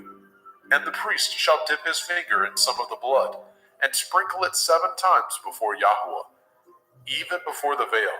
And he shall put some of the blood upon the horns of the altar, which is set before Yahweh, that is in the tabernacle of the assembly, and shall pour out all the blood at the bottom of the altar of the burnt offering, which is at the door of the tabernacle of the assembly. And he shall take all his fat from him, and burn it upon the altar. And he shall do with the bullock as he did with the bullock for a sin offering, so shall he do with this. And the priest shall make an atonement for them, and it shall be forgiven them. And he shall carry forth the bullock without the camp, and burn him as he burned the first bullock. It is a sin offering for the assembly. When a ruler has sinned and done somewhat through ignorance against any of the commandments of Yahweh, Elohim, concerning things which should not be done, and is guilty, or if his sin, wherein he has sinned, come to his knowledge, he shall bring his offering, a kid of the goats, a male without blemish, and he shall lay his hand upon the head of the goats, and kill it in the place where they killed the burnt offering before Yahweh. It is a sin offering. And the priest shall take of the blood of the sin offering with his finger, and put it upon the horns of the altar of burnt offering, and shall pour out his blood at the bottom of the altar of burnt offering. And he shall burn all his fat upon the altar, as the fat of the sacrifice of peace offerings. And the priest shall make an atonement for him, as concerning his sin, and it shall be forgiven him. And if any one of the common people sin through ignorance, which he does somewhat against any of the commandments of Yahweh, concerning things which ought not to be done, and be guilty, or if his sin, which he has sinned, come to his knowledge, then he shall bring his offering, a kid of the goats, a female without blemish, for his sin which he has sinned. And he shall lay his hand upon the head of the sin offering, and slay the sin offering in the place of the burnt offering. And the priest shall take of the blood thereof with his finger, and put it upon the horns of the altar of burnt offering, and shall pour out all the blood thereof at the bottom of the altar.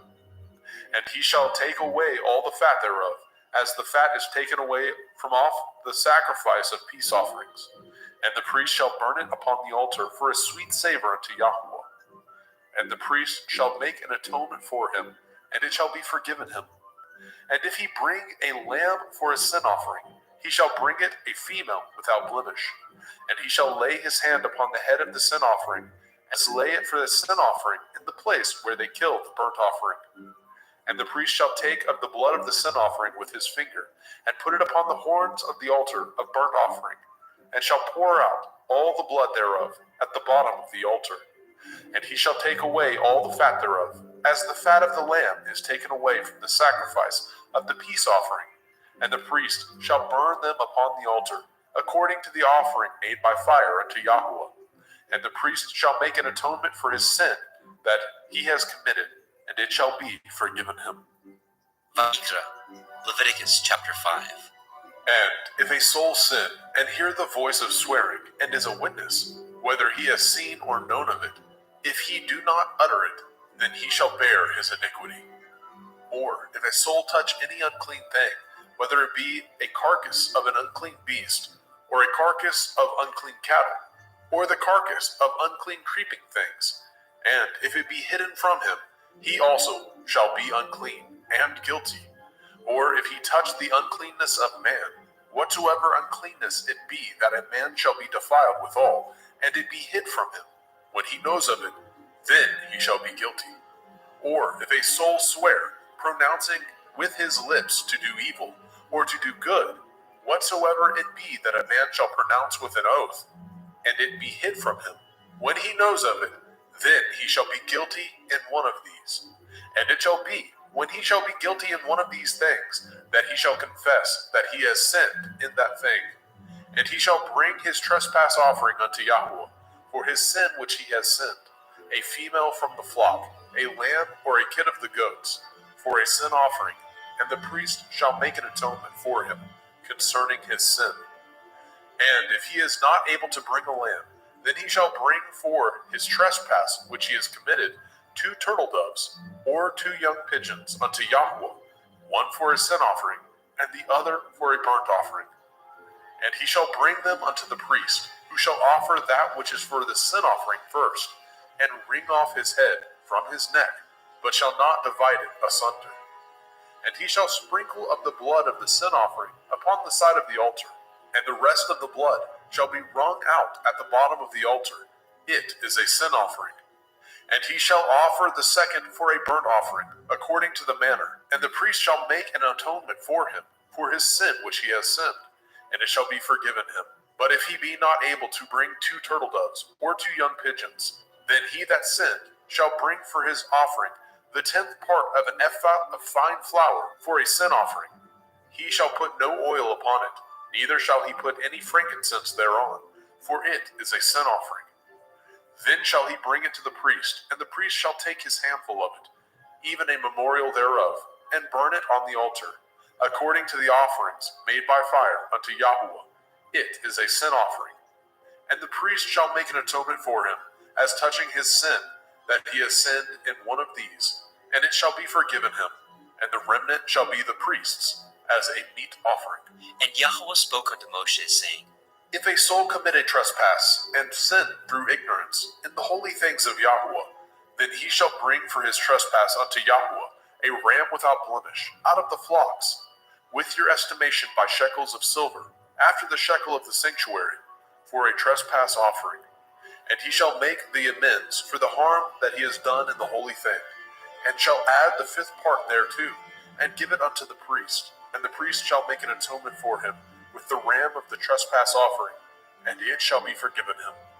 And if a soul sin, and commit any of these things which are forbidden to be done by the commandment of Yahuwah, though he knew it not, yet is he guilty, and shall bear his iniquity. And he shall bring a ram without blemish out of the flock, with your estimation, for a trespass offering, unto the priest. And the priest shall make an atonement for him concerning his ignorance, wherein he erred, and knew it not, and it shall be forgiven him. It is a trespass offering. He has certainly trespassed against Yahweh. Vayikra, Leviticus chapter 6. And Yahweh spoke unto Moshe, saying, If a soul sin, and commit a transgression against Yahuwah, and lie unto his neighbor, in that which was delivered him to keep, or in fellowship, or in a thing taken away by violence, or has deceived his neighbor, or have found that which was lost, and lies concerning it, and swears falsely, in any of these that a man does, sinning therein, then it shall be, because he has sinned and is guilty, that he shall restore that which he took violently away, or the thing which he has deceitfully gotten, or that which was delivered him to keep, or the lost thing which he found, or all that which he has sworn falsely, he shall even restore it in the principal, and shall add the 5th part more thereto, and give it unto him to whom it appertains, in the day of his trespass offering. And he shall bring his trespass offering unto Yahuwah, a ram without blemish out of the flock, with your estimation for a trespass offering unto the priest. And the priest shall make an atonement for him before Yahuwah, and it shall be forgiven him for anything of all that he has done in trespass therein. And Yahweh spoke unto Moshe, saying, Command Aaron and his sons, saying, This is the Torah of the burnt offering. It is the burnt offering because of the burning upon the altar all night unto the morning, and the fire of the altar shall be burning in it.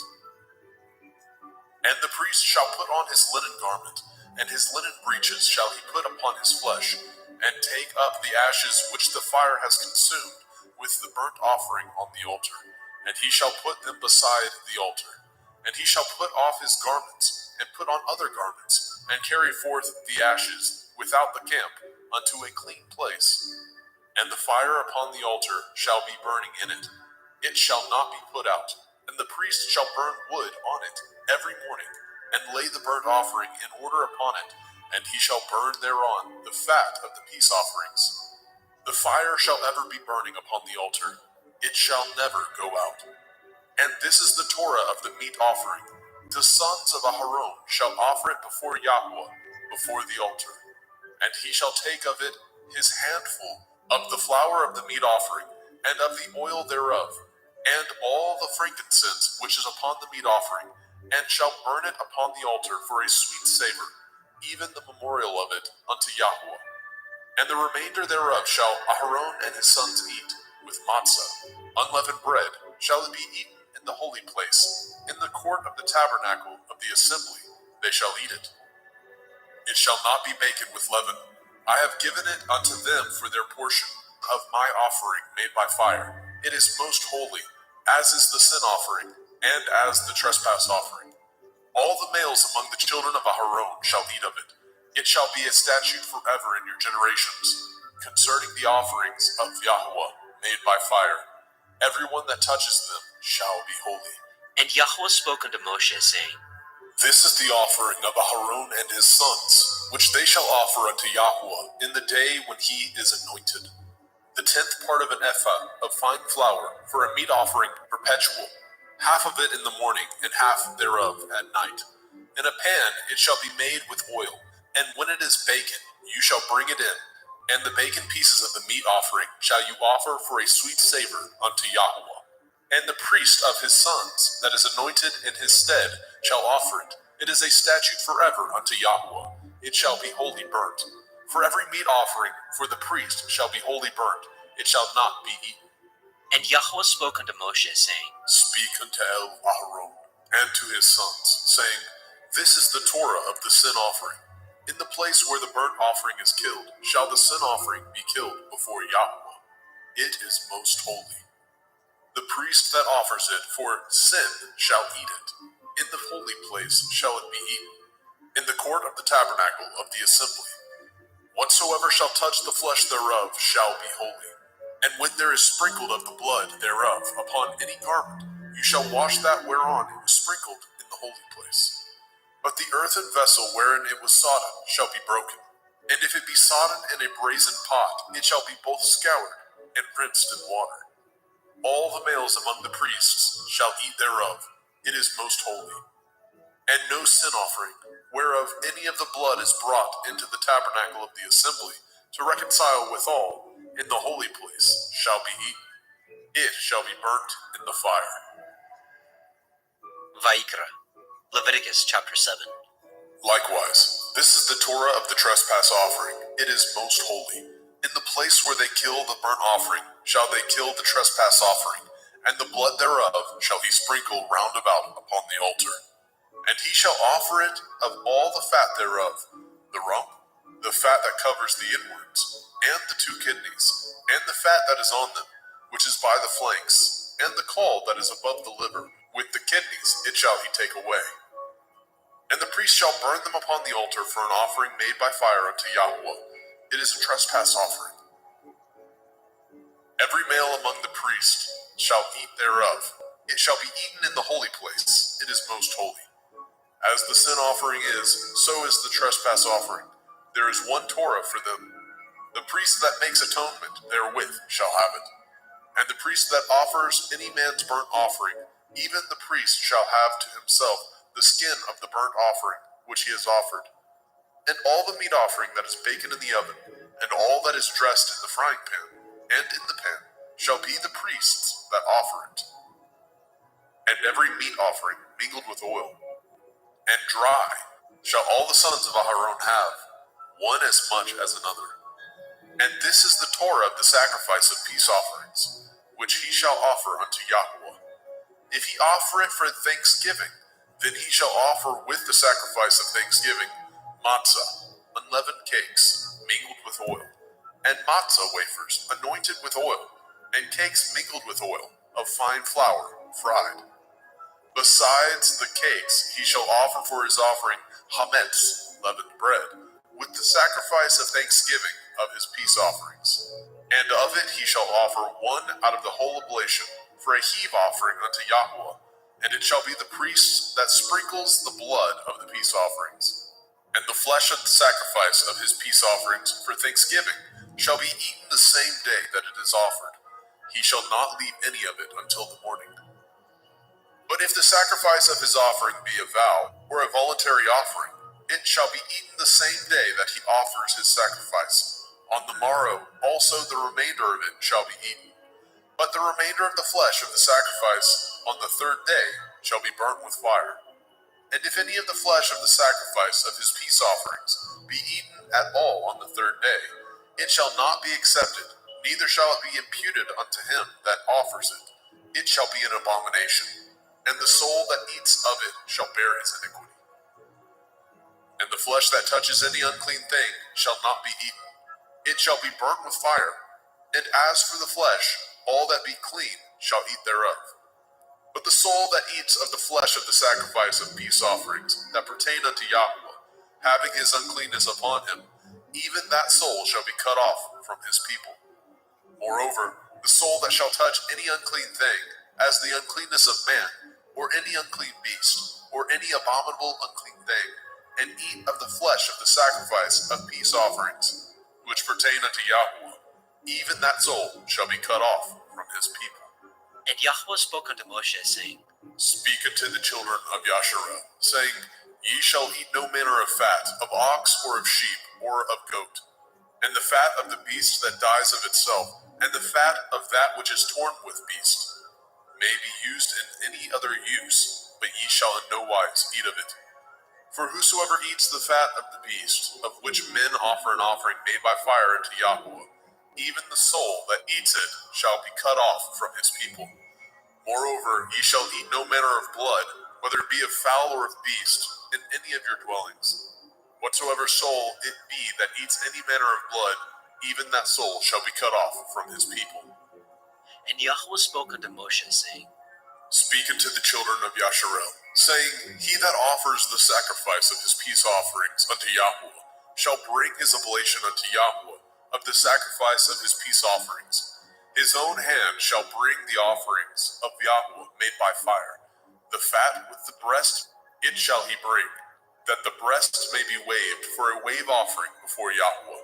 And the priest shall burn the fat upon the altar, but the breast shall be Aharon's and his sons'.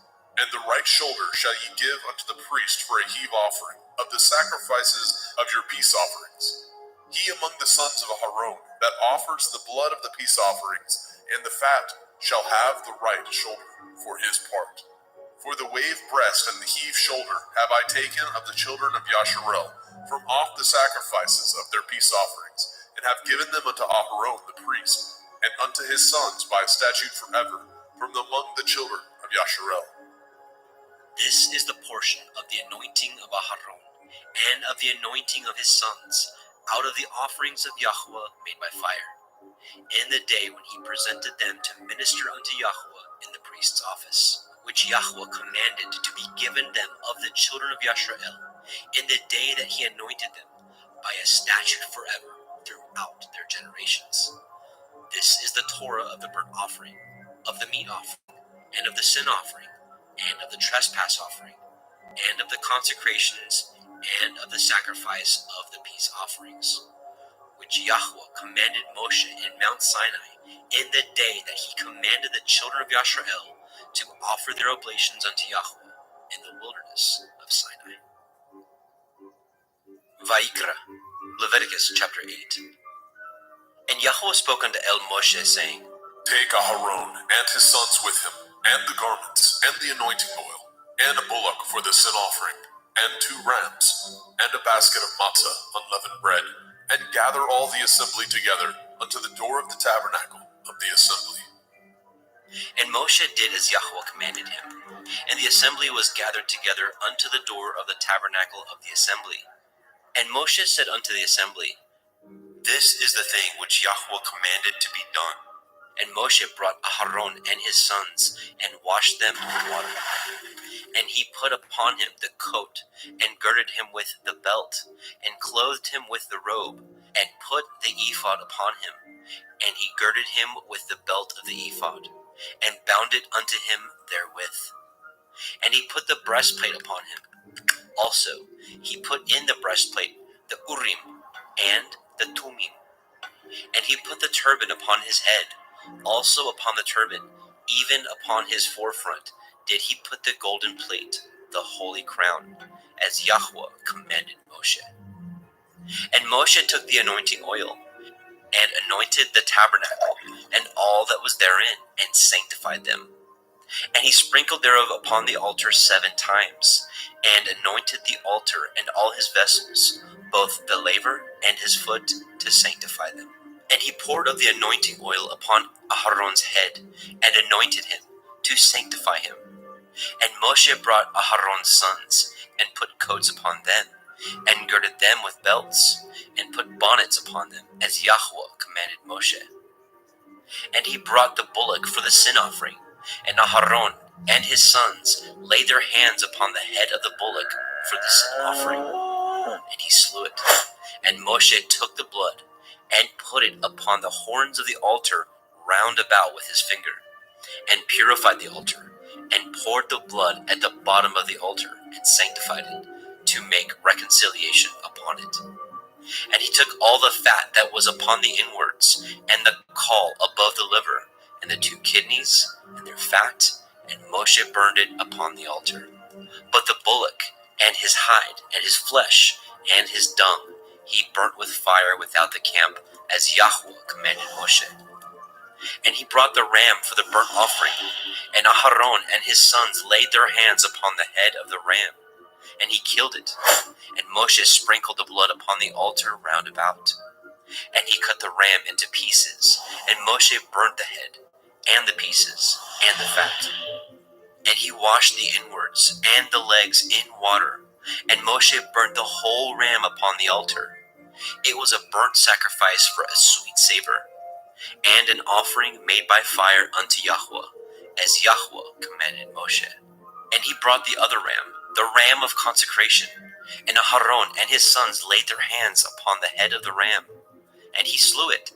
And Moshe took of the blood of it, and put it upon the tip of Aharon's right ear, and upon the thumb of his right hand, and upon the great toe of his right foot. And he brought Aharon's sons, and Moshe put of the blood upon the tip of their right ear, and upon the thumbs of their right hands, and upon the great toes of their right feet. And Moshe sprinkled the blood upon the altar round about. And he took the fat, and the rump, and the fat that was upon the inwards, and the caul above the liver, and the 2 kidneys, and their fat, and the right shoulder. And out of the basket of matzah that was before Yahweh, he took 1 matzah cake, and a cake of oiled bread, and 1 wafer, and put them on the fat, and upon the right shoulder. And he put all upon Aharon's hands, and upon his sons' hands, and waved them for a wave offering before Yahweh. And Moshe took them from off their hands, and burnt them on the altar upon the burnt offering. They were consecrations for a sweet savor. It is an offering made by fire unto Yahweh. And Moshe took the breast, and waved it for a wave offering before Yahweh. For of the ram of consecration it was Moshe's part, as Yahweh commanded Moshe. And Moshe took of the anointing oil, and of the blood which was upon the altar, and sprinkled it upon Aharon, and his garments, and upon his sons, and upon his sons' garments with him, and sanctified Aharon, and his garments, and his sons' garments with him. And Moshe said unto Aharon and to his sons, Boil the flesh at the door of the tabernacle of the assembly, and there eat it, with the bread that is in the basket of consecrations, as I commanded, saying, Aharon and his sons shall eat it. And that which remains of the flesh and of the bread shall ye burn with fire. And ye shall not go out of the door of the tabernacle of the assembly in 7 days, until the days of your consecration be at an end. For 7 days shall he consecrate you. As he has done this day, so Yahweh has commanded to do, to make an atonement for you. Therefore shall ye abide at the door of the tabernacle of the assembly day and night 7 days, and guard the watch of Yahweh, that ye die not. For so I am commanded. So Aharon and his sons did all the things which Yahweh commanded by the hand of Moshe. Vayikra, Leviticus chapter 9. And it came to pass on the 8th day that Moshe called Aharon and his sons and the elders of Yisrael. And he said unto Aharon, Take a young calf for a sin offering, and a ram for a burnt offering, without blemish, and offer them before Yahweh. And unto the children of Yisrael you shall speak, saying, Take ye a kid of the goats for a sin offering, and a calf and a lamb both of the first year, without blemish, for a burnt offering. Also, a bullock and a ram for peace offerings, to sacrifice before Yahweh, and a meat offering mingled with oil. For today Yahweh will appear unto you. And they brought which Moshe commanded before the tabernacle of the assembly. And all the assembly drew near and stood before Yahweh. And Moshe said, This is the thing which Yahweh commanded that you should do, and the glory of Yahweh shall appear unto you. And Moshe said unto Aharon, Go unto the altar, and offer your sin offering, and your burnt offering, and make an atonement for yourself and for the people, and offer the offering of the people, and make an atonement for them, as Yahweh commanded. Aharon therefore went unto the altar, and slew the calf of the sin offering, which was for himself. And the sons of Aharon brought the blood unto him, and he dipped his finger in the blood, and put it upon the horns of the altar, and poured out the blood at the bottom of the altar. But the fat, and the kidneys, and the caul above the liver of the sin offering he burnt upon the altar, as Yahweh commanded Moshe. And the flesh and the hide he burnt with fire without the camp. And he slew the burnt offering, and Aharon's sons presented unto him the blood, which he sprinkled round about upon the altar. And they presented the burnt offering unto him, with the pieces thereof, and the head, and he burnt them upon the altar. And he did wash the inwards and the legs, and burnt them upon the burnt offering on the altar. And he brought the people's offering, and took the goat, which was the sin offering for the people, and slew it, and offered it for sin as the first. And he brought the burnt offering, and offered it according to the manner. And he brought the meat offering, and took a handful thereof, and burnt it upon the altar, beside the burnt sacrifice of the morning. He slew also the bullock and the ram for a sacrifice of peace offerings, which was for the people. And Aharon's sons presented unto him the blood, which he sprinkled upon the altar round about. And the fat of the bullock and of the ram, the rump, and that which covers the inwards, and the kidneys, and the caul above the liver, and they put the fat upon the breasts, and he burnt the fat upon the altar. And the breasts and the right shoulder Aharon waved for a wave offering before Yahweh, as Moshe commanded. And Aharon lifted up his hand toward the people, and blessed them, and came down from offering of the sin offering, and the burnt offering, and peace offerings. And Moshe and Aharon went into the tabernacle of the assembly, and came out, and blessed the people. And the glory of Yahweh appeared unto all the people. And there came a fire out from before Yahweh, and consumed upon the altar the burnt offering and the fat, which when all the people saw, they shouted and fell on their face. Vaikra, Leviticus chapter 10. And Nadab and Abihu, the sons of Aharon, took either of them his censer, and put fire therein, and put incense thereon, and offered strange fire before Yahweh, which he commanded them not. And there went out fire from Yahweh, and devoured them, and they died before Yahweh. Then Moshe said unto Aharon, This is that Yahweh spoke, saying, I will be sanctified in them that come nigh me, and before all the people I will be glorified. And Aharon held his peace. And Moshe called Mishael and Elishaphan, the sons of Uzziel, the uncle of Aharon, and said unto them, Come near, carry your brethren from before the sanctuary out of the camp. So they went near, and carried them in their coats out of the camp, as Moshe had said. And Moshe said unto Aharon, and unto Eleazar, and unto Ithamar his sons, Uncover not your heads, neither rend your clothes, lest ye die, and lest the wrath come upon all the people. But let your brethren, the whole house of Yashrael, bewail the burning which Yahweh has kindled. And ye shall not go out from the door of the tabernacle of the assembly, lest ye die. For the anointing oil of Yahweh is upon you. And they did according to the word of Moshe. And Yahweh spoke unto Aharon, saying, Do not drink wine, nor strong drink, you nor your sons with you, when ye go into the tabernacle of the assembly, lest ye die. It shall be a statute forever throughout your generations, and that ye may put difference between holy and unholy, and between unclean and clean, and that ye may teach the children of Yasharel all the statutes which Yahweh has spoken unto them by the hand of Moshe. And Moshe spoke unto Elaharon, and unto Eleazar, and unto Ithamar, his sons that were left.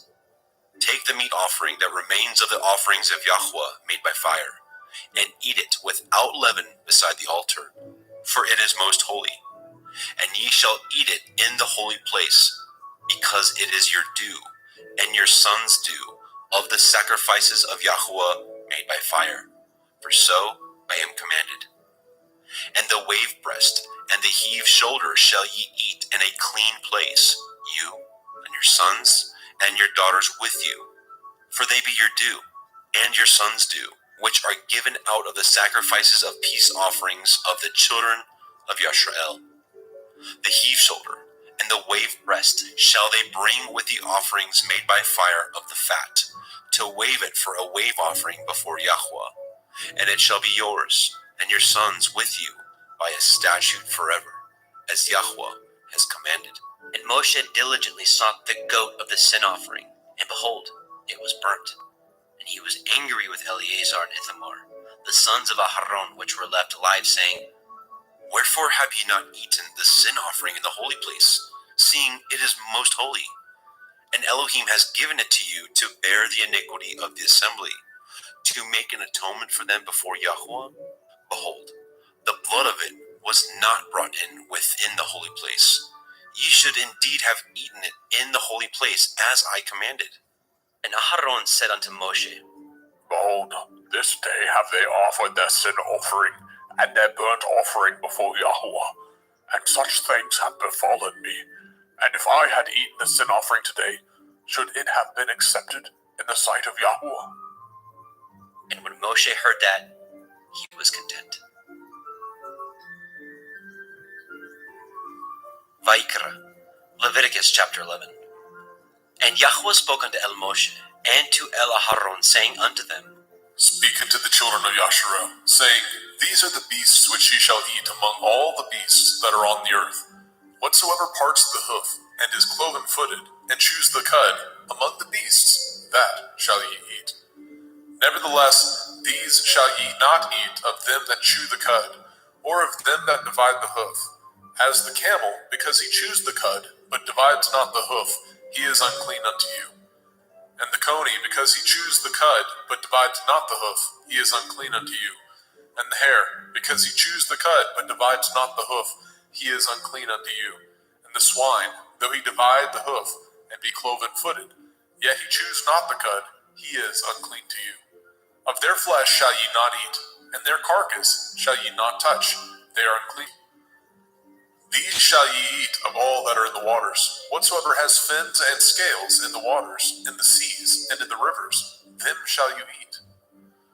And all that have not fins and scales in the seas and in the rivers, of all that move in the waters, and of any living thing which is in the waters, they shall be an abomination unto you. They shall be even an abomination unto you. Ye shall not eat of their flesh, but ye shall have their carcasses in abomination. Whatsoever has no fins nor scales in the water, that shall be an abomination unto you. And these are they which ye shall have an abomination among the fowls. They shall not be eaten.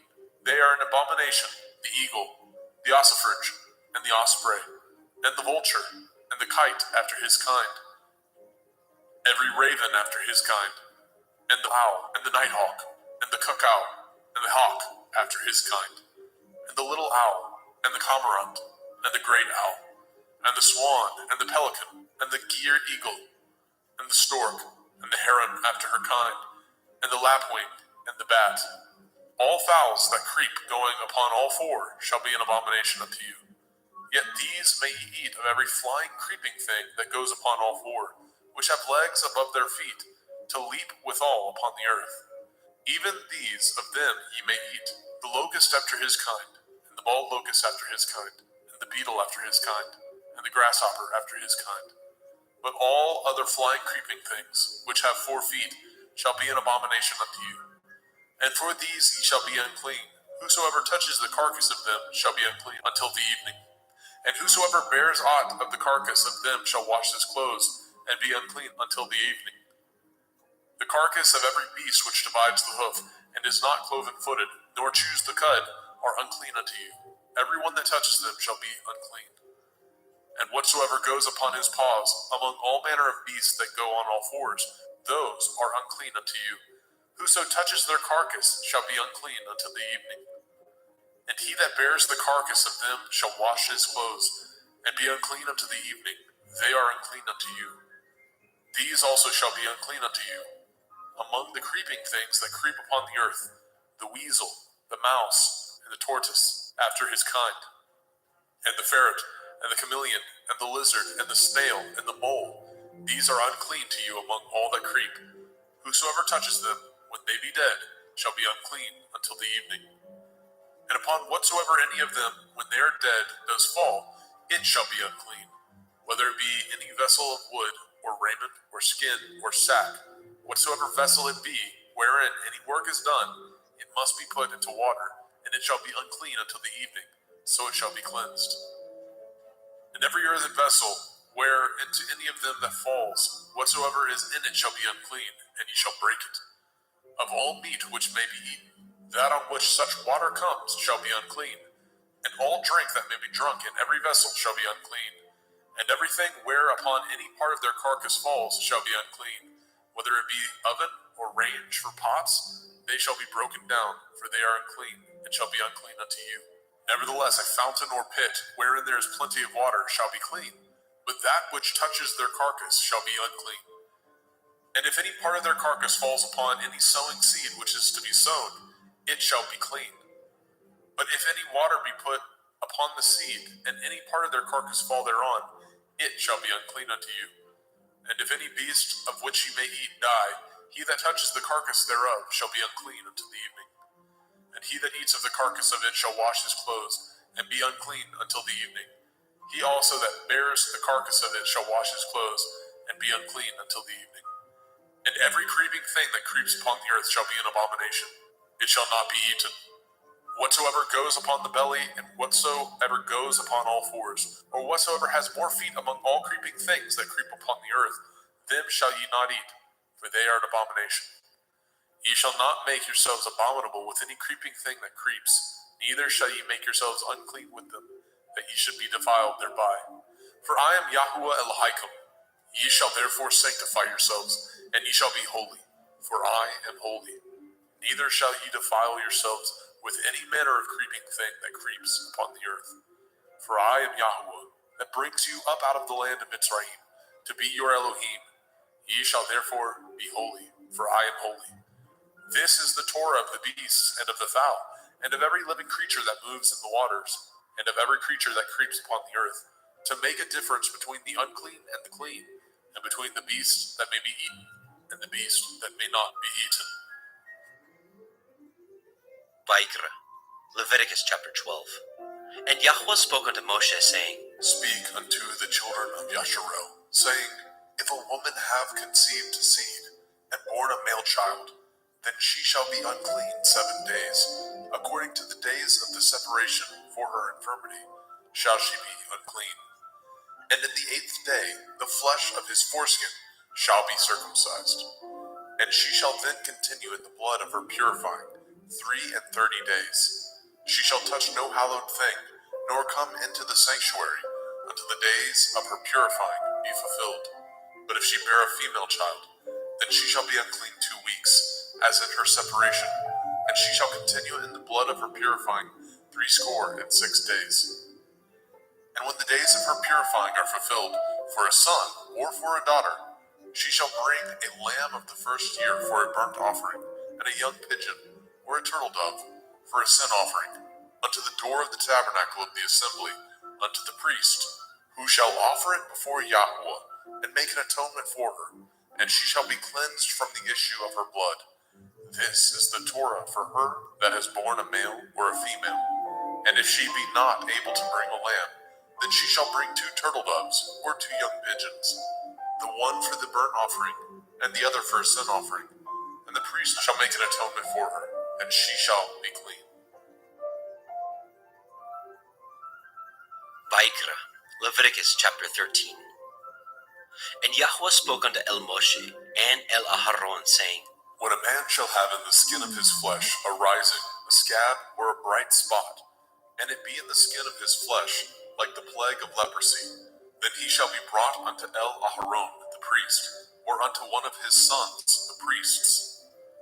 And the priest shall look on the plague in the skin of the flesh, and when the hair in the plague is turned white, and the plague in sight be deeper than the skin of his flesh, it is a plague of leprosy, and the priest shall look on him and pronounce him unclean. If the bright spot be white in the skin of his flesh, and in sight be not deeper than the skin, and the hair thereof be not turned white, then the priest shall shut up him that has the plague 7 days. And the priest shall look on him the 7th day, and behold, if the plague in his sight be at a stay, and the plague spread not in the skin, then the priest shall shut him up 7 days more. And the priest shall look on him again the 7th day, and behold, if the plague be somewhat dark, and the plague spread not in the skin, the priest shall pronounce him clean. It is but a scab, and he shall wash his clothes and be clean. But if the scab spread much abroad in the skin, after that he has been seen of the priest for his cleansing, he shall be seen of the priest again. And if the priest see that, behold, the scab spreads in the skin, then the priest shall pronounce him unclean. It is a leprosy. When the plague of leprosy is in a man, then he shall be brought unto the priest. And the priest shall see him, and behold, if the rising be white in the skin, and it have turned the hair white, and there be quick raw flesh in the rising, it is an old leprosy in the skin of his flesh, and the priest shall pronounce him unclean, and shall not shut him up, for he is unclean. And if a leprosy break out abroad in the skin, and the leprosy cover all the skin of him that has the plague from his head even to his foot, wheresoever the priest looks, then the priest shall consider, and behold, if the leprosy have covered all his flesh, he shall pronounce him clean that has the plague. It is all turned white, he is clean. But when raw flesh appears in him, he shall be unclean. And the priest shall see the raw flesh and pronounce him to be unclean, for the raw flesh is unclean. It is a leprosy. Or if the raw flesh turn again, and be changed unto white, he shall come unto the priest. And the priest shall see him, and behold, if the plague be turned unto white, then the priest shall pronounce him clean that has the plague. He is clean.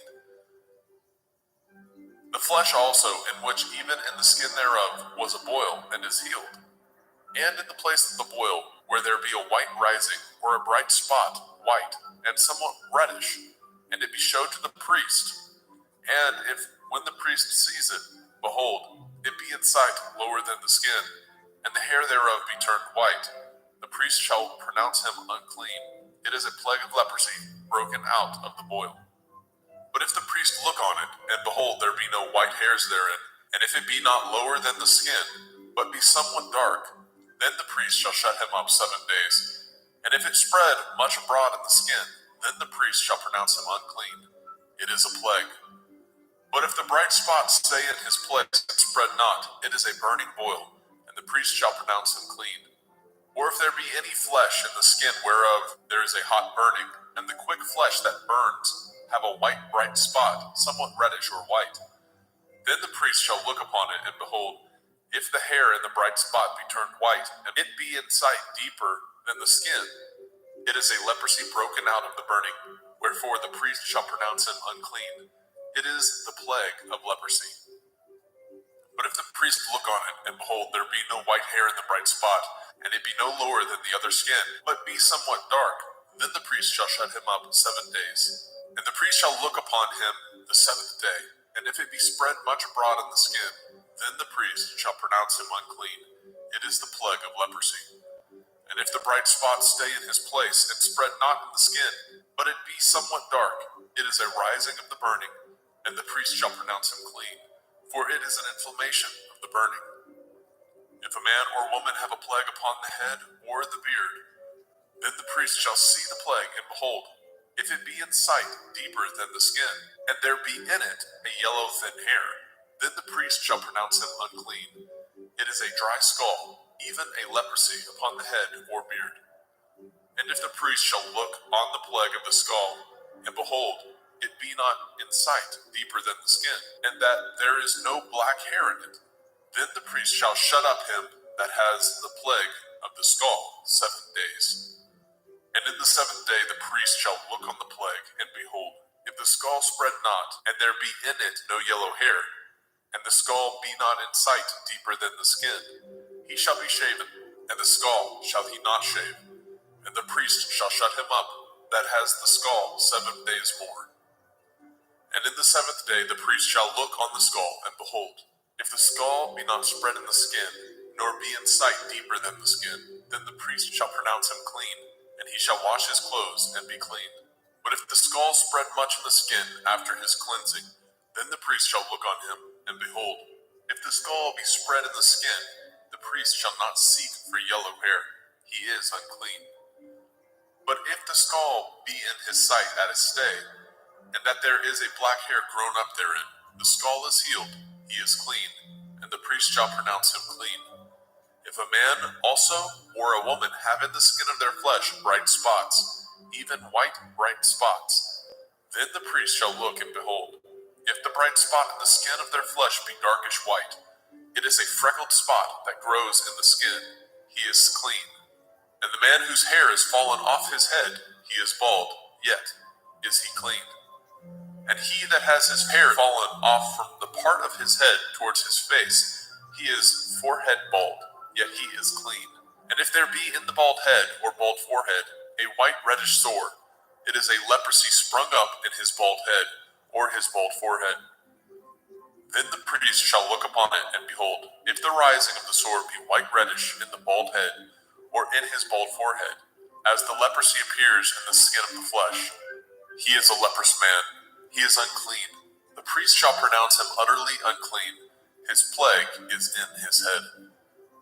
And the leper in whom the plague is, his clothes shall be rent, and his head bare, and he shall put a covering upon his upper lip, and shall cry, unclean, unclean. All the days wherein the plague shall be in him shall he be defiled. He is unclean. He shall dwell alone, without the camp shall his habitation be. The garment also that the plague of leprosy is in, whether it be a woolen garment or a linen garment, whether it be in the warp, the woof of linen, or of woolen, whether in a skin or anything made of skin. And if the plague be greenish or reddish in the garment or in the skin, either in the warp or in the woof or in anything of skin, it is a plague of leprosy, and shall be showed unto the priest. And the priest shall look upon the plague, and shut up it that has the plague 7 days. And he shall look on the plague on the 7th day. If the plague be spread in the garment, either in the warp, or in the woof, or in a skin, or in any work that is made of skin, the plague is a fretting leprosy, it is unclean. He shall therefore burn that garment, whether warp or woof, in woolen or in linen, anything of skin wherein the plague is, for it is a fretting leprosy, it shall be burnt in the fire. And if the priest shall look, and behold, the plague be not spread in the garment, either in the warp or in the woof, or in anything of skin, then the priest shall command that they wash the thing wherein the plague is, and he shall shut it up 7 days more. And the priest shall look on the plague after that it is washed, and behold, if the plague have not changed his color, and the plague be not spread, it is unclean. You shall burn it in the fire. It is a fret inward, whether it be bare within or without. And if the priest look, and behold the plague be somewhat dark after the washing of it, then he shall rend it out of the garment, or out of the skin, or out of the warp, or out of the woof. And if it appear still in the garment, either in the warp or in the woof, or in anything of skin, it is a spreading plague. You shall burn that wherein the plague is with fire. And the garment, either warp or woof, or whatsoever thing of skin it be, which you shall wash, if the plague be departed from them, then it shall be washed the 2nd time, and shall be clean. This is the Torah of the plague of leprosy, in a garment of woolen or linen, either in warp or woof, or in anything of skins, to pronounce it clean, or to pronounce it unclean. Vaikra, Leviticus chapter 14. And Yahweh spoke unto Moshe, saying, This shall be the Torah of the leper in the day of his cleansing. He shall be brought unto the priest, and the priest shall go forth out of the camp. And the priest shall look, and behold, if the plague of leprosy be healed in the leper, then shall the priest command to take for him that is to be cleansed 2 birds alive and clean, and cedar wood, and scarlet, and hyssop. And the priest shall command that one of the birds be killed in an earthen vessel over running water. As for the living bird, he shall take it, and the cedar wood, and the scarlet, and the hyssop, and shall dip them, and the living bird in the blood of the bird that was killed over the running water. And he shall sprinkle upon him that is to be cleansed from the leprosy 7 times, and shall pronounce him clean, and shall let the living bird loose into the open field. And he that is to be cleansed shall wash his clothes, and shave off all his hair, and wash himself in water, that he may be clean. And after that he shall come into the camp, and shall tarry abroad out of his tent 7 days. But it shall be on the 7th day that he shall shave all his hair off his head, and his beard, and his eyebrows, even all his hair he shall shave off, and shall wash his clothes. Also shall he wash his flesh in water, and shall be clean. And on the 8th day he shall take 2 he-lambs without blemish, and 1 ewe lamb of the first year without blemish, and 3/10 deal of fine flour for a meat offering, mingled with oil, and 1 log of oil. And the priest that makes him clean shall present the man that is to be made clean, and those things before Yahweh at the door of the tabernacle of the assembly. And the priest shall take 1 he-lamb, and offer him for a trespass offering, and the log of oil, and wave them for a wave offering before Yahweh. And he shall slay the lamb in the place where he shall kill the sin offering, and the burnt offering, in the holy place. For as the sin offering is the priest's, so is the trespass offering. It is most holy. And the priest shall take some of the blood of the trespass offering, and the priest shall put it upon the tip of the right ear of him that is to be cleansed, and upon the thumb of his right hand, and upon the great toe of his right foot. And the priest shall take some of the log of oil, and pour it into the palm of his own left hand. And the priest shall dip his right finger in the oil that is in his left hand, and shall sprinkle of the oil with his finger 7 times before Yahweh. And of the rest of the oil that is in his hand shall the priest put upon the tip of the right ear of him that is to be cleansed, and upon the thumb of his right hand, and upon the great toe of his right foot, upon the blood of the trespass offering. And the remnant of the oil that is in the priest's hand he shall pour upon the head of him that is to be cleansed, and the priest shall make an atonement for him before Yahweh. And the priest shall offer the sin offering, and make an atonement for him that is to be cleansed from his uncleanness, and afterwards he shall kill the burnt offering. And the priest shall offer the burnt offering and the meat offering upon the altar, and the priest shall make an atonement for him, and he shall be clean. And if he be poor, and cannot get so much, then he shall take 1 lamb for a trespass offering to be waved, to make an atonement for him, and 1/10 deal of fine flour mingled with oil for a meat offering, and a log of oil, and 2 turtle doves, or 2 young pigeons, such as he is able to get, and the one shall be a sin offering, and the other a burnt offering. And he shall bring them on the 8th day for his cleansing unto the priest, unto the door of the tabernacle of the assembly before Yahweh. And the priest shall take the lamb of the trespass offering, and the log of oil, and the priest shall wave them for a wave offering before Yahweh. And he shall kill the lamb of the trespass offering, and the priest shall take some of the blood of the trespass offering, and put it upon the tip of the right ear of him that is to be cleansed, and upon the thumb of his right hand, and upon the great toe of his right foot. And the priest shall pour of the oil into the palm of his own left hand. And the priest shall sprinkle with his right finger some of the oil that is in his left hand 7 times before Yahweh. And the priest shall put of that oil that is in his hand upon the tip of the right ear of him that is to be cleansed, and upon the thumb of his right hand, and upon the great toe of his right foot, upon the place of the blood of the trespass offering. And the rest of the oil that is in the priest's hand he shall put upon the head of him that is to be cleansed, to make an atonement for him before Yahweh. And he shall offer the one of the turtle doves, or of the young pigeons, such as he can get, even such as he is able to get, the one for a sin offering, and the other for a burnt offering, with the meat offering, and the priest shall make an atonement for him that is to be cleansed before Yahweh.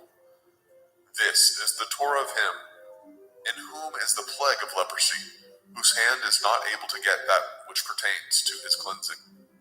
And Yahweh spoke unto El Moshe and unto El Aharon, saying, When ye are come into the land of Canaan, which I give to you for a possession, and I put the plague of leprosy in a house of the land of your possession, and he that owns the house shall come and tell the priest, saying, It seems to me there is, as it were, a plague in the house. Then the priest shall command that they empty the house before the priest go into it, to see the plague, that all that is in the house be not made unclean. And afterward the priest shall go in to see the house. And he shall look on the plague, and behold, if the plague be in the walls of the house, with hollow strakes, greenish or reddish, which in sight are lower than the wall, then the priest shall go out of the house to the door of the house, and shut up the house 7 days. And the priest shall come again the 7th day, and shall look, and behold, if the plague be spread in the walls of the house, then the priest shall command that they take away the stones in which the plague is, and they shall cast them into an unclean place without the city. And he shall cause the house to be scraped within round about, and they shall pour out the dust that they scrape off without the city into an unclean place. And they shall take other stones, and put them in the place of those stones, and he shall take other mortar, and shall plaster the house.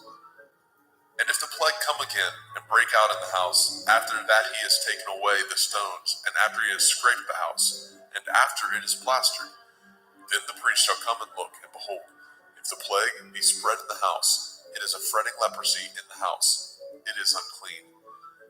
And he shall break down the house, the stones of it, and the timber thereof, and all the mortar of the house, and he shall carry them forth out of the city into an unclean place. Moreover, he that goes into the house all the while that it is shut up shall be unclean until the evening. And he that lies in the house shall wash his clothes, and he that eats in the house shall wash his clothes. And if the priest shall come in and look upon it, and behold, the plague has not spread in the house, after the house was plastered, then the priest shall pronounce the house clean, because the plague is healed. And he shall take to cleanse the house 2 birds, and cedar wood, and scarlet, and hyssop. And he shall kill the one of the birds in an earthen vessel over running water. And he shall take the cedar wood, and the hyssop, and the scarlet, and the living bird, and dip them in the blood of the slain bird, and in the running water, and sprinkle the house 7 times. And he shall cleanse the house with the blood of the bird, and with the running water, and with the living bird, and with the cedar wood, and with the hyssop, and with the scarlet. But he shall let go of the living bird out of the city into the open field, and make an atonement for the house, and it shall be clean. This is the Torah for all manner of plague, of leprosy and scald, and for the leprosy of a garment, and of a house, and for a rising, and for a scab, and for a bright spot, to teach when it is unclean, and when it is clean. This is the Torah of leprosy. Vayikra, Leviticus chapter 15. And Yahweh spoke unto El Moshe and to El Aharon, saying, Speak unto the children of Yasharel, and say unto them, When any man has a running issue out of his flesh, because of his issue he is unclean. And this shall be his uncleanness in his issue, whether his flesh run with his issue, or his flesh be stopped from his issue.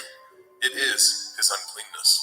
Every bed whereon he lies that has the issue is unclean, and everything whereon he sits shall be unclean. And whosoever touches his bed shall wash his clothes, and bathe himself in water, and be unclean until the evening. And he that sits on anything whereon he sat that has the issue shall wash his clothes, and bathe himself in water, and be unclean until the evening. And he that touches the flesh of him that has the issue shall wash his clothes, and bathe himself in water, and be unclean until the evening. And if he that has the issue spit upon him that is clean, then he shall wash his clothes, and bathe himself in water, and be unclean until the evening. And what saddle soever he rides upon that has the issue shall be unclean. And whosoever touches anything that was under him shall be unclean until the evening. And And he that bears any of those things shall wash his clothes, and bathe himself in water, and be unclean until the evening. And whomsoever he touches that has the issue, and has not rinsed his hands in water, he shall wash his clothes, and bathe himself in water, and be unclean until the evening. And the vessel of earth that he touches, which has the issue, shall be broken, and every vessel of wood shall be rinsed in water. And when he that has an issue is cleansed of his issue, then he shall number to himself 7 days for his cleansing, and wash his clothes, and bathe his flesh in running water, and shall be clean. And on the 8th day he shall take to him 2 turtle doves or 2 young pigeons, and come before Yahuwah unto the door of the tabernacle of the assembly, and give them unto the priest. And the priest shall offer them, the one for a sin offering, and the other for a burnt offering. And the priest shall make an atonement for him before Yahuwah for his issue. And if any man's seed of copulation go out from him, then he shall wash all his flesh in water, and be unclean until the evening. And every garment and every skin whereon is the seed of copulation shall be washed with water, and be unclean until the evening. The woman also with whom the man shall lie with seed of copulation, they shall both bathe themselves in water, and be unclean until the evening. And if a woman have an issue, and her issue in her flesh be blood, she shall be put apart 7 days, and whosoever touches her shall be unclean until the evening. And everything that she lies upon in her separation shall be unclean. Everything also that she sits upon shall be unclean. And whosoever touches her bed shall wash his clothes, and bathe himself in water, and be unclean until the evening. And whosoever touches anything that she sat upon shall wash his clothes, and bathe himself in water, and be unclean until the evening. And if it be on her bed, or on anything whereon she sits, when he touches it, he shall be unclean until the evening. And if any man lie with her at all, and her flower be upon him, he shall be unclean 7 days, and all the bed whereon he lies shall be unclean. And if a woman have an issue of her blood many days out of the time of her separation, or if it run beyond the time of her separation, all the days of the issue of her uncleanness shall be as the days of her separation. She shall be unclean. Every bed whereon she lies, all the days of her issue shall be unto her as the bed of her separation, and whatsoever she sits upon shall be unclean, as the uncleanness of her separation. And whosoever touches those things shall be unclean, and shall wash his clothes, and bathe himself in water, and be unclean until the evening. But if she be cleansed of her issue, then she shall number to herself 7 days, and after that she shall be clean. And on the 8th day she shall take unto her 2 turtle doves, or 2 young pigeons, and bring them unto the priest to the door of the tabernacle of the assembly. And the priest shall offer the one for a sin offering, and the other for a burnt offering. And the priest shall make an atonement for her before Yahuwah for the issue of her uncleanness. Thus shall ye separate the children of Yasharel from their uncleanness, that they die not in their uncleanness, when they defile my tabernacle that is among them. This is the Torah of him that has an issue, and of him whose seed goes from him, and is defiled therewith, and of her that is sick of her flowers, and of him that has an issue, of the man and of the woman, and of him that lies with her that is unclean. Vayikra, Leviticus chapter 16. And Yahweh spoke unto Moshe after the death of the 2 sons of Aharon, when they offered before Yahweh and died. And Yahweh said unto El Moshe, Speak unto El Aharon your brother, that he come not at all times into the holy place within the veil before the mercy seat, which is upon the ark, that he die not. For I will appear in the cloud upon the mercy seat. Thus shall Aharon come into the holy place with a young bullock for a sin offering, and a ram for a burnt offering. He shall put on the holy linen coat, and he shall have the linen breeches upon his flesh, and shall be girded with a linen belt, and with the linen turban shall he be attired. These are holy garments. Therefore shall he wash his flesh in water, and so put them on. And he shall take of the assembly of the children of Yasharel 2 kids of the goats for a sin offering, and 1 ram for a burnt offering.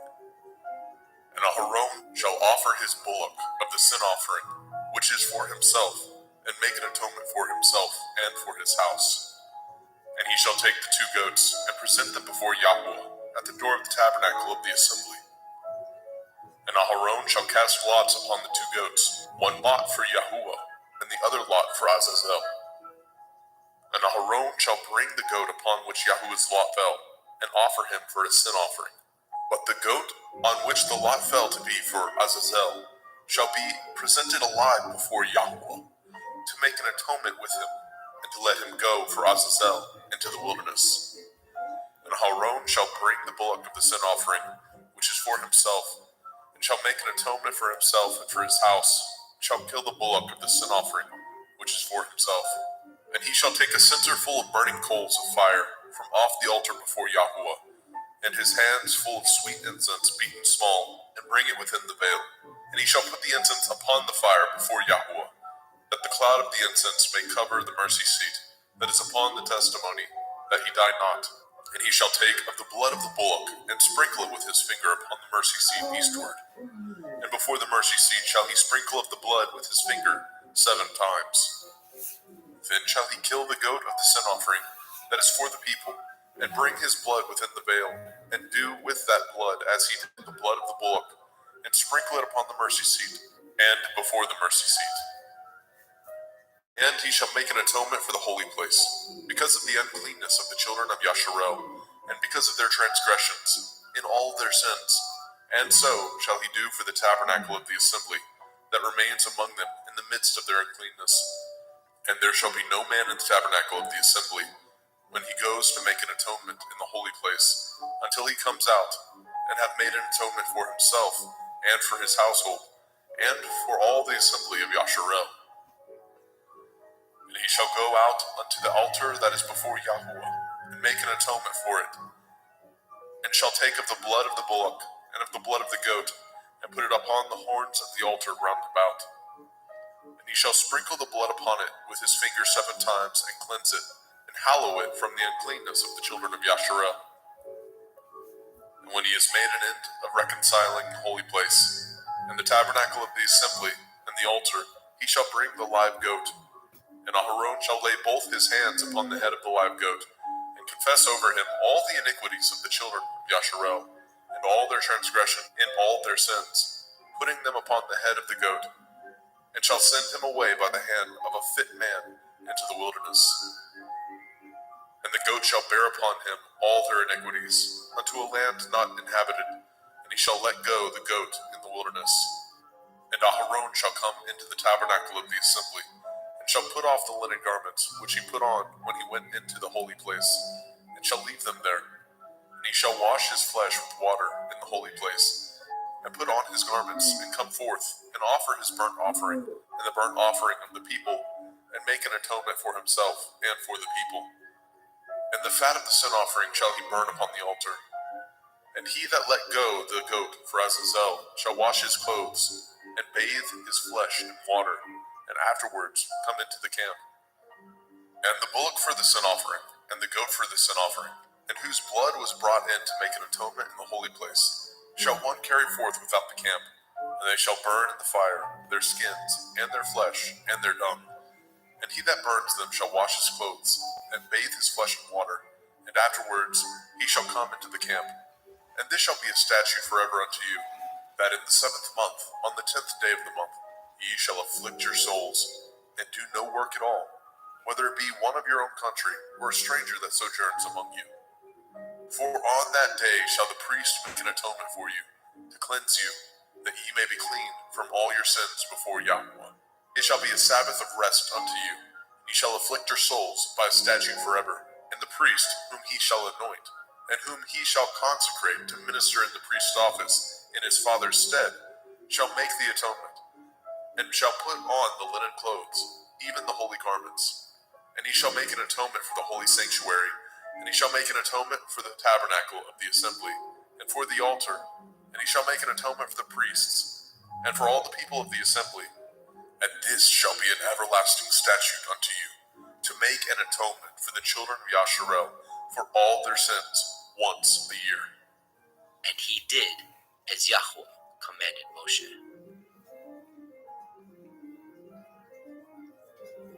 Vayikra, Leviticus chapter 17. And Yahweh spoke unto Moshe, saying, Speak unto Aharon and unto his sons, and unto all the children of Yasharel, and say unto them, This is the thing which Yahweh has commanded, saying, What man soever there be of the house of Yasharel, that kills an ox or lamb or goat in the camp, or that kills it out of the camp, and brings it not unto the door of the tabernacle of the assembly, to offer an offering unto Yahweh before the tabernacle of Yahweh, blood shall be imputed unto that man. He has shed blood, and that man shall be cut off from among his people. To the end that the children of Yasharel may bring their sacrifices, which they offer in the open field, even that they may bring them unto Yahweh, unto the door of the tabernacle of the assembly, unto the priest, and offer them for peace offerings unto Yahweh. And priests shall sprinkle the blood upon the altar of Yahweh at the door of the tabernacle of the assembly, and burn the fat for a sweet savor unto Yahweh. And they shall no more offer their sacrifices unto devils, after whom they have gone a-whoring. This shall be a statute forever unto them throughout their generations. And you shall say unto them, Whatsoever man there be of the house of Yasharel, or of the strangers which sojourn among you, that offers a burnt offering or sacrifice, and brings it not unto the door of the tabernacle of the assembly, to offer it unto Yahweh, even that man shall be cut off from among his people. And whatsoever man there be of the house of Yasharel, or of the strangers that sojourn among you, that eats any manner of blood, I will even set my face against that soul that eats the blood, and will cut him off from among his people. For the soul of the flesh is in the blood. He and I have given it to you upon the altar to make an atonement for your souls. For it is the blood of him that makes an atonement in the soul. Therefore I said unto the children of Yasharel, No soul of you shall eat blood, neither shall any stranger that sojourns among you eat blood. And whatsoever man there be of the children of Yasharel, or of the strangers that sojourn among you, which hunts and catches a beast or fowl that may be eaten, he shall even pour out the blood thereof, and cover it with dust. For it is the life of all flesh. The blood of it is for the life thereof. Therefore I said unto the children of Yasharel, Ye shall eat the blood of no manner of flesh, for the life of all flesh is the blood thereof. Whosoever eats it shall be cut off.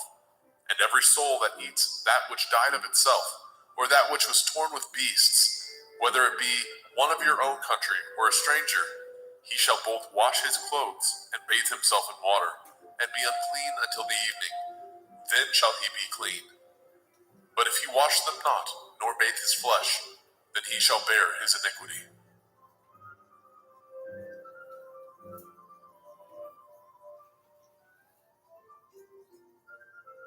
Vayikra, Leviticus chapter 18. And Yahweh spoke unto Moshe, saying, Speak unto the children of Yasharel, and say unto them, I am Yahweh Elohim. After the doings of the land of Mitzrayim, where ye dwell, shall ye not do. And after the doings of the land of Canaan, whither I bring you, shall ye not do. Neither shall ye walk in their ordinances.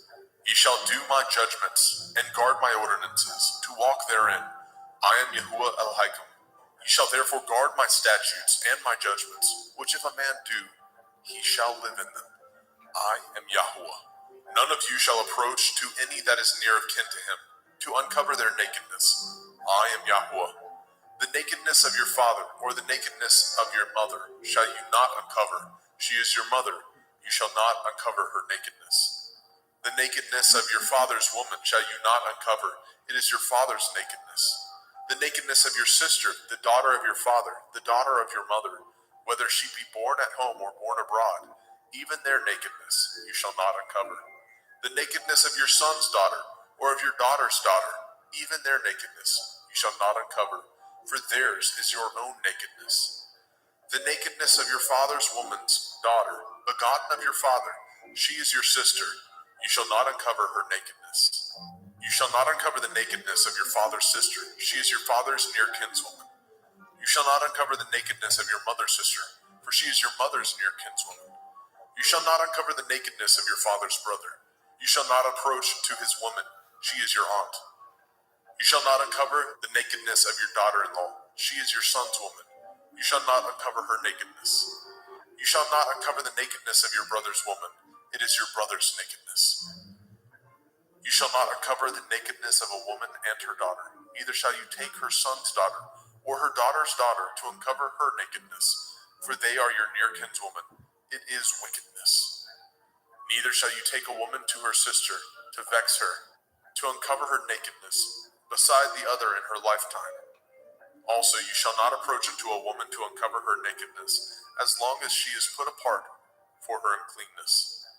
Moreover, you shall not lie carnally with your neighbor's woman to defile yourself with her. And you shall not let any of your seed pass through the fire to Molech, neither shall you profane the name of your Elohim. I am Yahweh. You shall not lie with mankind as with womankind. It is an abomination. Neither shall you lie with any beast to defile yourself therewith. Neither shall any woman stand before a beast to lie down thereto. It is confusion. Defile not ye yourselves in any of these things, for in all these the nations are defiled, which I cast out before you. And the land is defiled, therefore I do visit the iniquity thereof upon it, and the land itself vomits out her inhabitants. Ye shall therefore guard my statutes and my judgments, and shall not commit any of these abominations, neither any of your own nation, nor any stranger that sojourns among you. For all these abominations have the men of the land done, which were before you, and the land is defiled, that the land spew not you out also, when ye defile it, as it spewed out the nations that were before you. For whosoever shall commit any of these abominations, even the souls that commit them shall be cut off from among their people. Therefore shall ye guard my ordinance, that ye commit not any of these abominable customs, which were committed before you, and that ye defile not yourselves therein. I am Yahweh Elohim.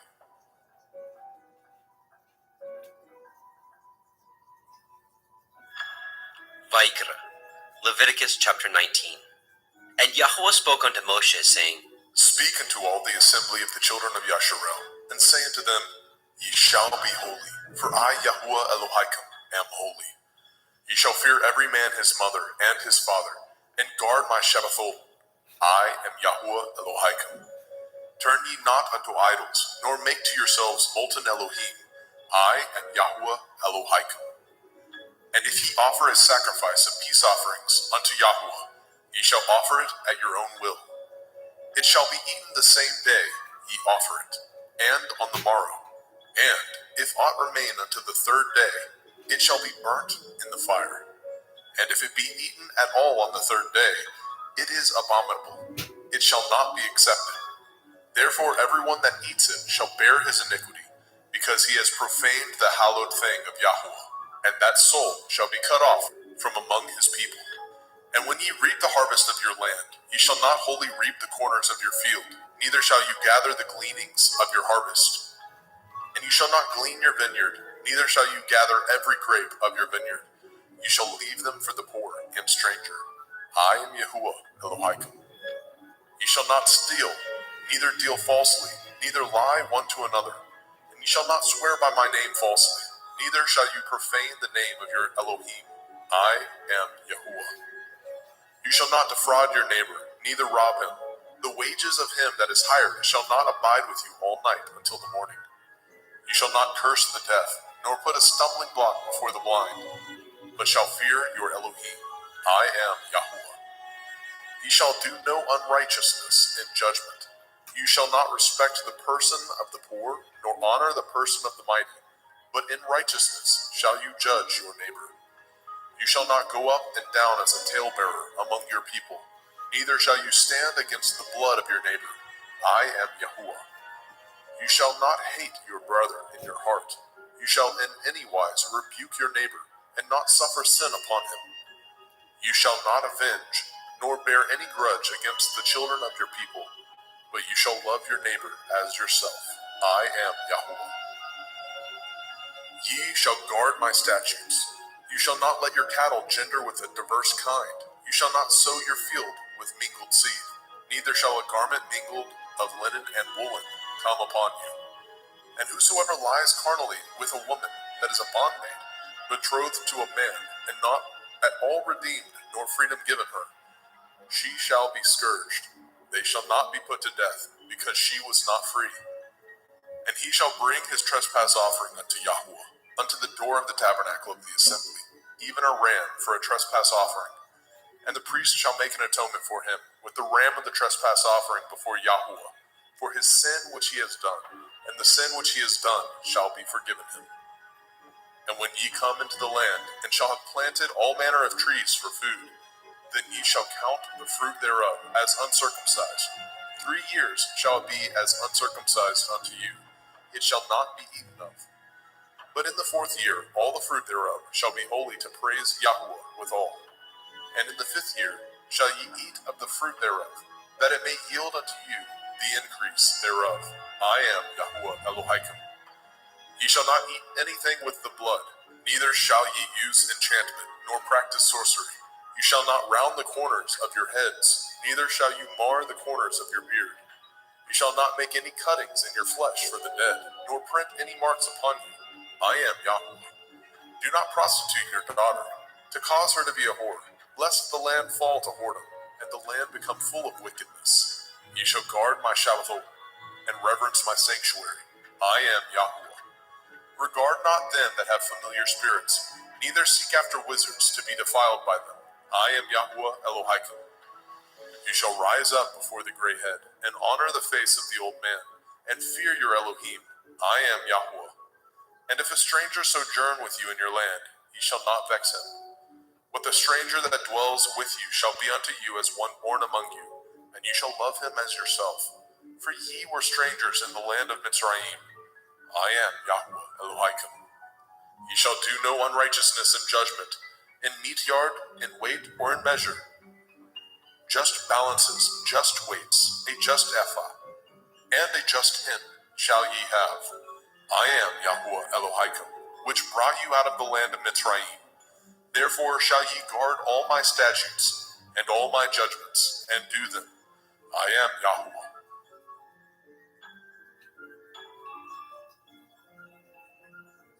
Vayikra, Leviticus chapter 20. And Yahweh spoke unto Moshe, saying, Again you shall say to the children of Yasharel, Whosoever he be of the children of Yasharel, or of the strangers that sojourn in Yasharel, that gives any of his seed unto Molech, he shall surely be put to death. The people of the land shall stone him with stones. And I will set my face against that man, and I will cut him off from among his people, because he has given of his seed unto Molech, to defile my sanctuary, and to profane my holy name. And if the people of the land do any ways hide their eyes from the man, when he gives of his seed unto Molech, and kill him not, then I will set my face against that man, and against his family, and will cut him off, and all that go a-whoring after him, to commit whoredom with Molech, from among their people. And the soul that turns after such as have familiar spirits, and after wizards, to go a-whoring after them, I will even set my face against that soul, and will cut him off from among his people. Sanctify yourselves, therefore, and be ye holy, for I am Yahweh Elohim, and ye shall guard my statutes, and do them. I am Yahweh Mekodishkim. For everyone that curses his father or his mother shall surely be put to death. He has cursed his father or his mother, his blood shall be upon him. And the man that breaks wedlock with another man's woman, even he that breaks wedlock with his neighbor's woman, the man and the woman that breaks wedlock shall surely be put to death. And the man that lies with his father's woman has uncovered his father's nakedness. Both of them shall surely be put to death. Their blood shall be upon them. And if a man lie with his daughter-in-law, both of them shall surely be put to death. They have wrought confusion. Their blood shall be upon them. If a man also lie with mankind, as he lies with a woman, both of them have committed an abomination. They shall surely be put to death. Their blood shall be upon them.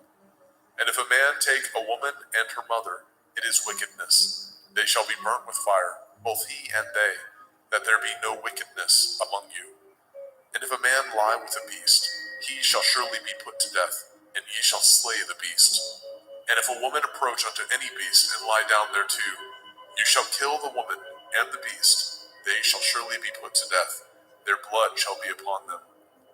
And if a man shall take his sister, his father's daughter, or his mother's daughter, and see her nakedness, and she see his nakedness, it is a wicked thing, and they shall be cut off in the sight of their people.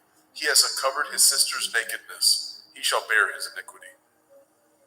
And if a man shall lie with a woman having her sickness, and shall uncover her nakedness, he has discovered her fountain, and she has uncovered the fountain of her blood. and both of them shall be cut off from among their people. And you shall not uncover the nakedness of your mother's sister, nor of your father's sister, for he uncovers his near kin. They shall bear their iniquity. And if a man shall lie with his uncle's woman, he has uncovered his uncle's nakedness. They shall bear their sin. They shall die childless. And if a man shall take his brother's woman, it is an unclean thing. He has uncovered his brother's nakedness. They shall be childless. Ye shall therefore guard all my statutes and all my judgments, and do them, that the land whither I bring you to dwell therein spew you not out. And ye shall not walk in the manner of the nation which I cast out before you, for they committed all these things, and therefore I abhorred them. But I have said unto you, ye shall inherit their land, and I will give unto you to possess it, a land that flows with milk and honey. I am Yahweh Elohim, which have separated you from other people. Ye shall therefore put difference between clean beasts and unclean, and between unclean fowls and clean. And ye shall not make your souls abominable by beast, or by fowl, or by any manner of living thing that creeps on the ground, which I have separated from you as unclean. And ye shall be holy unto me, for I, Yahweh, am holy, and have severed you from other people, that ye should be mine. A man also, or a woman that has a familiar spirit, or that is a wizard, shall surely be put to death. They shall stone them with stones, their blood shall be upon them. Vayikra, Leviticus chapter 21. And Yahweh said unto Moshe, Speak unto the priests, the sons of Aharon, and say unto them, There shall none be defiled for the dead among his people, but for his kin that is near unto him, that is, for his mother, and for his father, and for his son, and for his daughter, and for his brother, and for his sister a virgin, that is nigh unto him, which has had no man, for her may he be defiled. But he shall not defile himself, being a chief among his people, to profane himself. They shall not make baldness upon their head, neither shall they shave off the corners of their beard, nor make any cuttings in their flesh. They shall be holy unto their Elohim, and not profane the name of their Elohim. For the offerings of Yahweh made by fire, and the bread of their Elohim they do offer. Therefore they shall be holy.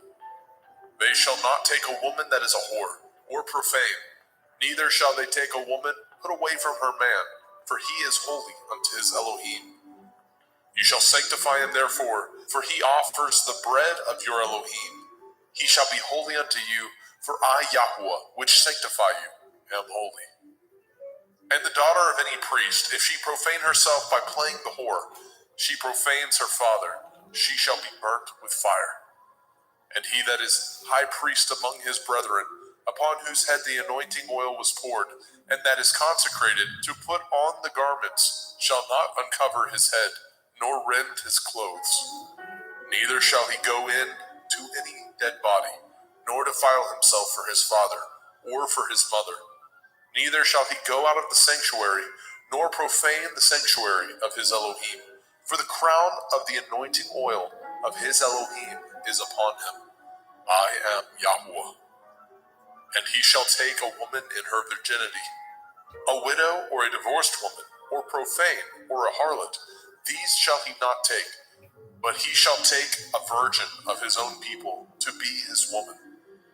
Neither shall he profane his seed among his people, for I, Yahweh, do sanctify him. And Yahweh spoke unto Moshe, saying, Speak unto El-Aharon, saying, Whosoever he be of your seed in their generations, that has any blemish, let him not approach to offer the bread of his Elohim.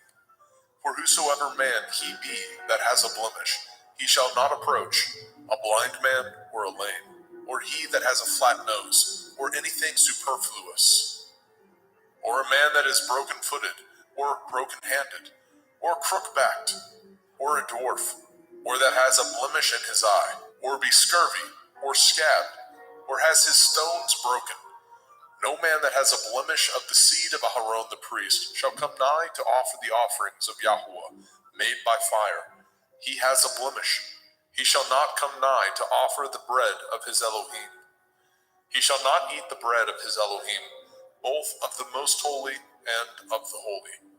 Only he shall not go in unto the veil, nor come nigh unto the altar, because he has a blemish, that he profane not my sanctuaries, for I, Yahweh, do sanctify them.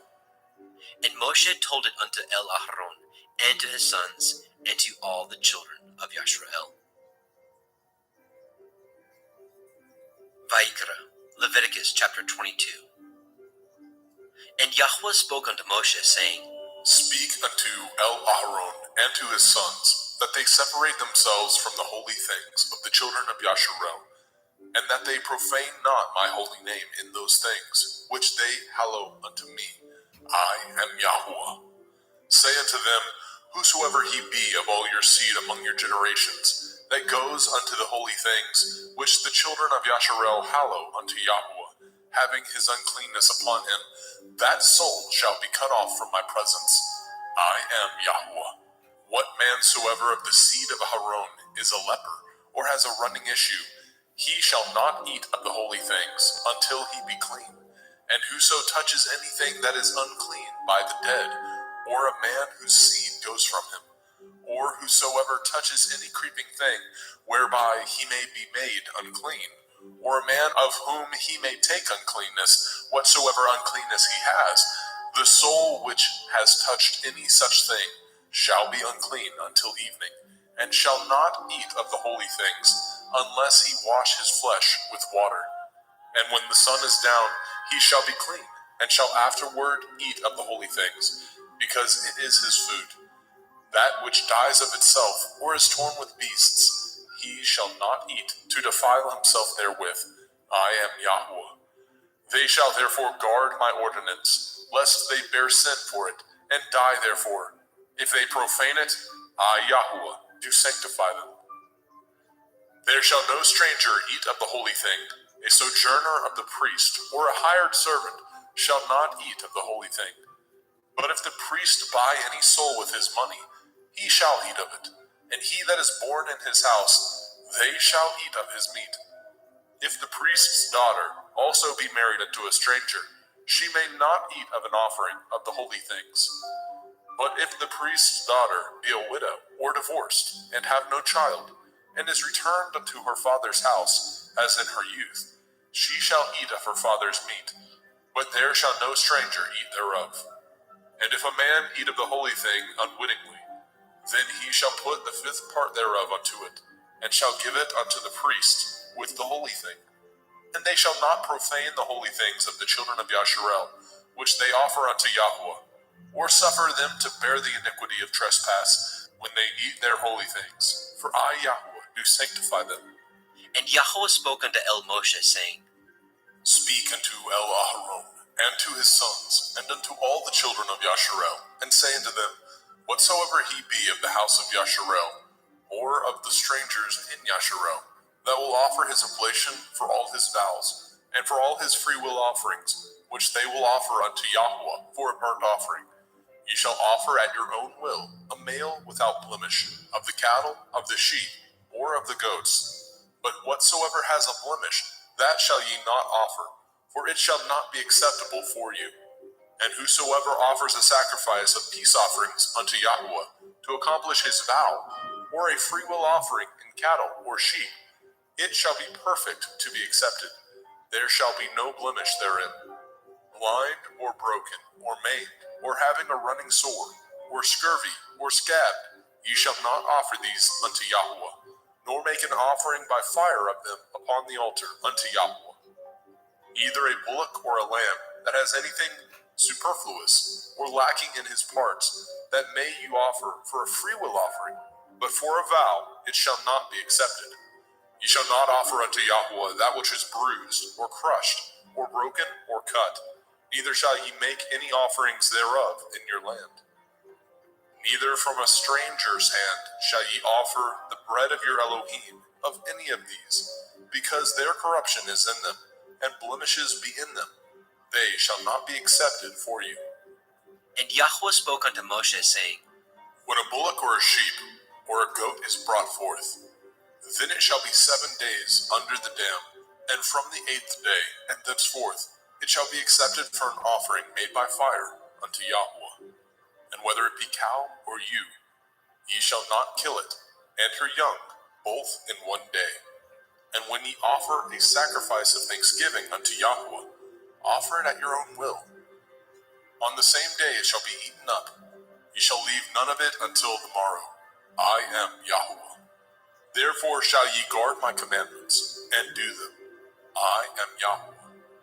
Neither shall ye profane my holy name, but I will be hallowed among the children of Yasharel. I am Yahweh, which hallow you, that brought you out of the land of Mizraim, to be your Elohim. I am Yahweh.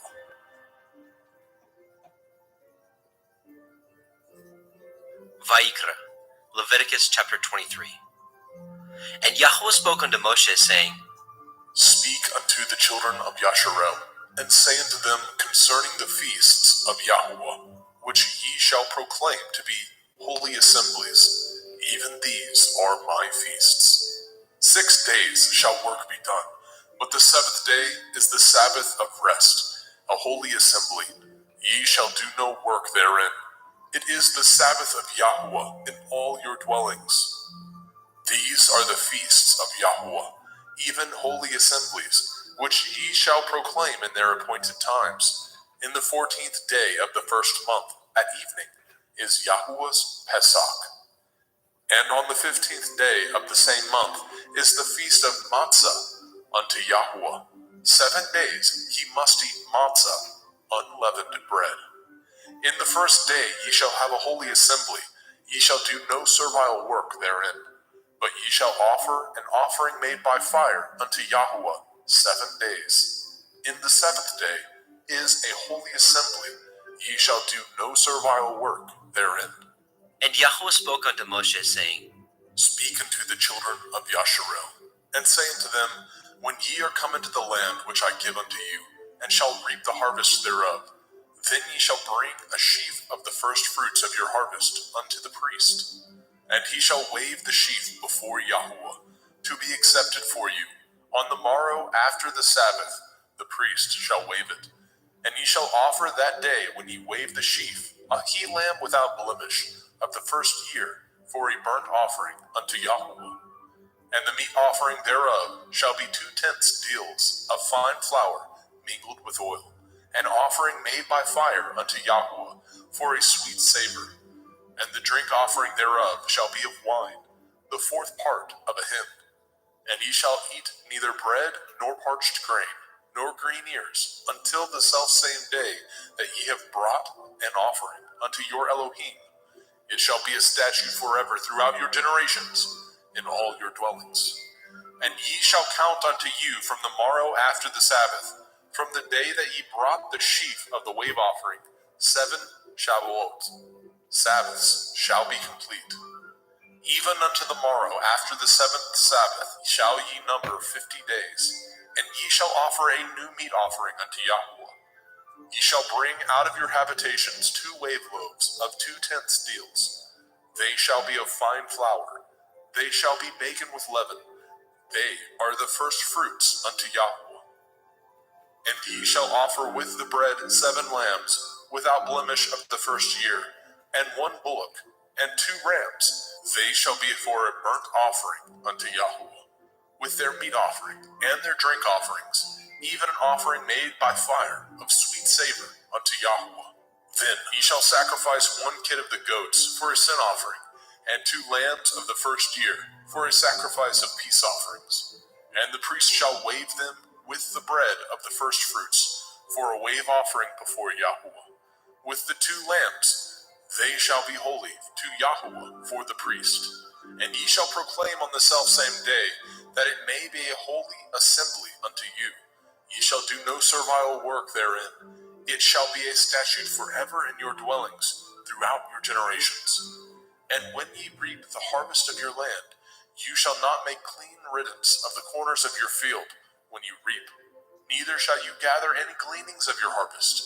You shall leave them unto the poor and to the stranger. I am Yahweh Elohim.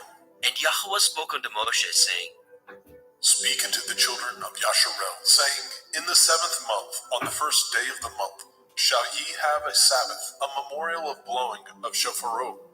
Yom Teruah, the Feast of Trumpets, the day of the awakening blast, a holy assembly. Ye shall do no servile work therein, but ye shall offer an offering made by fire unto Yahweh. And Yahweh spoke unto Moshe, saying, Also on the 10th day of this 7th month is Yom Kippurim, the day of atonement. It shall be a holy assembly unto you, and ye shall afflict your souls, and offer an offering made by fire unto Yahweh. And ye shall do no work in that same day, for it is Yom Kippurim, to make an atonement for you before Yahweh Elohim. For whatsoever soul it be that shall not be afflicted in that same day, he shall be cut off from among his people. And whatsoever soul it be that does any work in that same day, the same soul will I destroy from among his people. Ye shall do no manner of work. It shall be a statute forever throughout your generations, in all your dwellings. It shall be unto you a Sabbath of rest, and ye shall afflict your souls in the 9th day of the month at evening. From evening unto evening shall ye celebrate your Sabbath. And Yahweh spoke unto Moshe, saying, Speak unto the children of Yasharel, saying, The 15th day of this 7th month shall be the feast of Sukkot, tabernacles, for 7 days unto Yahweh. On the first day shall be a holy assembly. Ye shall do no servile work therein. 7 days ye shall offer an offering made by fire unto Yahweh. On the 8th day shall be a holy assembly unto you, and ye shall offer an offering made by fire unto Yahweh. It is a solemn assembly, and ye shall do no servile work therein. These are the feasts of Yahweh, which ye shall proclaim to be holy assemblies, to offer an offering made by fire unto Yahweh, a burnt offering and a meat offering, a sacrifice and drink offerings, everything upon his day. Besides the Shavuot, Sabbaths of Yahweh, and beside your gifts, and beside all your vows, and beside all your freewill offerings, which ye give unto Yahweh. Also in the 15th day of the 7th month, when ye have gathered in the fruit of the land, ye shall keep a feast unto Yahweh 7 days. On the first day shall be a Sabbath, and on the 8th day shall be a Sabbath. And ye shall take you on the first day the boughs of goodly trees, branches of palm trees, and the boughs of fig trees, and willows of the brook, and ye shall rejoice before Yahweh Elohim 7 days. And ye shall keep it a feast unto Yahweh 7 days in the year. It shall be a statute forever in your generations. Ye shall celebrate it in the 7th month. Ye shall dwell in sukkahs, booths, 7 days. All that are Yasharel born shall dwell in sukkahs. That your generations may know that I made the children of Yasharel to dwell in sukkahs, when I brought them out of the land of Mitzrayim. I am Yahweh Elohim. And Moshe declared unto the children of Yasharel the feasts of Yahweh.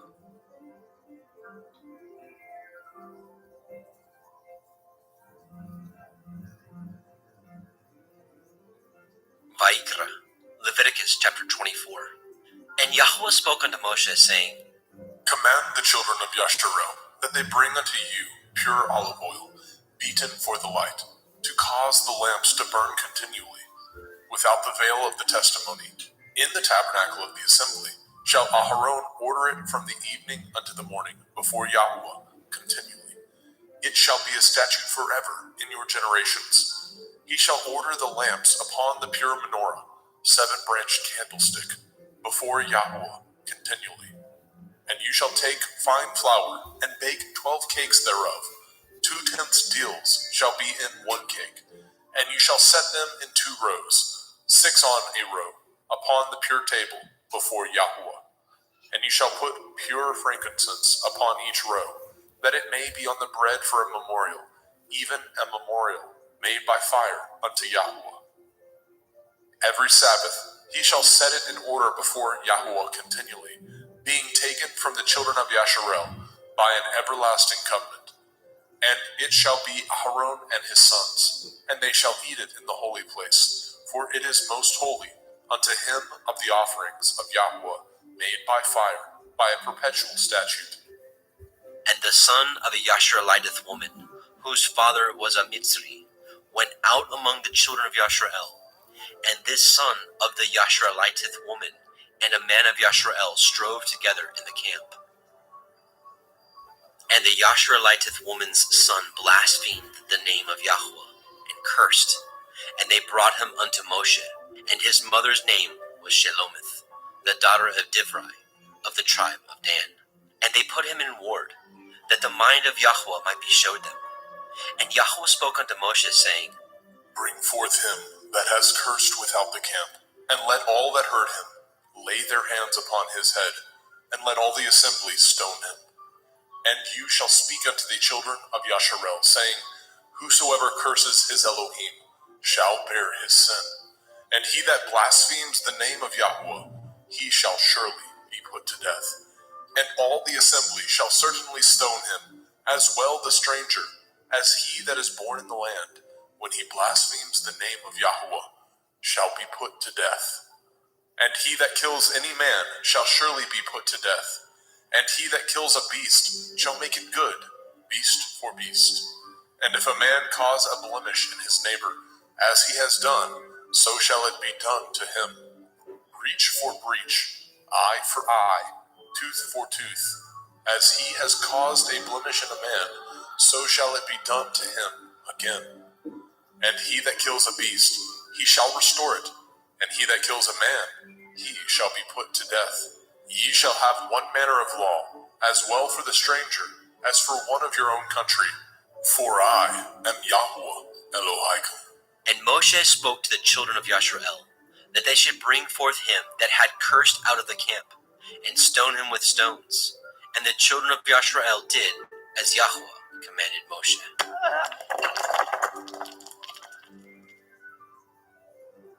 Vayikra, Leviticus chapter 25.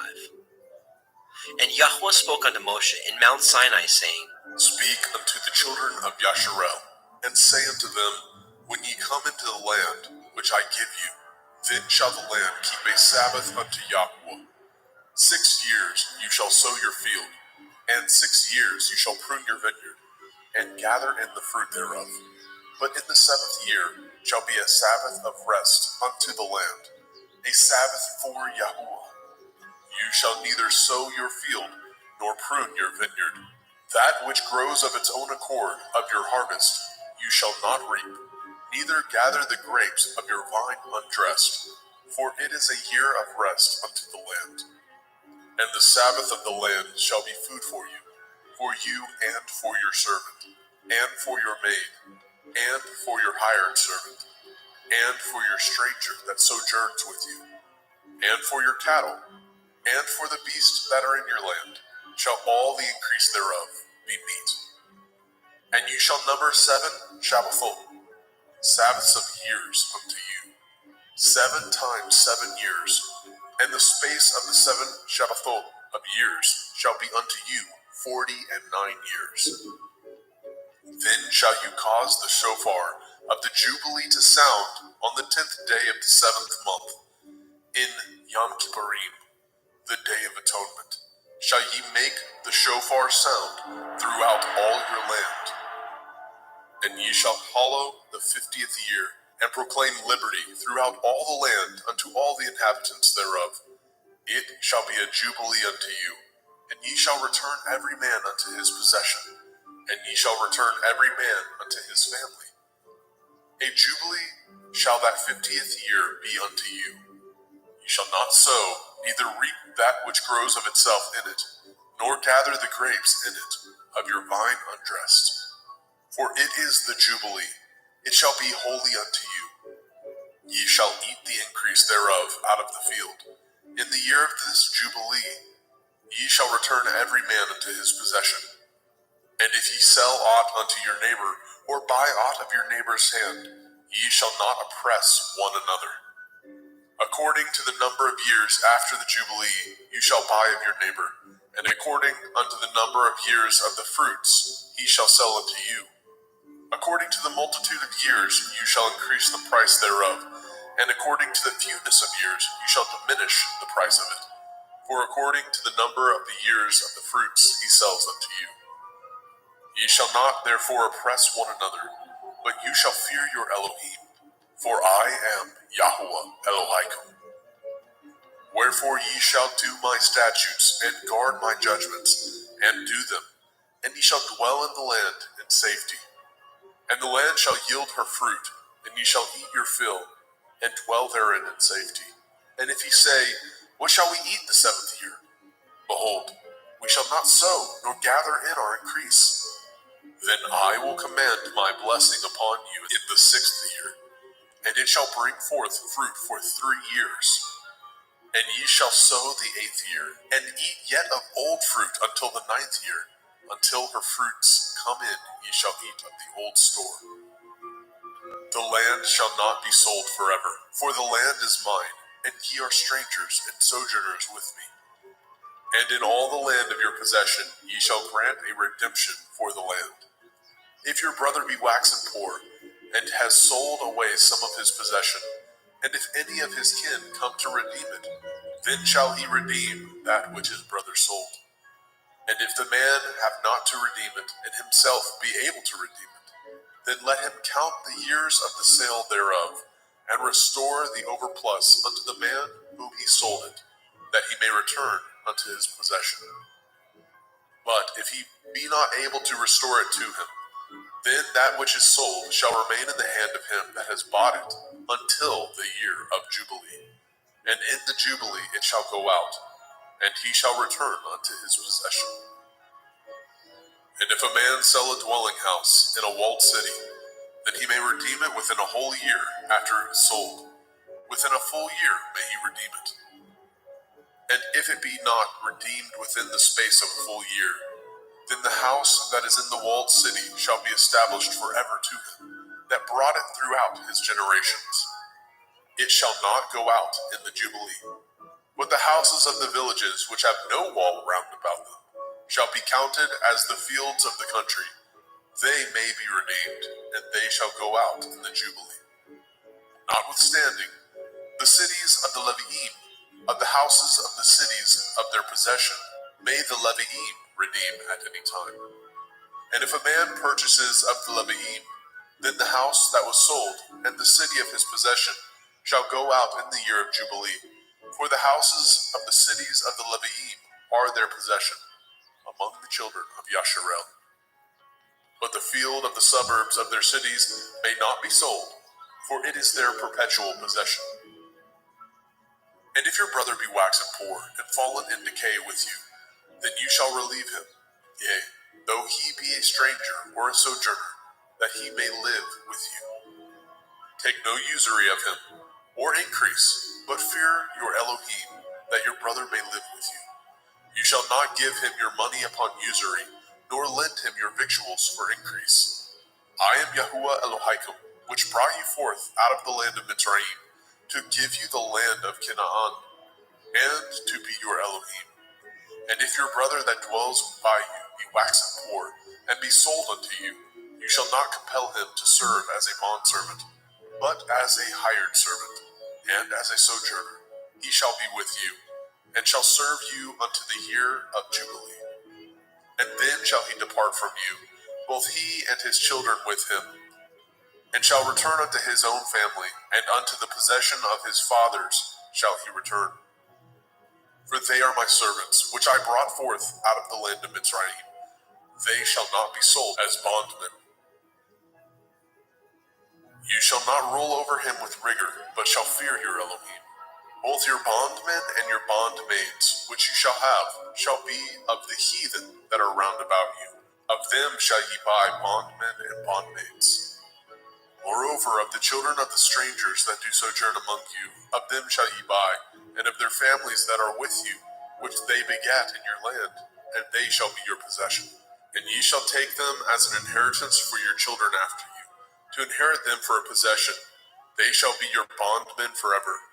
But over your brethren, the children of Yasharel, you shall not rule one over another with rigor.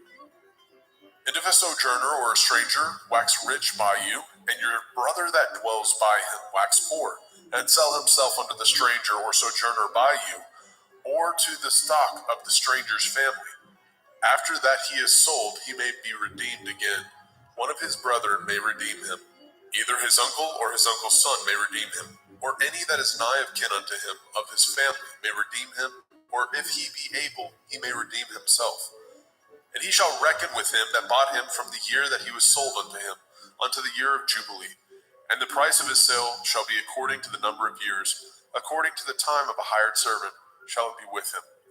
If there be yet many years behind, according unto them he shall give again the price of his redemption, out of the money that he was bought for. And if there remain but few years unto the year of Jubilee, then he shall count with him, and according unto his years shall he give him again the price of his redemption. And as a yearly hired servant shall be with him, and the other shall not rule with rigor over him in your sight.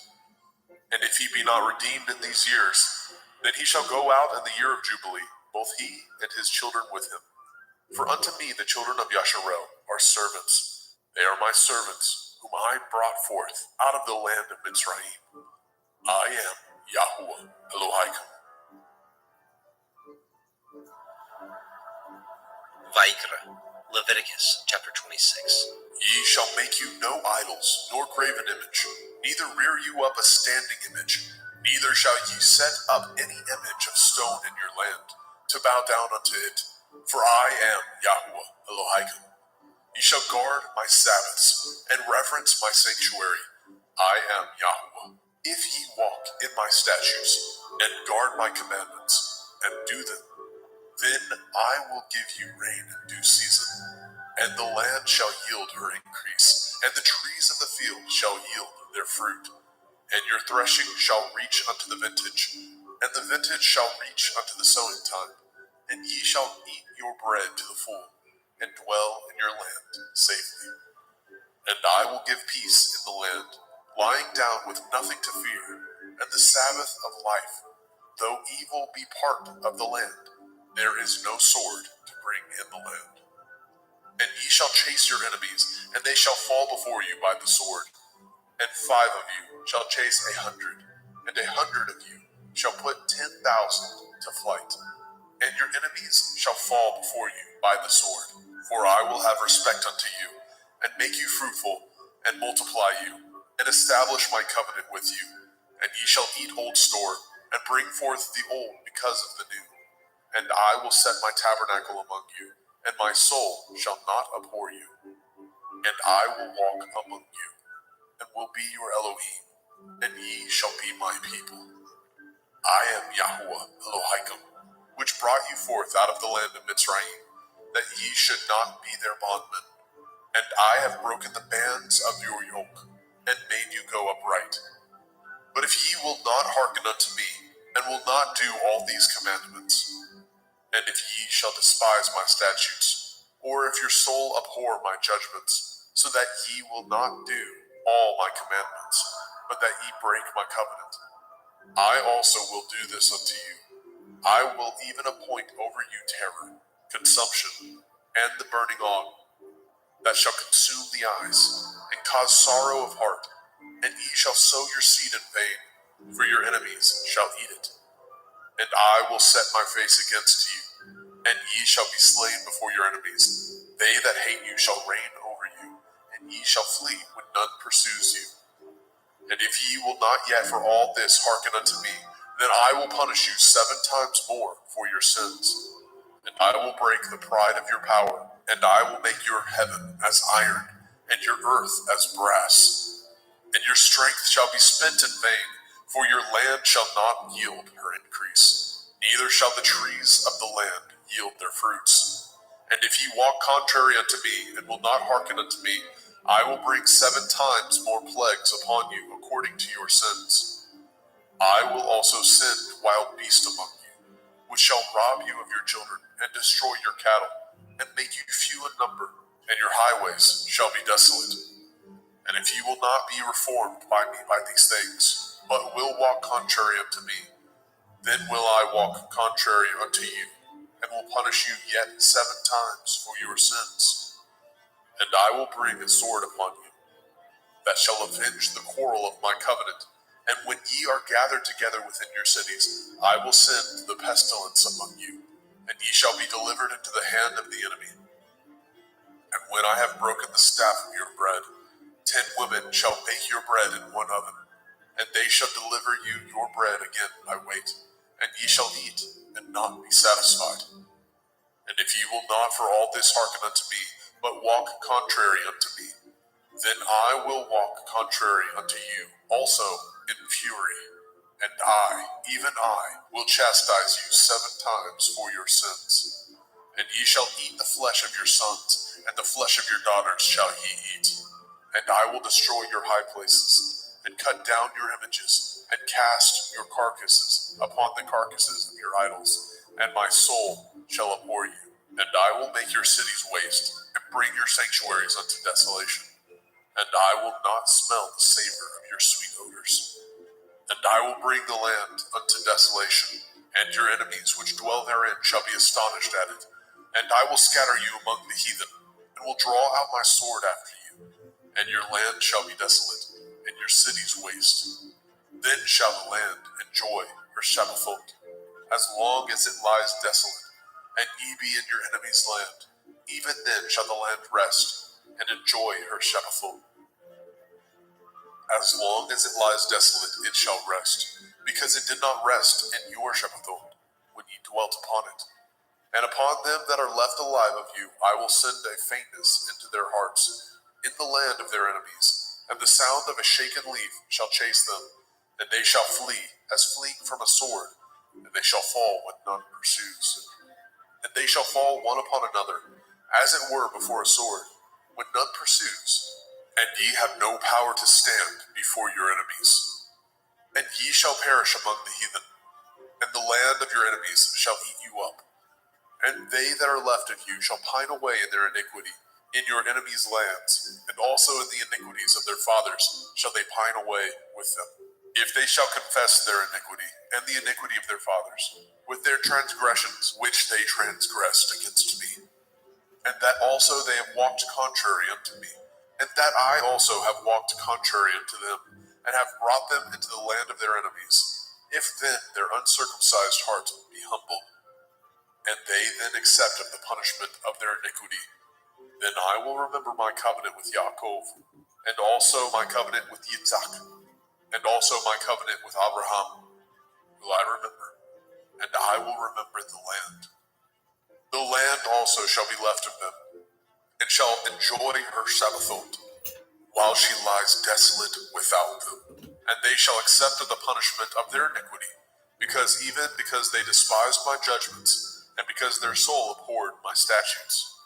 And yet, for all that, when they be in the land of their enemies, I will not cast them away, neither will I abhor them, to destroy them utterly, and to break my covenant with them. For I am Yahweh Elohim. But I will for their sakes remember the covenant of their ancestors, whom I brought forth out of the land of Mitzrayim, in the sight of the heathen, that I might be their Elohim. I am Yahweh. These are the commandments and judgments and Torah, which Yahweh made between him and the children of Yisrael in Mount Sinai by the hand of Moshe.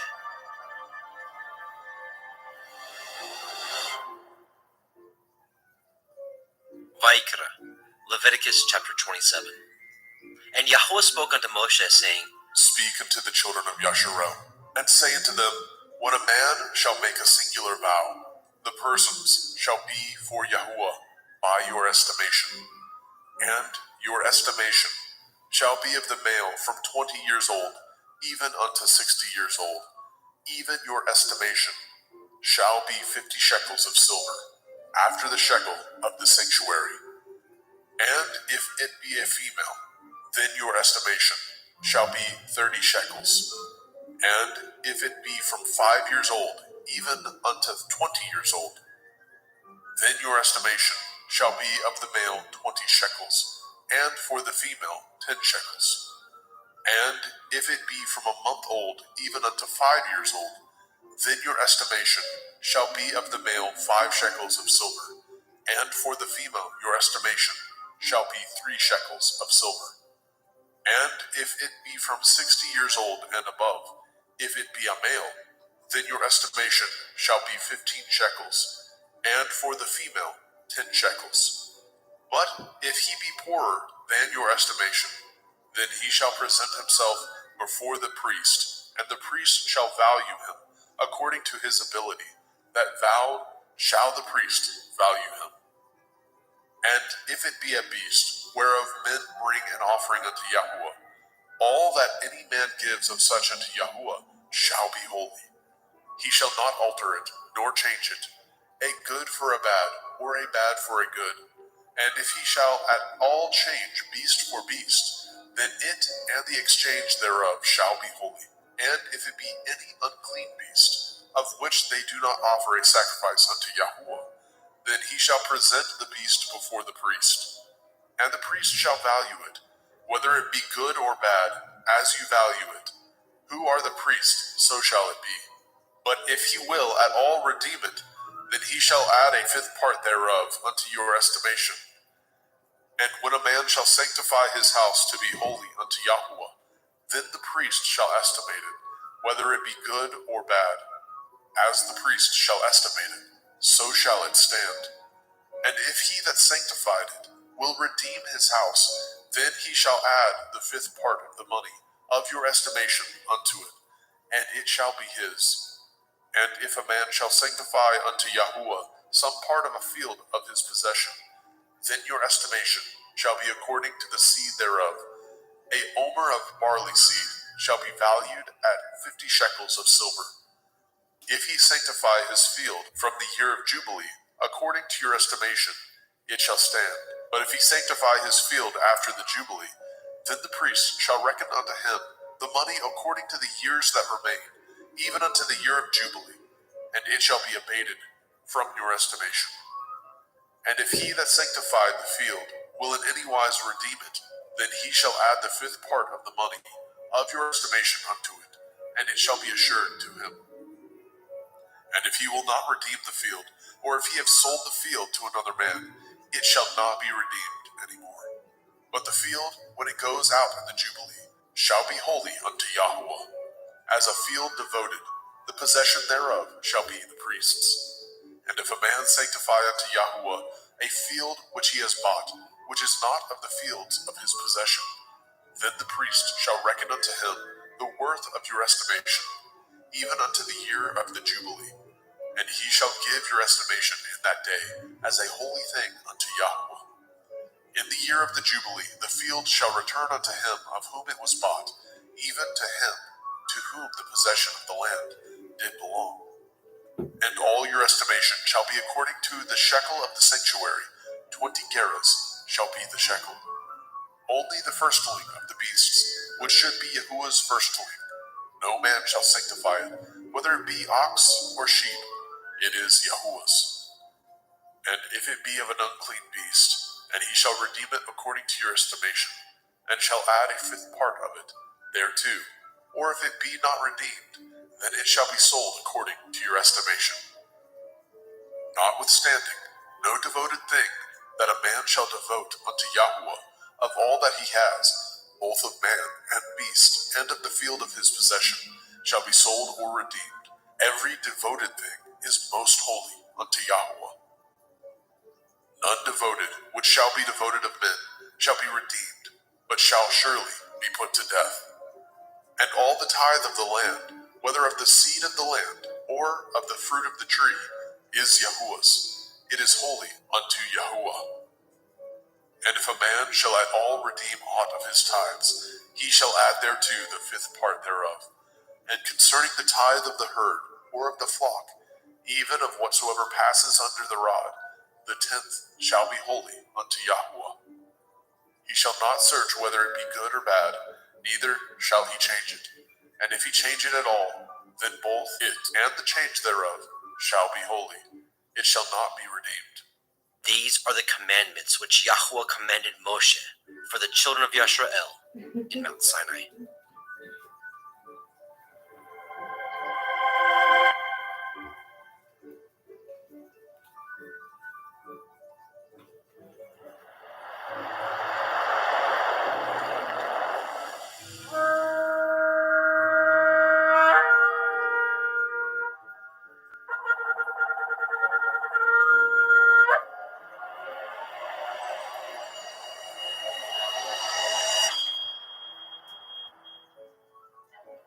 Bamidbar, Numbers chapter 1. And Yahweh spoke unto Moshe in the wilderness of Sinai, in the tabernacle of the assembly, on the first day of the second month, in the second year after they were come out of the land of Mizraim, saying, Take ye the sum of all the assembly of the children of Yasharel, after their families, by the house of their fathers, with the number of their names, every male by their polls, from 20 years old and upward, all that are able to go forth to war in Yasharel. You and Aharon shall number them by their armies, and with you there shall be a man of every tribe, everyone head of the house of his fathers. And these are the names of the men that shall stand with you.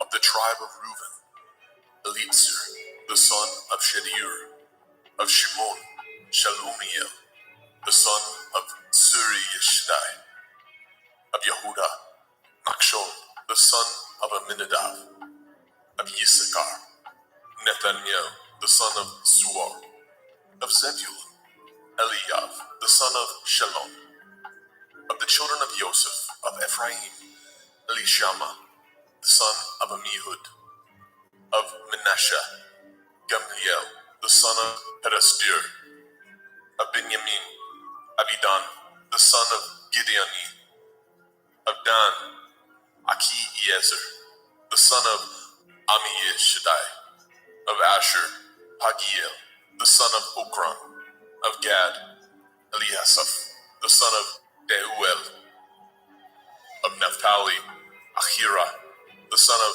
Enan. These were the renowned of the assembly, princes of the tribes of their fathers, heads of thousands in Yasharel. And Moshe and Aharon took these men which are expressed by their names, and they assembled all the assembly together on the first day of the second month. And they declared their pedigrees after their families, by the house of their fathers, according to the number of the names, from 20 years old and upwards by their polls. As Yahweh commanded Moshe, so he numbered them in the wilderness of Sinai.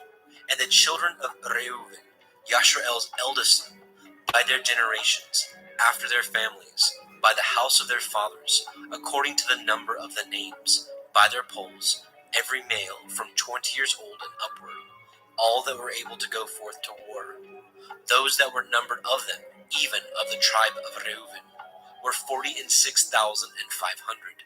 Of the children of Shimon, by their generations, after their families, by the house of their fathers, those that were numbered of them, according to the number of the names, by their polls, every male from 20 years old and upward, all that were able to go forth to war. Those that were numbered of them, even of the tribe of Shimon, were 59,300. Of the children of Gad, by their generations, after their families, by the house of their fathers, according to the number of the names, from 20 years old and upward, all that were able to go forth to war. Those that were numbered of them, even of the tribe of Gad, were 45,650. Of the children of Yehuda, by their generations, after their families, by the house of their fathers, according to the number of the names, from 20 years old and upward, all that were able to go forth to war. Those that were numbered of them, even of the tribe of Yehuda, were 314,600. Of the children of Issachar, by their generations, after their families, by the house of their fathers, according to the number of the names, from 20 years old and upward, all that were able to go forth to war. Those that were numbered of them, even of the tribe of Issachar, were 54,400. Of the children of Zebulun, by their generations, after their families, by the house of their fathers, according to the number of the names, from 20 years old and upward, all that were able to go forth to war. Those that were numbered of them, even of the tribe of Zebulun, were 57,400. Of the children of Joseph, namely, of the children of Ephraim, by their generations, after their families, by the house of their fathers, according to the number of the names, from 20 years old and upward, all that were able to go forth to war. Those that were numbered of them, even of the tribe of Ephraim, were 40,500. Of the children of Manasseh, by their generations, after their families, by the house of their fathers, according to the number of the names, from 20 years old and upward, all that were able to go forth to war. Those that were numbered of them, even of the tribe of Manasseh, were 32,200. Of the children of Benjamin, by their generations, after their families, by the house of their fathers, according to the number of the names, from 20 years old and upward, all that were able to go forth to war. Those that were numbered of them, even of the tribe of Benjamin, were 35,400. Of the children of Dan, by their generations, after their families, by the house of their fathers, according to the number of the names, from 20 years old and upward, all that were able to go forth to war. Those that were numbered of them, even of the tribe of Dan, were 62,700. Of the children of Asher, by their generations, after their families, by the house of their fathers, according to the number of the names, from 20 years old and upward, all that were able to go forth to war. Those that were numbered of them, even of the tribe of Asher, were 41,500. Of the children of Naphtali, through their generations, after their families, by the house of their fathers, according to the number of the names, from 20 years old and upward, all that were able to go forth to war. Those that were numbered of them, even of the tribe of Naphtali, were 53,400. These are those that were numbered, which Moshe and Aharon numbered, and the princes of Yashrael, being 12 men, each one was for the house of his fathers. So were all those that were numbered of the children of Yashrael, by the house of their fathers, from 20 years old and upward, all that were able to go forth to war in Yashrael. Even all they that were numbered were 600,000 and 3,550. But the Leviim, after the tribe of their fathers, were not numbered among them. For Yahweh had spoken unto Moshe, saying, Only you shall not number the tribe of Levi, neither take the sum of them among the children of Yasharel. But you shall appoint the Leviim over the tabernacle of testimony, and over all the vessels thereof, and over all things that belong to it. They shall bear the tabernacle, and all the vessels thereof, and they shall minister unto it, and shall encamp around about the tabernacle. And when the tabernacle sets forth, the Leviim shall take it down, and when the tabernacle is to be pitched, the Leviim shall set it up, and the stranger that comes nigh shall be put to death. And the children of Yasharel shall pitch their tents, every man by his own camp, and every man by his own standard, throughout their hosts. But the Leviim shall pitch round about the tabernacle of testimony, that there be no wrath upon the assembly of the children of Yasharel. And the Leviim shall guard the watch of the tabernacle of testimony. And the children of Yashrael did according to all that Yahweh commanded Moshe. So did they.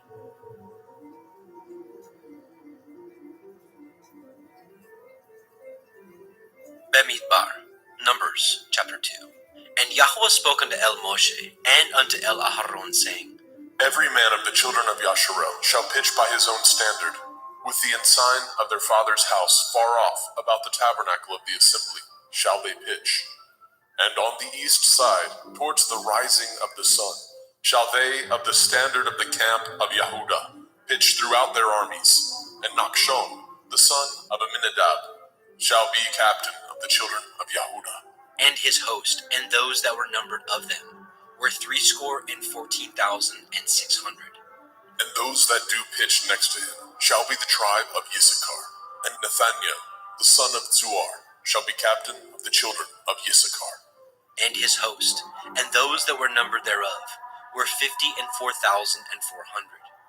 Then the tribe of Zebulun, and Eliav, the son of Chelon, shall be the captain of the children of Zebulun. And his host, and those that were numbered thereof, were 57,400.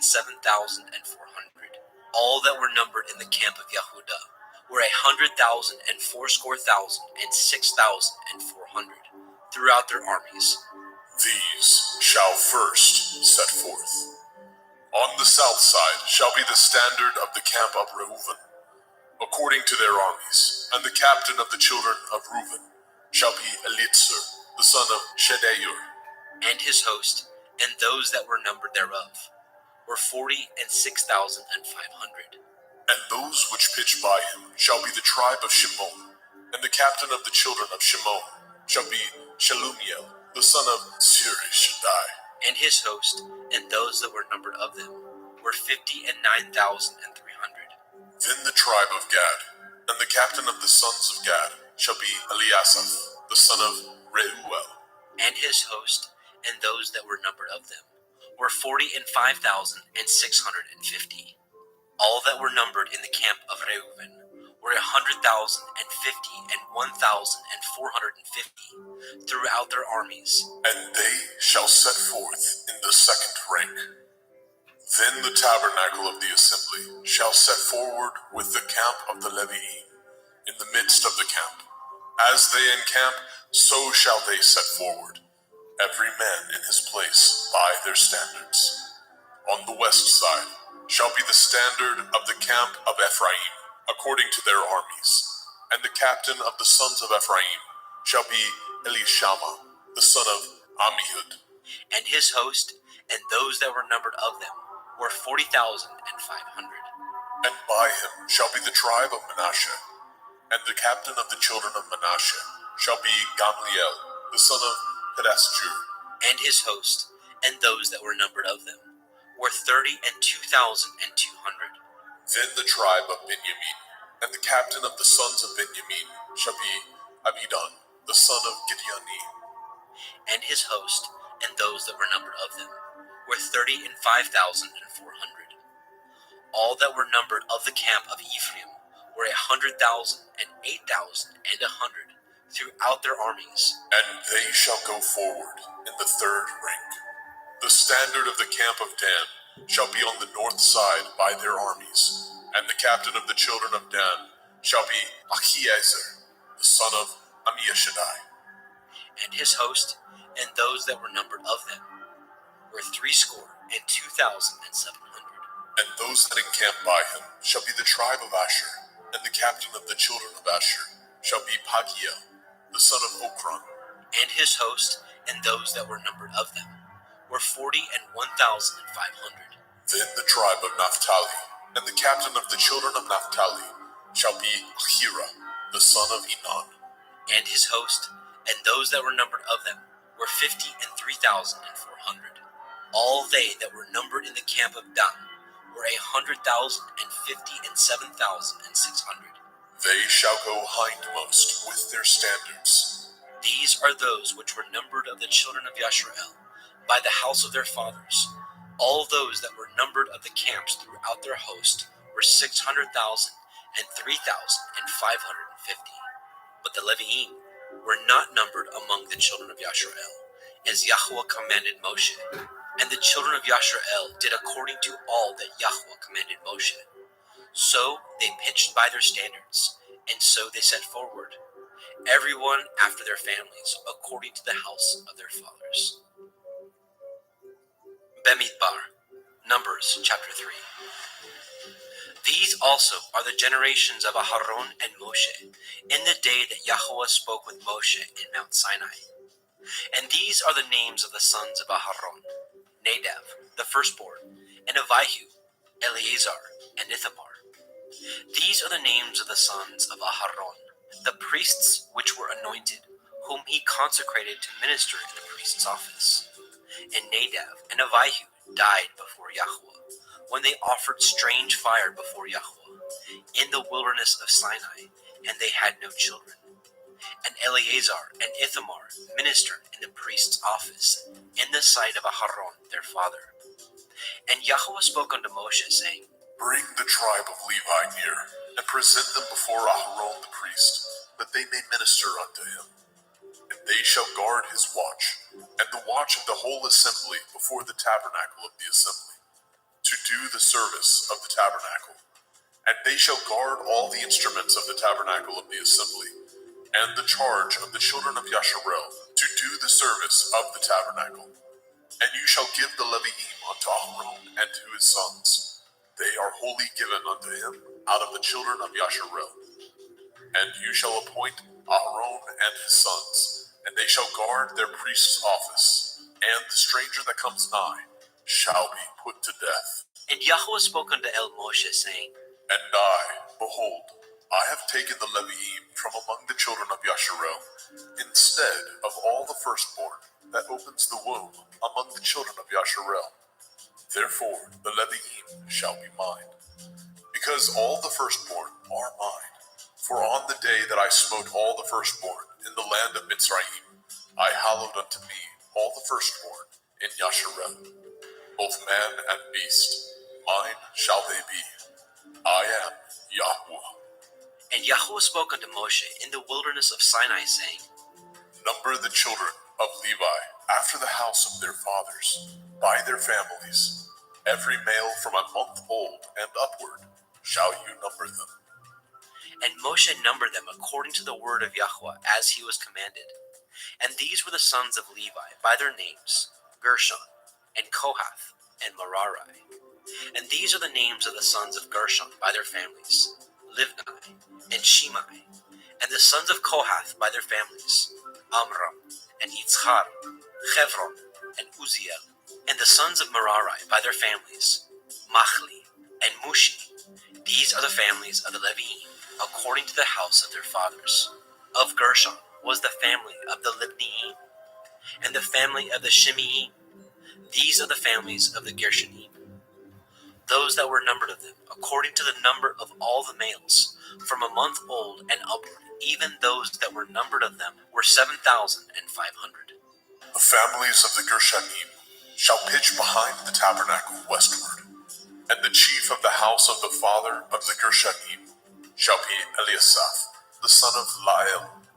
And the charge of the sons of Gershon in the tabernacle of the assembly shall be the tabernacle, and the tent, the covering thereof, and the hanging for the door of the tabernacle of the assembly, and the hangings of the court, and the curtain for the door of the court, which is by the tabernacle, and by the altar round about, and the cords of it for all the service thereof. And of Kohath was the family of the Amramim, and the family of the Yitzharim, and the family of the Chevronim, and the family of the Uzielim.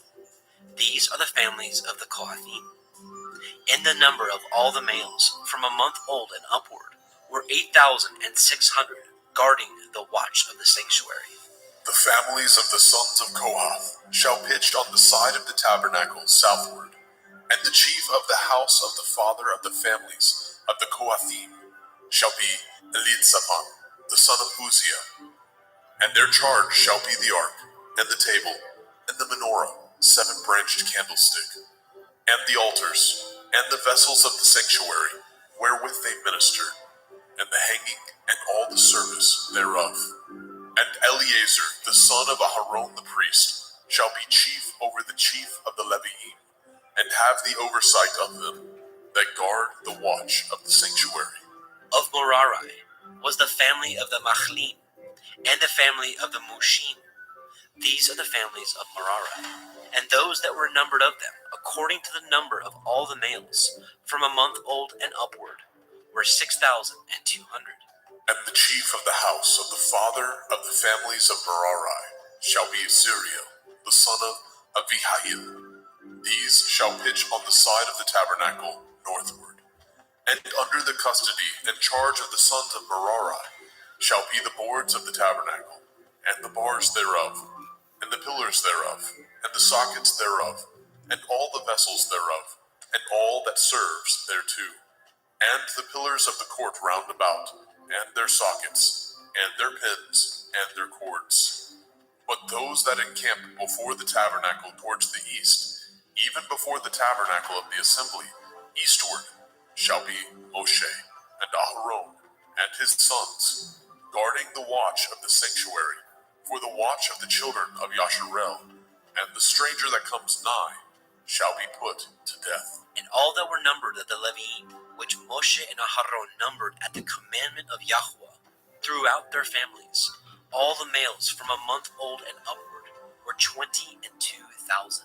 And Yahweh said unto El Moshe, Number all the firstborn of the males of the children of Yasharel, from a month old and upward, and take the number of their names, and you shall take the Levi'im for me.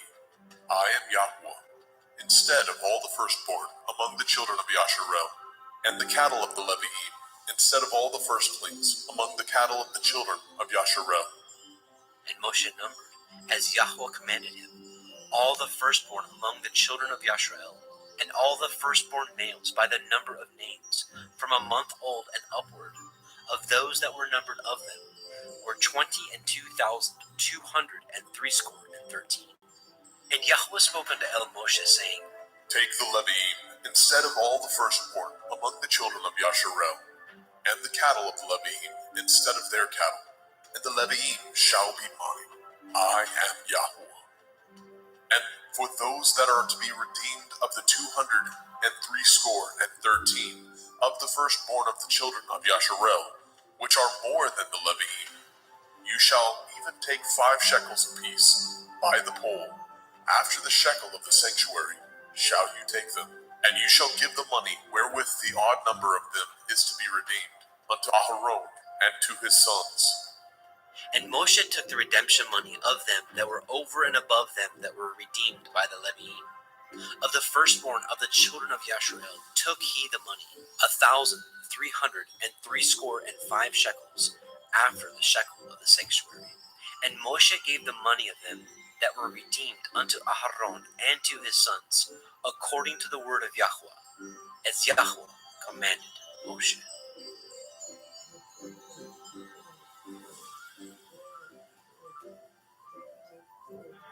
Bamidbar, Numbers chapter 4. And Yahweh spoke unto El Moshe and unto El Aharon, saying, Take the sum of the sons of Kohath from among the sons of Levi, after their families, by the house of their fathers, from 30 years old and upward, even until 50 years old, all that enter into the host, to do the work in the tabernacle of the assembly. This shall be the service of the sons of Kohath in the tabernacle of the assembly, about the most holy things. And when the camp sets forward, Aharon shall come, and his sons, and they shall take down the covering veil, and cover the ark of the testimony with it, and shall put thereon the covering of badger skins, and shall spread over it a cloth wholly of blue, and shall put in the staves thereof, and upon the table of showbread they shall spread a cloth of blue, and put thereon the dishes, the spoons, the bowls, and covers to cover withal, and the continual bread shall be thereon. And they shall spread upon them a cloth of scarlet, and cover the same with a covering of badger skins, and shall put in the staves thereof. And they shall take a cloth of blue, and cover the menorah, 7-branched candlestick, of the light, and his lamps, and his tongs, and his snuff dishes, and all the oil vessels thereof, wherewith they minister unto it. And they shall put it, and all the vessels thereof, within a covering of badger skins, and shall put it upon a bar. And upon the golden altar they shall spread a cloth of blue, and cover it with a covering of badger skins, and shall put the staves thereof. And they shall take all the instruments of ministry, wherewith they minister in the sanctuary, and put them in a cloth of blue, and cover them with a covering of badger skins, and shall put them on a bar. And they shall take away the ashes from the altar, and spread a purple cloth thereon. And they shall put upon all the vessels thereof, wherewith they minister about it, even the censers, the flesh hooks, the shovels, the basins, all the vessels of the altar. And they shall spread upon it a covering of badger skins, and put to the staves of it. And when Aharon and his sons have made an end of covering the sanctuary, and all the vessels of the sanctuary, as the camp is to set forward, after that the sons of Kohath shall come to bear it, but they shall not touch any holy thing, lest they die. These things are the burden of the sons of Kohath in the tabernacle of the assembly. And to the office of Eleazar, the son of Aharon, the priest, pertains the oil for the light, and the sweet incense, and the daily meat offering, and the anointing oil, and the oversight of all the tabernacle, and of all that therein is, in the sanctuary, and in the vessels thereof. And Yahweh spoke unto El Moshe and unto El Aharon, saying, Cut ye not off the tribe of the families of the Kohathim from among the Leviim, but thus do unto them, that they may live and not die. When they approach unto the most holy things, Aharon and his sons shall go in, and appoint them every one to his service and to his burden. But they shall not go in to see when the holy things are covered, lest they die. And Yahweh spoke unto El Moshe, saying, Take also the sum of the sons of Gershon throughout the houses of their fathers, by their families, from 30 years old and upward, until 50 years old shall you number them. All that enter in to perform the service, to do the work in the tabernacle of the assembly. This is the service of the families of the Gershonim, to serve and for burdens. And they shall bear the curtains of the tabernacle, and the tabernacle of the assembly, his covering, and the covering of the badger skins that is above upon it, and the hanging for the door of the tabernacle of the assembly, and the hangings of the court, and the hangings for the door of the gate of the court, which is by the tabernacle, and by the altar round about, and their cords, and all the instruments of their service, and all that is made for them, so shall they serve. At the appointment of Aharon and his sons shall be all the service of the sons of the Gershonim, in all their burdens, and in all their service, and he shall appoint unto them in charge all their burdens. This is the service of the families of the sons of Gershon in the tabernacle of the assembly, and their charge shall be under the hand of Ithamar, the son of Aharon the priest. As for the sons of Merari, you shall number them after their families, by the house of their fathers. From 30 years old and upward, even unto 50 years old, shall you number them. Everyone that enters into the service to do the work of the tabernacle of the assembly. And this is the charge of their burden, according to all their service in the tabernacle of the assembly, the boards of the tabernacle, and the bars thereof, and the pillars thereof, and sockets thereof, and the pillars of the court round about, and their sockets, and their pins, and their cords, with all their instruments, and with all their service, and by name ye shall reckon the instruments of the charge of their burden. This is the service of the families of the sons of Merari, according to all their service in the tabernacle of the assembly, under the hand of Ithamar, the son of Aharon, the priest. And Moshe and Aharon and the chief of the assembly numbered the sons of the Kohathim after their families, and after the house of their fathers, from 30 years old and upward, even unto 50 years old, everyone that enters into the service, for the work in the tabernacle of the assembly. And those that were numbered of them by their families were 2,750. These were they that were numbered of the families of the Kohathim, all that might do service in the tabernacle of the assembly, which Moshe and Aharon did number according to the commandment of Yahweh by the hand of Moshe. And those that were numbered of the sons of Gershon throughout their families, and by the house of their fathers, from 30 years old and upward, even unto 50 years old, everyone that enters into the service for the work in the tabernacle of the assembly. Even those that were numbered of them throughout their families, by the house of their fathers, were 2,630. These are they that were numbered of the families of the sons of Gershon, of all that might do service in the tabernacle of the assembly, whom Moshe and Aharon did number according to the commandment of Yahweh. And those that were numbered of the families of the sons of Merari, throughout their families, by the house of their fathers, from 30 years old and upward, even unto 50 years old, everyone that entered into the service for the work in the tabernacle of the assembly. Even those that were numbered of them after their families were 3,200. These be those that were numbered of the families of the sons of Merari, whom Moshe and Aharon numbered according to the word of Yahweh by the hand of Moshe. All those that were numbered of the Leviim, whom Moshe and Aharon and the chief of Yisrael numbered, after their families, and after the house of their fathers, from 30 years old and upward, even unto 50 years old, everyone that came to do the service of the ministry and the service of the burden in the tabernacle of the assembly, even those that were numbered of them were 8,500 According to the commandment of Yahweh, they were numbered by the hand of Moshe, everyone according to his service, and according to his burden. Thus were they numbered of him, as Yahweh commanded Moshe.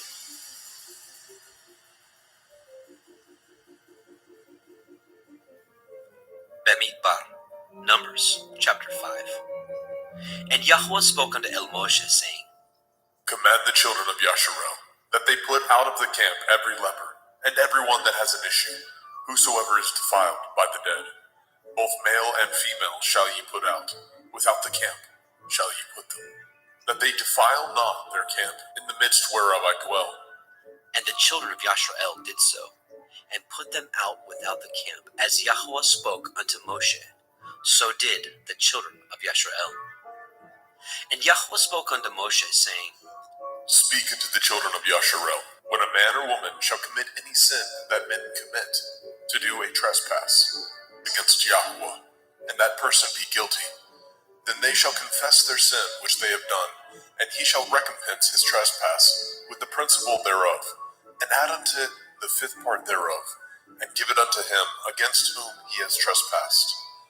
But if the man have no kinsman to recompense the trespass unto, let the trespass be recompensed unto Yahweh, even to the priest, beside the ram of the atonement, whereby an atonement shall be made for him. And every offering of all the holy things of the children of Yasharel, which they bring unto the priest, shall be his. And every man's hallowed thing shall be his. Whatsoever any man gives the priest, it shall be his. And Yahweh spoke unto Moshe, saying, Speak unto the children of Yasharel, and say unto them, If any man's woman go aside, and commit a trespass against him, and a man lie with her carnally, and it be hid from the eyes of her man, and be kept close, and she be defiled, and there be no witness against her, neither she be taken with the manner, and the ruach of jealousy come upon him, and he be jealous of his woman, and she be defiled, or if the ruach of jealousy come upon him, and he be jealous of his woman, and she be not defiled, then shall the man bring his woman unto the priest, and he shall bring her offering for her, the 10th part of an ephah of barley meal. He shall pour no oil upon it, nor put frankincense thereon, for it is an offering of jealousy, an offering of memorial, bringing iniquity to remembrance. And the priest shall bring her near, and set her before Yahweh. And the priest shall take holy water in an earthen vessel, and of the dust that is in the floor of the tabernacle the priest shall take, and put it into the water. And the priest shall set the woman before Yahweh, and uncover the woman's head, and put the offering of memorial in her hands, which is the jealousy offering. And the priest shall have in his hand the bitter water that causes the curse. And the priest shall charge her by an oath, and say unto the woman, If no man have lain with you, and if you have not gone aside to uncleanness with another instead of your man, be free from this bitter water that causes the curse. But if you have gone aside to another instead of your man, and if you be defiled, and some man have lain with you beside your man, then the priest shall charge the woman with an oath of cursing, and the priest shall say unto the woman, Yahweh make you a curse and an oath among your people, when Yahweh makes your thigh to rot, and your belly to swell. And this water that causes the curse shall go into your bowels, to make your belly to swell, and your thigh to rot. And the woman shall say, Amen, Amen. And the priest shall write these curses in a sefer, and he shall blot them out with the bitter water. And he shall cause the woman to drink the bitter water that causes the curse, and the water that causes the curse shall enter into her and become bitter. Then the priest shall take the jealousy offering out of the woman's hand, and shall wave the offering before Yahweh, and offer it upon the altar. And the priest shall take a handful of the offering, even the memorial thereof, and burn it upon the altar, and afterward shall cause the woman to drink the water. And when he has made her to drink the water, then it shall come to pass, that if she be defiled, and have done trespass against her man, that the water that causes the curse shall enter into her, and become bitter, and her belly shall swell, and her thigh shall rot, and the woman shall be a curse among her people. And if the woman be not defiled, but be clean, then she shall be free, and shall conceive seed. This is the Torah of jealousies, when a woman goes aside to another instead of her man, and is defiled. Or when the ruach of jealousy come upon him, and he be jealous over his woman, and shall set the woman before Yahweh, and the priest shall execute upon her all this Torah. Then shall the man be guiltless from iniquity, and his woman shall bear her iniquity. Bemidbar. Numbers chapter 6. And Yahweh spoke unto El Moshe, saying, Speak unto the children of Yasharel, and say unto them, when either man or woman shall separate themselves to vow a vow of a Nazir, to separate themselves unto Yahweh, he shall separate himself from wine and strong drink, and shall drink no vinegar of wine, or vinegar of strong drink. Neither shall he drink any liquor of grapes, nor eat moist grapes, or dried. All the days of his separation shall he eat nothing that is made of the vine tree, from the kernels even to the husk. All the days of the vow of his separation there shall no razor come upon his head, until the days be fulfilled, in which he separates himself unto Yahweh. He shall be holy, and shall let the locks of the hair of his head grow. All the days that he separates himself unto Yahweh, he shall come at no dead body. He shall not make himself unclean for his father, or for his mother, for his brother, or for his sister, when they die, because the consecration of his Elohim is upon his head. All the days of his separation he is holy unto Yahweh. And if any man die very suddenly by him, and he has defiled the head of his consecration, then he shall shave his head in the day of his cleansing. On the 7th day shall he shave it. And on the 8th day he shall bring 2 turtle doves, or 2 young pigeons, to the priest, to the door of the tabernacle of the assembly. And the priest shall offer the one for a sin offering, and the other for a burnt offering, and make an atonement for him, for that he sinned by the dead, and shall hallow his head that same day. And he shall consecrate unto Yahweh the days of his separation, and shall bring a lamb of the first year for a trespass offering. But the days that were before shall be lost, because his separation was defiled. And this is the Torah of the Nazir. When the days of his separation are fulfilled, he shall be brought unto the door of the tabernacle of the assembly. And he shall offer his offering unto Yahweh, 1 he-lamb of the first year, without blemish, for a burnt offering, and 1 ewe-lamb of the first year, without blemish, for a sin offering, and 1 ram without blemish, for peace offerings, and a basket of matzah, unleavened bread, cakes of fine flour mingled with oil, and wafers of matzah anointed with oil, and their meat offering, and their drink offerings. And the priest shall bring them before Yahweh, and shall offer his sin offering, and his burnt offering. And he shall offer the ram for a sacrifice of peace offerings unto Yahweh, with the basket of matzah. The priest shall offer also his meat offering, and his drink offering. And the Nazir shall shave the head of his separation at the door of the tabernacle of the assembly, and shall take the hair of the head of his separation, and put it in the fire which is under the sacrifice of the peace offerings. And the priest shall take the sodden shoulder of the ram, and 1 matzah cake out of the basket, and 1 matzah wafer, and shall put them upon the hands of the Nazir, after the hair of his separation is shaven. And the priest shall wave them for a wave offering before Yahweh. This is holy for the priest, with the wave breast and heave shoulder, and after that the Nazir may drink wine. This is the Torah of the Nazir, who has vowed, and of his offering unto Yahweh for his separation, beside that his hand shall get, according to the vow which he vowed, so he must do after the Torah of his separation.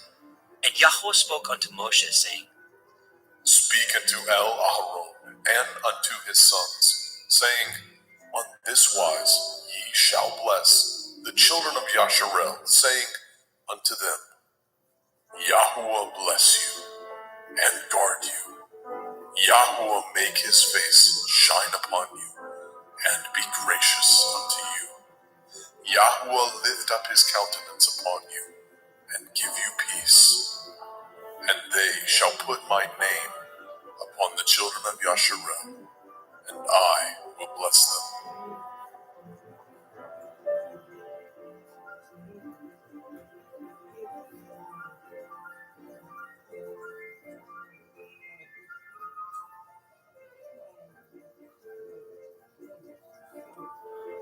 Bemidbar, Numbers chapter 7. And it came to pass on the day that Moshe had fully set up the tabernacle, and had anointed it and sanctified it, and all the instruments thereof, both the altar and all the vessels thereof, and had anointed them and sanctified them, that the princes of Yasharel, heads of the house of their fathers, who were the princes of the tribes, and were over them that were numbered, offered. And they brought their offering before Yahuwah, 6 covered wagons, and 12 oxen, a wagon for 2 of the princes, and for each 1 an ox. And they brought them before the tabernacle. And Yahuwah spoke unto Moshe, saying, Take it of them, that they may be to do the service of the tabernacle of the assembly, and you shall give them unto the Leviim, to every man according to his service. And Moshe took the wagons and the oxen, and gave them unto the Leviim. 2 wagons and 4 oxen he gave unto the sons of Gershon, according to their service. And 4 wagons and 8 oxen he gave unto the sons of Merari, according unto their service, under the hand of Ithamar, the son of Aharon the priest. But unto the sons of Kohath he gave none, because the service of the sanctuary belonging unto them was that they should bear upon their shoulders. And the princes offered for dedicating of the altar in the day that it was anointed. Even the princes offered their offering before the altar. And Yahuwah said unto El Moshe, They shall offer their offering, each prince on his day, for the dedicating of the altar. And he that offered his offering the first day was Nechshon, the son of Amminadab, of the tribe of Yehudah. And his offering was 1 silver charger, the weight thereof was 130 shekels, 1 silver bowl of 70 shekels, after the shekel of the sanctuary. Both of them were full of fine flour, mingled with oil for a meat offering.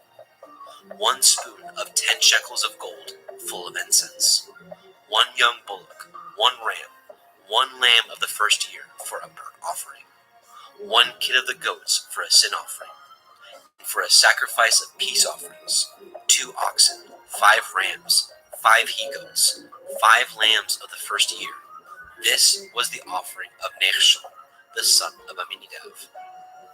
On the second day, Nethanel, the son of Tzuar, prince of Issachar, did offer. He offered for his offering 1 silver charger, the weight whereof was 130 shekels, 1 silver bowl of 70 shekels, after the shekel of the sanctuary, both of them full of fine flour mingled with oil for a meat offering. 1 spoon of gold of 10 shekels, full of incense.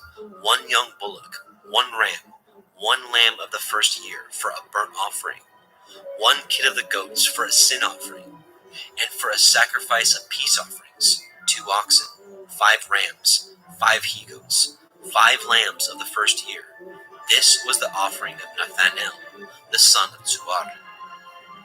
On the third day, Eliav, the son of Chelon, prince of the children of Zebulun, did offer. His offering was 1 silver charger, the weight whereof was 130 shekels, 1 silver bowl of 70 shekels, after the shekel of the sanctuary. Both of them full of fine flour mingled with oil for a meat offering. 1 golden spoon of 10 shekels, full of incense. 1 young bullock, 1 ram, 1 lamb of the first year for a burnt offering. 1 kid of the goats for a sin offering. And for a sacrifice of peace offerings, 2 oxen, 5 rams, 5 he-goats, 5 lambs of the first year. This was the offering of Eliav, the son of Chelon.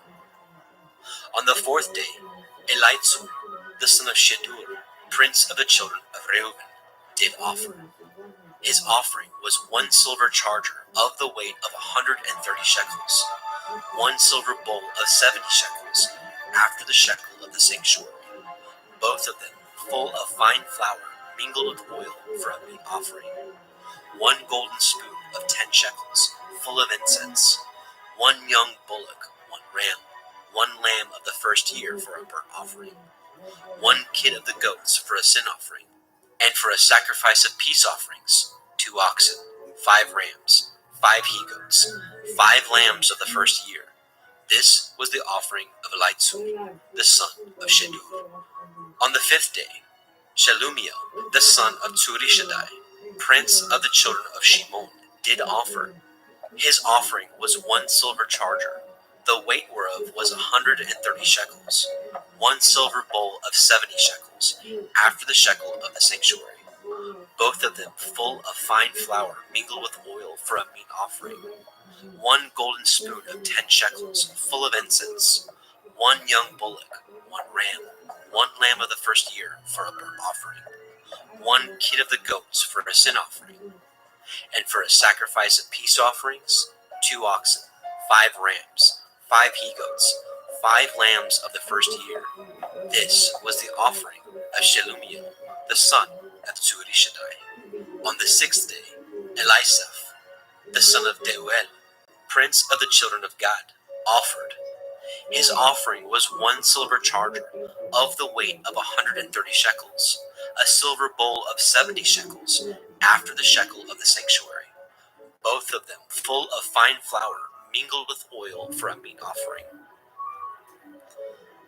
1 golden spoon of 10 shekels full of incense, 1 young bullock, 1 ram, 1 lamb of the first year for a burnt offering, 1 kid of the goats for a sin offering, and for a sacrifice of peace offerings, 2 oxen, 5 rams, 5 he-goats, 5 lambs of the first year. This was the offering of Elisaph, the son of Deuel.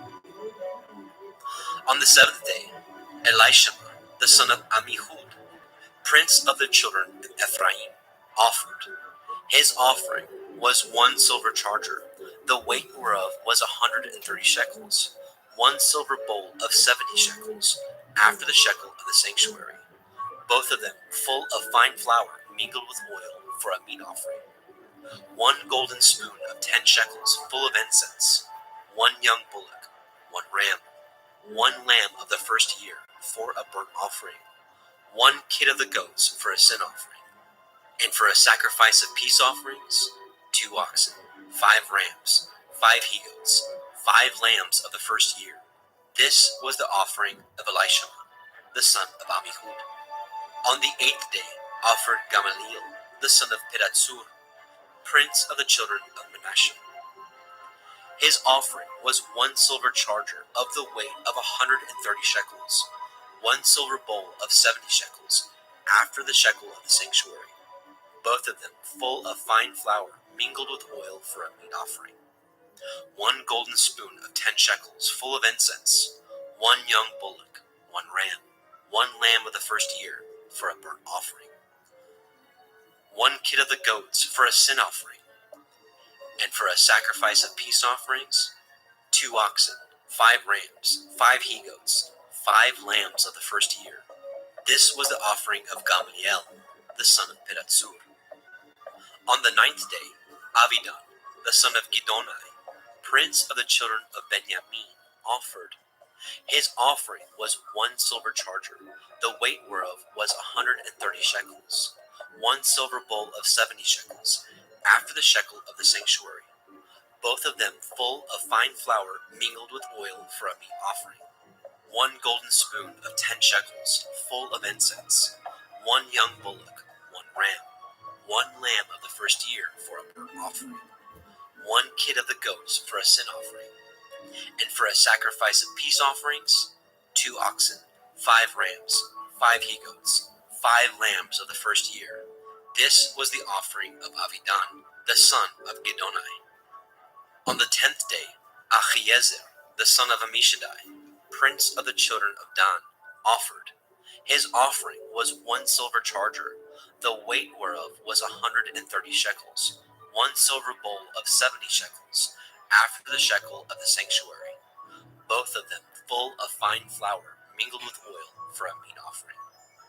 1 golden spoon of 10 shekels, full of incense, 1 young bullock, 1 ram, 1 lamb of the first year for a burnt offering, 1 kid of the goats for a sin offering, and for a sacrifice of peace offerings, 2 oxen, 5 rams, 5 he-goats, 5 lambs of the first year.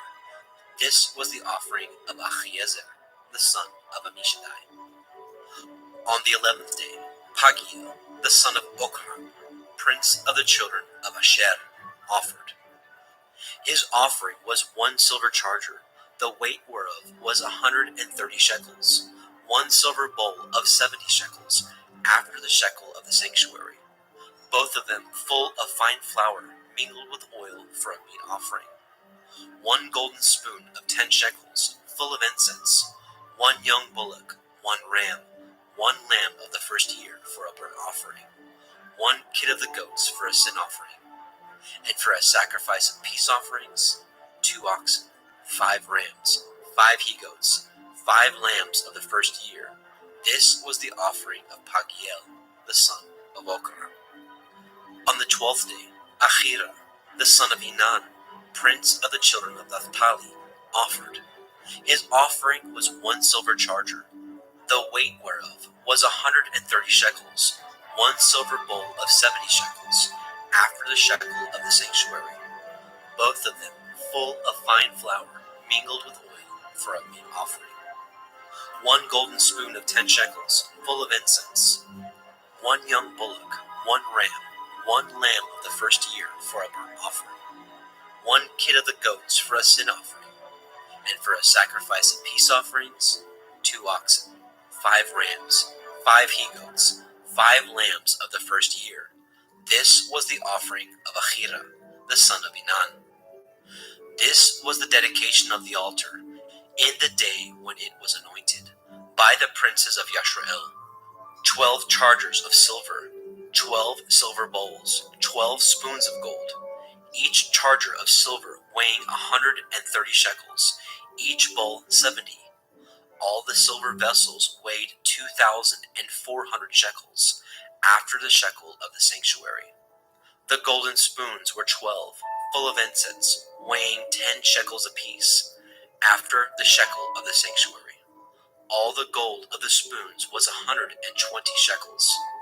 All the oxen for the burnt offering were 12 bullocks, the rams 12, the lambs of the first year 12, with their meat offering, and the kids of the goats for sin offering 12. And all the oxen for the sacrifice of the peace offerings were 24 bullocks, the rams 60, the he-goats 60, the lambs of the first year 60. This was the dedication of the altar after that it was anointed. And when Moshe was gone into the tabernacle of the assembly to speak with him, then he heard the voice of one speaking unto him from off the mercy seat that was upon the ark of the testimony, from between the 2 cherubim. And he spoke unto him. Bamidbar, Numbers chapter 8. And Yahweh spoke unto El Moshe, saying, Speak unto El Aharon, and say unto him, When you light the lamps, the 7 lamps shall give light over against the menorah. And Aharon did so. He lighted the lamps thereof over against the menorah, as Yahweh commanded Moshe. And this work of the menorah was of beaten gold. Unto the shaft thereof, unto the flowers thereof, was beaten work, according unto the pattern which Yahweh had showed Moshe. So he made the menorah. And Yahweh spoke unto Moshe, saying, Take the Levi'im from among the children of Yasharel, and cleanse them. And thus shall you do unto them, to cleanse them. Sprinkle water purifying upon them, and let them shave all their flesh, and let them wash their clothes, and so make themselves clean. Then let them take a young bullock with his meat offering, even fine flour mingled with oil. And another young bullock shall you take for a sin offering. And you shall bring the Levi'im before the tabernacle of the assembly. And you shall gather the whole assembly of the children of Yasharel together. And you shall bring the Leviim before Yahweh, and the children of Yasharel shall put their hands upon the Leviim. And Aharon shall offer the Leviim before Yahweh for an offering of the children of Yasharel, that they may execute the service of Yahweh. And the Leviim shall lay their hands upon the heads of the bullocks, and you shall offer the one for a sin offering, and the other for a burnt offering unto Yahweh, to make an atonement for the Leviim. And you shall set the Leviim before Aharon and before his sons, and offer them for an offering unto Yahweh. Thus shall you separate the Leviim from among the children of Yasharel, and the Leviim shall be mine. And after that shall the Leviim go in to do the service of the tabernacle of the assembly, and you shall cleanse them, and offer them for an offering. For they are wholly given unto me from among the children of Yasharel, instead of such as open every womb, even instead of the firstborn of all the children of Yasharel, have I taken them unto me.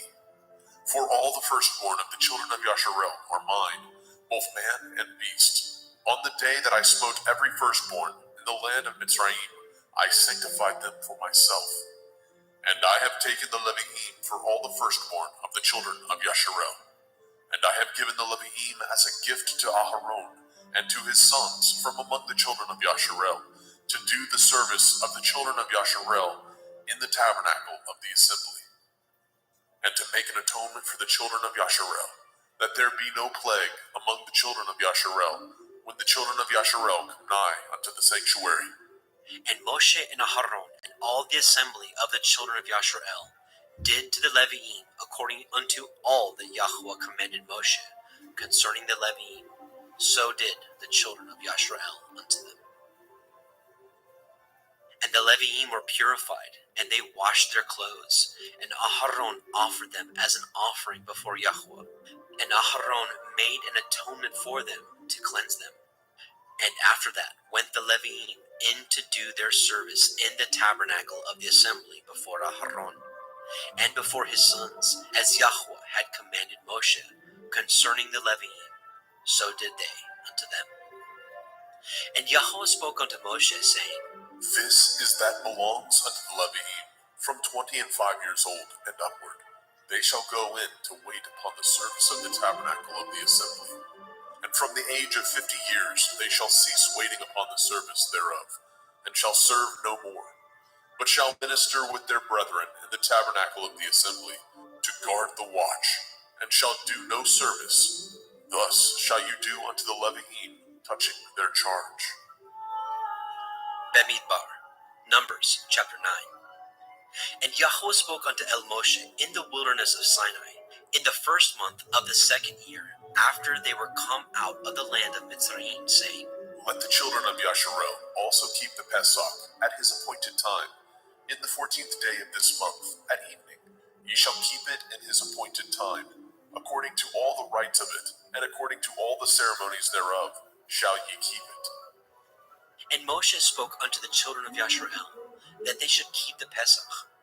And they kept the Pesach on the 14th day of the first month at evening, in the wilderness of Sinai, according to all that Yahweh commanded Moshe. So did the children of Yasharel. And there were certain men who were defiled by the dead body of a man, that they could not keep the Pesach on that day. And they came before Moshe, and before Aharon on that day. And those men said unto him, We are defiled by the dead body of a man. Wherefore are we kept back, and we may not offer an offering of Yahuwah on his appointed season among the children of Yasharel. And Moshe said unto them, Stand still, and I will hear what Yahweh will command concerning you. And Yahweh spoke unto Moshe, saying, Speak unto the children of Yasharel, saying, If any man of you, or of your posterity, shall be unclean by reason of a dead body, or be in a journey afar off, yet he shall keep the Pesach unto Yahweh. The 14th day of the second month at evening they shall keep it, and eat it with matzah and bitter herbs. They shall leave none of it unto the morning, nor break any bone of it. According to all the ordinances of the Pesach, they shall keep it. But the man that is clean, and is not in a journey, and forbears to keep the Pesach, even the same soul shall be cut off from among his people, because he brought not the offering of Yahweh in his appointed season. That man shall bear his sin. And if a stranger shall sojourn among you, and will keep the Pesach unto Yahweh, according to the ordinance of the Pesach, and according to the manner thereof, so shall he do. Ye shall have one ordinance, both for the stranger, and for him that was born in the land. And on the day that the tabernacle was reared up, the cloud covered the tabernacle, namely, the tent of the testimony. And at evening there was upon the tabernacle, as it were, the appearance of fire until the morning. So it was always. The cloud covered it by day, and the appearance of fire by night. And when the cloud was taken up from the tabernacle, then after that the children of Yashrael journeyed. And in the place where the cloud abode, there the children of Yashrael pitched their tents. At the commandment of Yahweh the children of Yashrael journeyed, and at the commandment of Yahweh they pitched. As long as the cloud abode upon the tabernacle, they rested in their tents. And when the cloud tarried long upon the tabernacle many days, then the children of Yashrael did guard the watch of Yahweh, and journeyed not.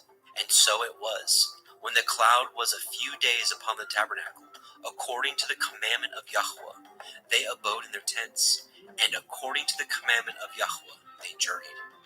And so it was, when the cloud abode from evening unto the morning, and that the cloud was taken up in the morning, then they journeyed. Whether it was by day or by night that the cloud was taken up, they journeyed. Or whether it were 2 days, or a month, or a year, that the cloud tarried upon the tabernacle, remaining thereon, the children of Yashrael abode in their tents, and journeyed not. But when it was taken up, they journeyed. At the commandment of Yahweh they rested in their tents, and at the commandment of Yahweh they journeyed. They guarded the watch of Yahweh at the commandment of Yahweh by the hand of Moshe.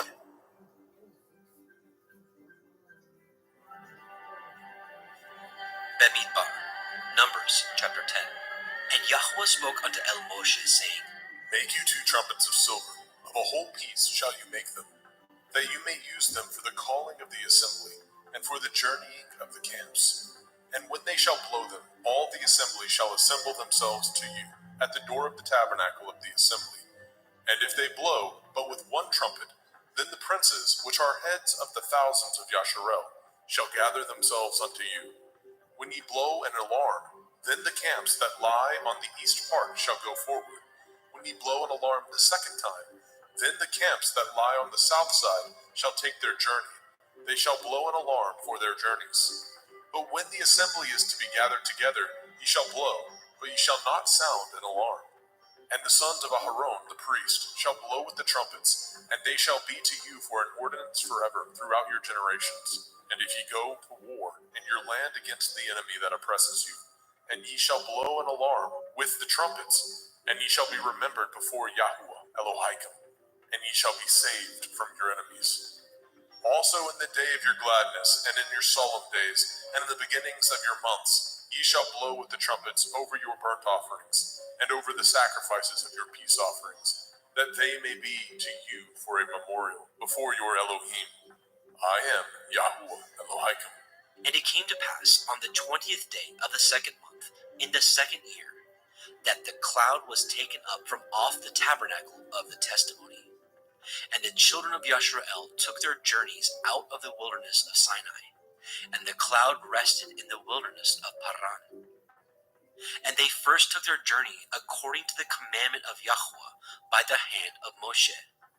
In the first place went the standard of the camp of the children of Yehudah, according to their armies, and over his host was Nechshon, the son of Amminadab. And over the host of the tribe of the children of Yissachar was Nathanael, the son of Tzuar. And over the host of the tribe of the children of Zebulun was Eliav, the son of Chelon. And the tabernacle was taken down, and the sons of Gershon and the sons of Merari set forward, bearing the tabernacle.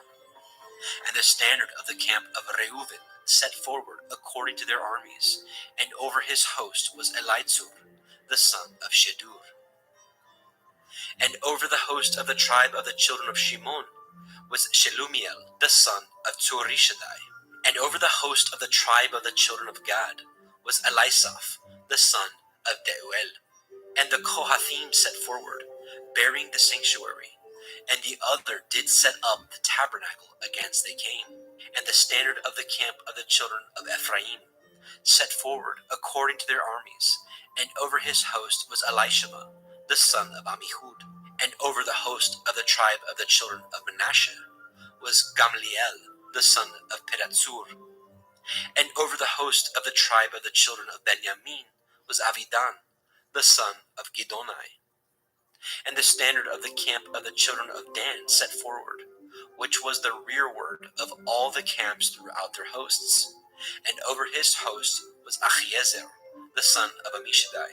And over the host of the tribe of the children of Asher was Pagiel, the son of Okran. And over the host of the tribe of the children of Naphtali was Achira, the son of Enan. Thus were the journeyings of the children of Yashrael, according to their armies, when they set forward. And Moshe said unto Chovav, the son of Reuel, the Midianite, Moshe's father-in-law, We are journeying unto the place of which Yahweh said, I will give it you. Come with us, and we will do you good. For Yahweh has spoken good concerning Yashrael. And he said unto him, I will not go, but I will depart to my own land, and to my kindred. And he said, Leave us not, I pray you, for as much as you know how we are to encamp in the wilderness, and you may be to us instead of eyes.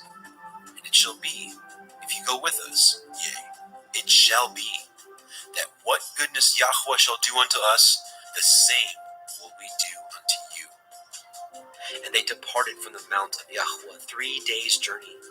And the ark of the covenant of Yahweh went before them in 3 days' journey, to search out a resting place for them. And the cloud of Yahweh was upon them by day, when they went out of the camp. And it came to pass, when the ark set forward, that Moshe said, Rise up, Yahweh, and let your enemies be scattered, and let them that hate you flee before you. And when it rested, he said, Return, O Yahweh, unto the many thousands of Yashrael. Bemidbar, Numbers chapter 11. And when the people complained, it displeased Yahweh, and Yahweh heard it, and his anger was kindled. And the fire of Yahweh burnt among them, and consumed them that were in the uttermost parts of the camp. And the people cried unto Moshe, and when Moshe prayed unto El Yahweh, the fire was quenched. And he called the name of the place Tavera, because the fire of Yahweh burnt among them. And the mixed multitude that was among them fell a-lusting. And the children of Yashrael also wept again, and said, Who shall give us flesh to eat? We remember the fish, which we did eat in Mitzrayim freely, the cucumbers, and the melons, and the leeks, and the onions, and the garlic. But now our soul is dried away. There's nothing at all, because this manna before our eyes. And the manna was as coriander seed, and the color thereof as the color of delum. And the people went about and gathered it, and ground it in mills, or beat it in a mortar, and baked it in pans, and made cakes of it. And the taste of it was as the taste of fresh oil. And when the dew fell upon the camp in the night, the manna fell upon it. Then Moshe heard the people weep throughout their families, every man in the door of his tent. And the anger of Yahweh was kindled greatly. Moshe also was displeased. And Moshe said unto El Yahweh, Wherefore have you afflicted your servant? And wherefore have I not found favor in your sight, that you lay the burden of all this people upon me? Have I conceived all this people? Have I begotten them? That you should say unto me, Carry them in your bosom, as a nursing father bears the sucking child, unto the land which you swore unto their fathers? Whence should I have flesh to give unto all this people? For they weep unto me, saying, Give us flesh, that we may eat. I am not able to bear all this people alone, because it is too heavy for me. And if you deal thus with me, kill me, I pray you, out of hand, if I have found favor in your sight, and let me not see my wretchedness. And Yahweh said unto Moshe, Gather unto me 70 men of the elders of Yasharel, whom you know to be elders of the people, and officers over them, and bring them unto the tabernacle of the assembly, that they may stand there with you. And I will come down and talk with you there, and I will take of the Ruach which is upon you, and will put it upon them, and they shall bear the burden of the people with you, that you bear it not yourself alone. And say you unto the people, Sanctify yourselves against tomorrow, and ye shall eat flesh, for ye have wept in the ears of Yahweh, saying, Who shall give us flesh to eat? For it was well with us in Mitzrayim. Therefore Yahweh will give you flesh, and ye shall eat. Ye shall not eat 1 day, nor 2 days, nor 5 days, neither 10 days, nor 20 days, but even a whole month, until it comes out at your nostrils, and it will be loathsome unto you, because that ye have despised Yahweh, which is among you, and have wept before him, saying, Why came we forth out of Mitzrayim? And Moshe said, The people among whom I am are 600,000 footmen, and you have said, I will give them flesh, that they may eat a whole month. Shall the flocks and the herds be slain for them to suffice them? Or shall all the fish of the sea be gathered together for them to suffice them? And Yahweh said unto Moshe, Is Yahweh's hand waxed short? You shall see now whether my word shall come to pass unto you, or not. And Moshe went out and told the people the words of Yahweh, and gathered the 70 men of the elders of the people, and set them round about the tabernacle. And Yahweh came down in a cloud, and spoke unto him, and took of the Ruach that was upon him, and gave it unto the 70 elders. And it came to pass, that when the Ruach rested upon them, they prophesied, and did not cease. But there remained 2 of the men in the camp. The name of the one was Eldad, and the name of the other Medad. And the Ruach rested upon them, and they were of them that were written, but went not out unto the tabernacle. And they prophesied in the camp. And there ran a young man and told Moshe, and said, Eldad and Medad do prophesy in the camp. And Yahusha, the son of Nun, the servant of Moshe, one of his young men, answered and said, My lord Moshe, forbid them. And Moshe said unto him, Envy you for my sake? Would to Elohim that all Yahweh's people were prophets, and that Yahweh would put his Ruach upon them. And Moshe got him into the camp, he and the elders of Yasharel. And there went forth a wind from Yahweh, and brought the quails from the sea, and let them fall by the camp, as it were a day's journey on this side, and as it were a day's journey on the other side, round about the camp, and as it were 2 cubits high upon the face of the earth. And the people stood up all that day, and all that night, and all the next day, and they gathered the quails. He that gathered least gathered 10 homers, and they spread them all abroad for themselves round about the camp. And while the flesh was yet between their teeth, ere it was chewed, the wrath of Yahweh was kindled against the people, and Yahweh smote the people with a very great plague. And he called the name of that place Kivrot hat Ta'ava, because there they buried the people that lusted. And the people journeyed from Kivrot hat Ta'ava unto Chatzeroth, and abode at Chatzeroth. Bemidbar, Numbers chapter 12. And Miriam and Aharon spoke against Moshe because of the Cushite woman whom he had married, for he had married a Cushite woman. And they said, Has Yahweh indeed spoken only by Moshe? Has he not spoken also by us? And Yahweh heard it. Now the man Moshe was very meek, above all the men which were upon the face of the earth. And Yahweh spoke suddenly unto El Moshe, and unto El Aharon, and unto Miriam. Come out, ye three, unto the tabernacle of the assembly. And they three came out. And Yahweh came down in the pillar of the cloud, and stood in the door of the tabernacle, and called Aharon and Miriam. And they both came forth. And he said, Hear now my words. If there be a prophet among you, I, Yahweh, will make myself known unto him in a vision, and will speak unto him in a dream. My servant Moshe is not so, who is faithful in all my house. With him will I speak mouth to mouth, even apparently, and not in dark speeches and in similitudes. Of Yahweh shall he behold. Wherefore then were ye not afraid to speak against my servant Moshe? and the anger of Yahweh was kindled against him, and he departed. And the cloud departed from off the tabernacle, and behold, Miriam became leprous, white as snow. And Aharon looked upon Miriam, and behold, she was leprous.